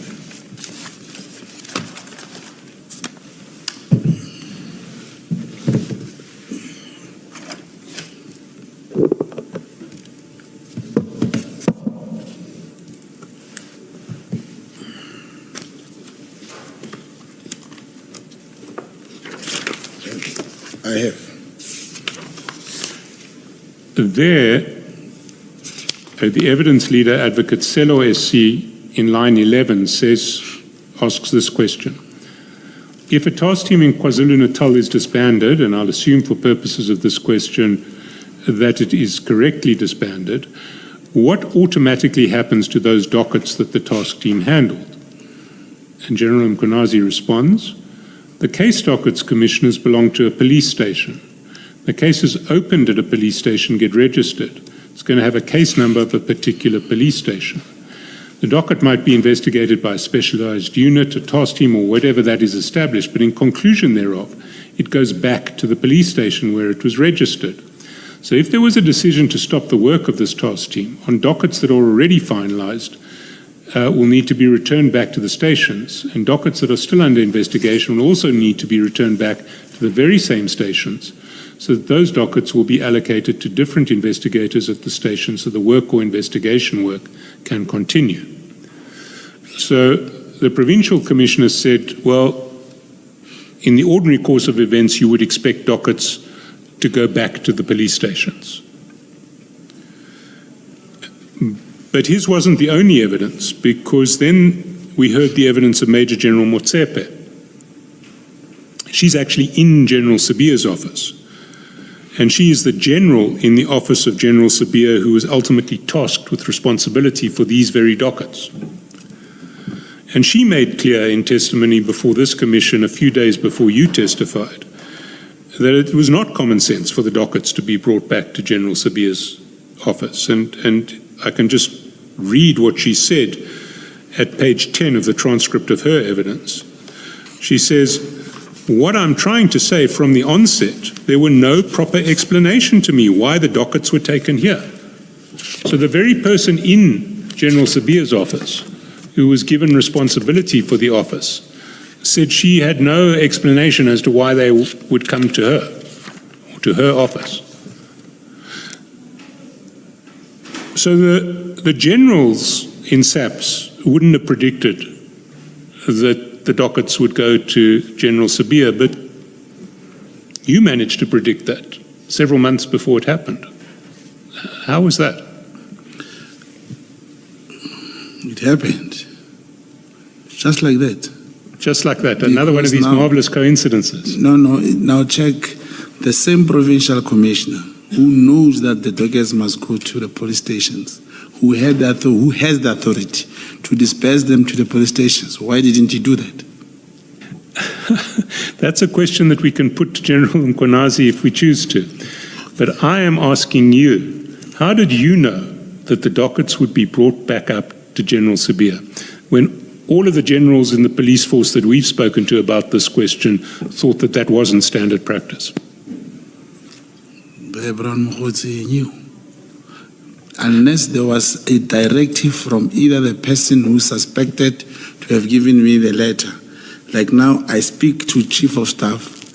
Here's the Chief of Staff. I'm not interested in the letter anymore. I'm interested in the knowledge that the dockets were going to go to the office of General Sibiya. Then the commission, probably the commission should establish who said the dockets must go. Because during some sessions here, chairperson of the commission did ask the same general that there was something like General Mkonazi said they must come to Gauteng for audit or to be checked. And the chairperson did not necessarily take that it was a futile, why wouldn't they be audited in the province? Now, I'm scared to get into that terrain that General Mkonazi, it is him who brought the docket to Gauteng. And I'm not asking how the dockets got to General Sibiya's office. I'm asking how you knew on the 2nd of January, that the dockets would be taken to General Sibiya's office. I would say, commissioners, common sense that I had then is still not common to everyone. Because unless if there was or there is something that probably I'm getting linked, there is a directive maybe from the minister or the chief of staff or General Sibiya himself said, bring those dockets. then you would say he told me. So I'm saying it was my thinking, because the Deputy National Commissioner, all the dockets in the country reports to the Deputy National Commissioner. And I can... Mr. Mogotsi, someone told you about this letter. You say it was on social media. Why don't you just admit that somebody told you the dockets are going to General Sibiya? I mean, it's not what's being put to you is the generals at the SAPS who have testified here have said it did not make sense for the dockets to come to Pretoria. That's their evidence, all of them. You are the only one so far before the commission who knew that these dockets are going to go to General Sibiya, and you say it's common sense for you, an informer who's not an employee of the SEPS other than a contact agent, you say common sense they would go to Sibiya. It's very difficult to, sitting here, it's very difficult to believe your answer, that is the best answer you are able to give. I can make reference again, Commissioner. I remembered something. Yesterday, when I was speaking about Major General Loshaba's case, docket 38, now I remember again, this was the second time. That docket could not be found. And that, my handler, I remember again, he had to talk to his commander that they should go to the office of the Deputy National Commissioner and give, so that the DNC, Deputy National Commissioner, could give instruction that he wanted the docket. So I should apologize to use the word common sense, because I relied on the first incident after the VIP protection from the Deputy President when they were arrested. I thought that matter is investigated in SAPS, and I heard no, it's done by the presidency. Now but they are surprised why it is done by the presidency, because all the dockets belong to the DNC that time. And the second incident is when with the docket 38, it could not be found, I think, today. So I knew also. You were, okay. Thank you. So because of the Lushaba docket, what you came to know, you knew from that the dockets, the PKTT dockets will go to General Sibiya. I'm trying to understand your answer. I'm trying to say, because even the handler and his commander, he had to find a way to get General Sibiya to give instruction that the docket should come to him. So I also learned there that the DNC is responsible for all the dockets in the country. That's the little knowledge I have. So you're saying you knew from experience. It's no longer common sense now. You say you knew from your experience in the Lushaba matter that the dockets, the PKTT dockets, will come to General Sibiya. Is that what you're saying now? Not the PKTT. If the DNC is responsible for all the dockets, irrespective that whether it's PKTT or it's crime or stock theft, I just thought, the common sense came on the basis of that experience that, because the DNC is responsible for the dockets, therefore. Okay. Hence, I request the Commission should establish who said this docket must go to DNC. No, the question really that Mr. Chaskalson is asking you is how did you know, not a general inquiry. Thank you.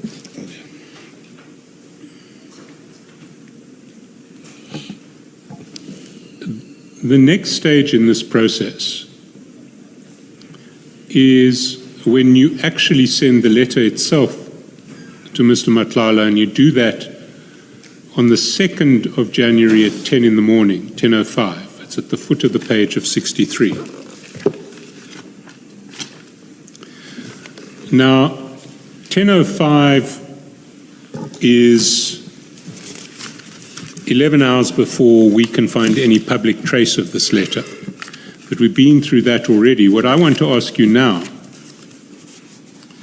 is, why is it that you sent the message to Mr. Madlanga informing him of the disbandment of the task team on the night of the 1st of January, but then chose to send the letter on the morning of the 2nd of January at 10 o'clock. Did you have the letter in your hands when you sent that message? Yes, I did. On the night. You had the letter already on the 1st of January at 10:38. That's correct. But I was also trying to establish whether is the letter authentic or not. I kept it, and when I saw the letter now in full swing in media platforms, that's when I sent him the following day. Well, I'm not going to go back to you in relation to full swing, because in fact it was nowhere to be seen until 9 o'clock on that evening. But why did you think it was okay to tell Mr. Madlanga that the task team had been dissolved, but not to give him the letter?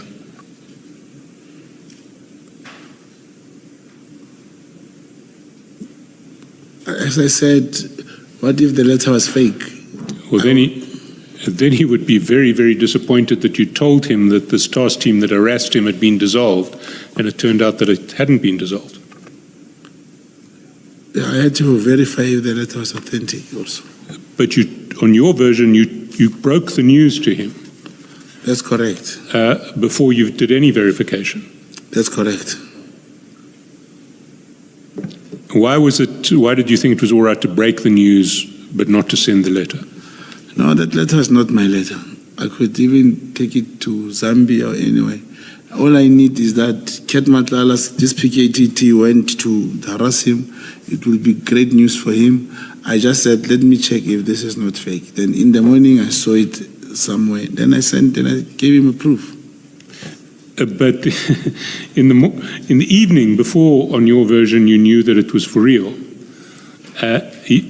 You broke the news to him. You said it's been disbanded, it's been dissolved. Yeah, that's correct. But it wouldn't be a good move to send it if I have not authenticated it. But it was all right to tell the news, which is the crucial news he wanted to hear, even though you hadn't authenticated.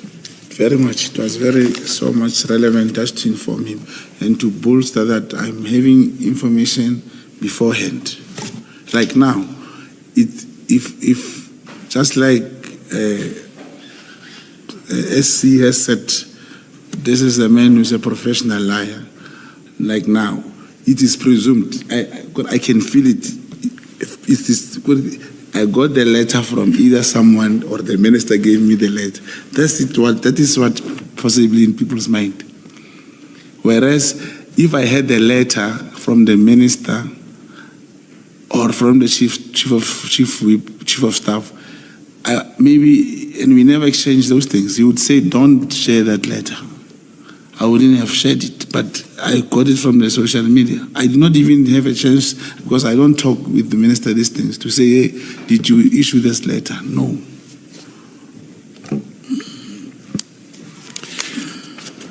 Well, Mr. Mogotsi, I'm going to move on from this topic, but before I do that, I just do need to put to you that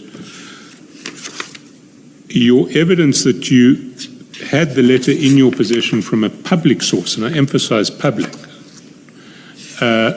on the evening of the 1st of January is not plausible. It was not available from public sources on the evening of the 1st of January. I got it from there.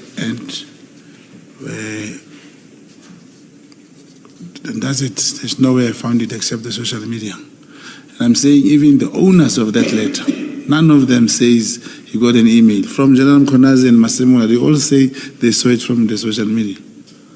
All of them. No one owns up that I received the letter. Yes, there are, I think, 5 named addressees of the letter on the email. Can I move to the last topic of the day, which hopefully won't take too long? And I want to address your 2 crime intelligence operations. you say that there were two operations, one to investigate Kat Matlala, who you suspected of corruption in securing the SAPS contract, and the second one was to infiltrate crime intelligence to expose corruption there. That's correct. And you were handled by the late Warrant Officer Mabazela and your second handler, whose name you've given to the Commission. And you were briefed by General Sabia on both of these investigations at a certain point. I briefed him. You briefed him. And if I understood your evidence correctly, the understanding was that your handlers would keep General Sabia appraised of what was going on with your investigations. To keep General Sabia. Yes, to keep filling him in. General Sabia would need to know what you were doing. That's correct. Yes.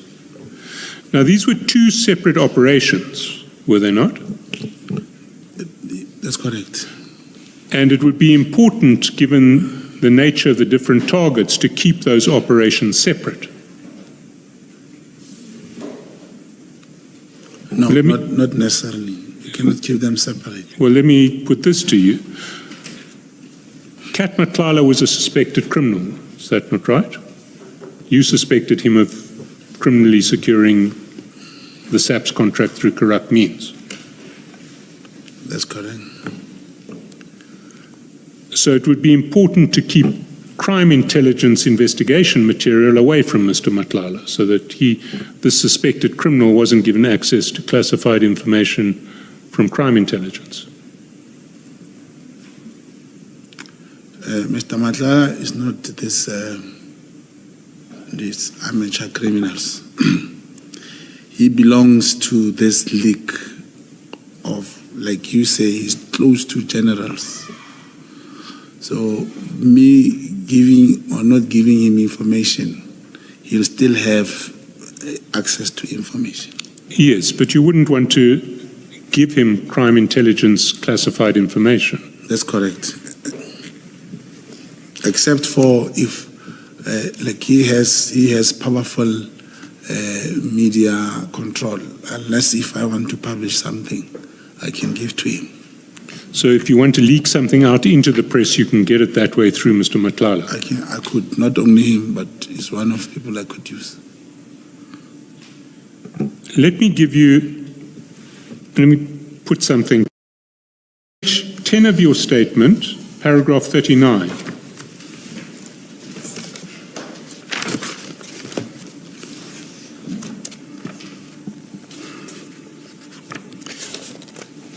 You say there that you got Mr. Matlala to pay for your handler to travel to Cape Town for the January 8 celebrations.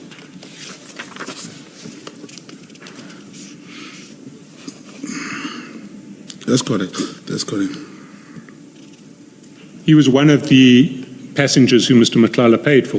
That's correct. Why? Wasn't there a risk that you would expose your handler's details to Mr. Matlala, who was the criminal you were investigating? I mean, you had to give him a copy of your handler's ID book to book the air ticket.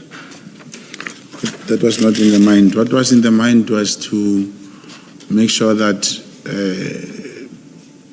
the co-handler and the partner are both in Cape Town.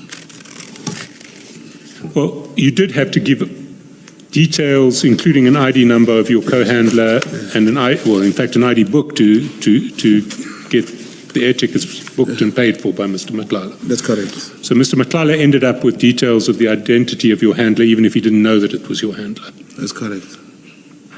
You say it was important for your co-handler to come down to Cape Town. True. Why? There was an operation to take place in Cape Town. Again, there were so many people involved. And lastly, if Kat could ever come to Cape Town, because the plan was to inform him in the last minute, if ever it could come to Cape Town, my co-handler should also be there. You said earlier that it was clear that Madlanga was never going to meet the minister, who wasn't even in Cape Town, or Sibiya, who you were going to offer him as a consolation prize. It was clear that that wasn't going to happen. Yes. So why did you need your handler there? No, instruction of the handler, I can't say I don't need the handler. If they say you are going to Cape Town, no problem, but make sure you are with whoever and whoever. That's what must happen. So did General Sibiya know that your handler was in Cape Town? Did he authorize getting Kat Madlanga to pay for your handler's flight down to Cape Town, giving your handler's ID to Kat Madlanga? General Sibiya didn't know that the handler was in Cape Town. He didn't even have to know. An operation carried out in that form, we could not even inform him. But General Sibiya himself was in Cape Town. He was in Cape Town. You told Mr. Madlanga that. I think the relevant message is at page 85 of the annexure bundle.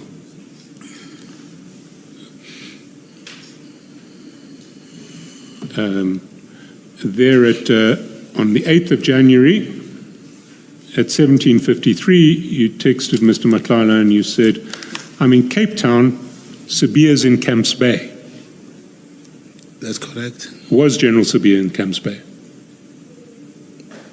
I knew he was going to stay in Camps Bay. He was not yet there. He was on duty. Where did you stay in Cape Town? I stayed in Sea Point. Then I moved to, the second day I moved to another hotel. Did you ever plan to stay in Camps Bay yourself? No, I did not have a place to stay in Camps Bay. Can you go to paragraph page 79 of the bundle?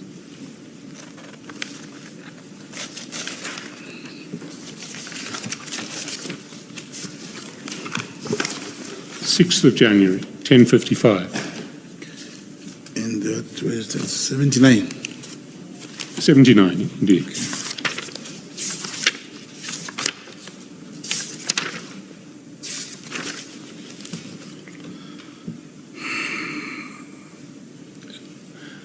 There you text Mr. Madlanga, "Morning, is it still fine that we meet tomorrow? I'm off to Cape Town on Wednesday for January 8th. Also confirming the house in Camps Bay." That's correct. What were you referring to? To his house in Camps Bay. Whose house in Camps Bay? Kat Madlanga's house. He has a house in Camps Bay. He said he has a house in Camps Bay. And why did you need to confirm that? Now that's another thing. It's work. You see, we know his house in Durban, both here in Gauteng.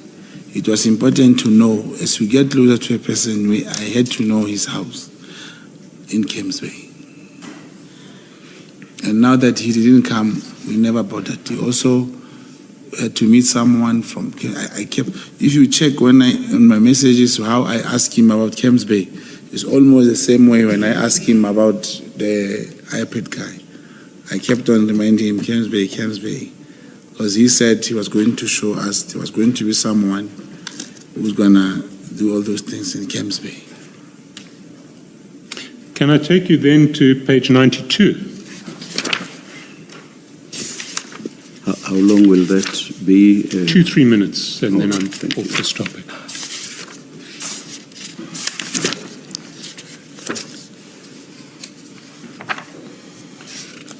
January 2025. You text Mr. Madlanga again. You're now down in Cape Town. "My brother, thanks for everything. 2 people outstanding. Number 2, the contact person and the location of the accommodation in Camps Bay." That's correct. What are you asking for there? The same house. He said he has a house, he has this and that, and we wanted to see that house as part of investigation. And why would Mr. Madlanga think that it was all right to give you the contact person and the location of the accommodation in Camps Bay, what did he think you were asking for? Commissioners, maybe this should also be emphasized. If we saw the house and then we could even get people to sleep, I could sleep there. What was important is to know the house, to know here's the asset. No, I understand. You say you wanted to identify Yes. the address and where it was. Yes. But what did Mr. Matlala think you were asking about?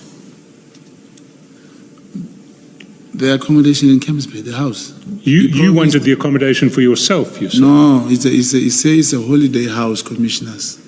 It could host up to 8 to 10 people. But I could not say, I want to see your house. If the house is available for accommodation, you will say, I need to see that house. I want accommodation in that house.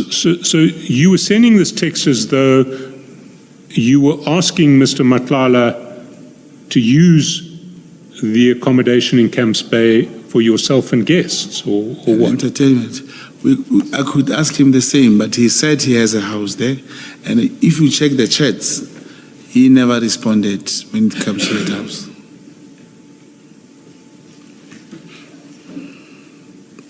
And did you ever establish the address of this house in Camps Bay? Establish what, Commissioner? The address of this house in Camps Bay that No. Mr. Matlala had? No, we were expecting to get a location for that house. And it never came? Never came. And did you ever establish the address of the house that the General Sabia stayed in Camps Bay? No, I did not, because the General Sibia, I think he was, they booked somewhere in Camps Bay. He booked somewhere in Camps Bay? I believe so, because even there were a lot of premiers, a lot of people book in Camps Bay. Yeah, indeed they do. Yes. They don't usually speak to Kat Matlala about their bookings, though.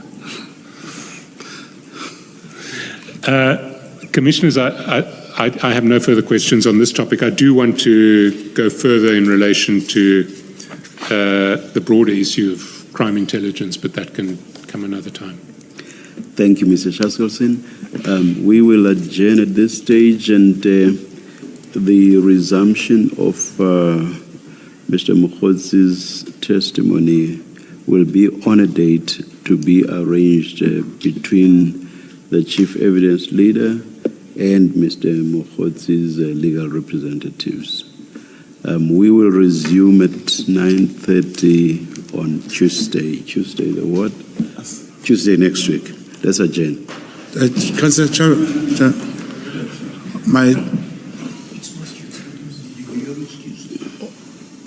I thought I'm coming back again on Tuesday. I'm sorry, Mr. Mogotsi. Mr. Mogotsi thought that he was expected back on Tuesday, but it's been clarified that he's... Oh, your legal representatives will clarify to you, Mr. Mogotsi. Okay. Thank you. Thank you.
Good morning, Mr. Chaskalson. Good morning, Mr. Mogotsi.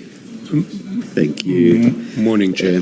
Before you move on to the next point, I have a few questions, and possibly my co-commissioners also do.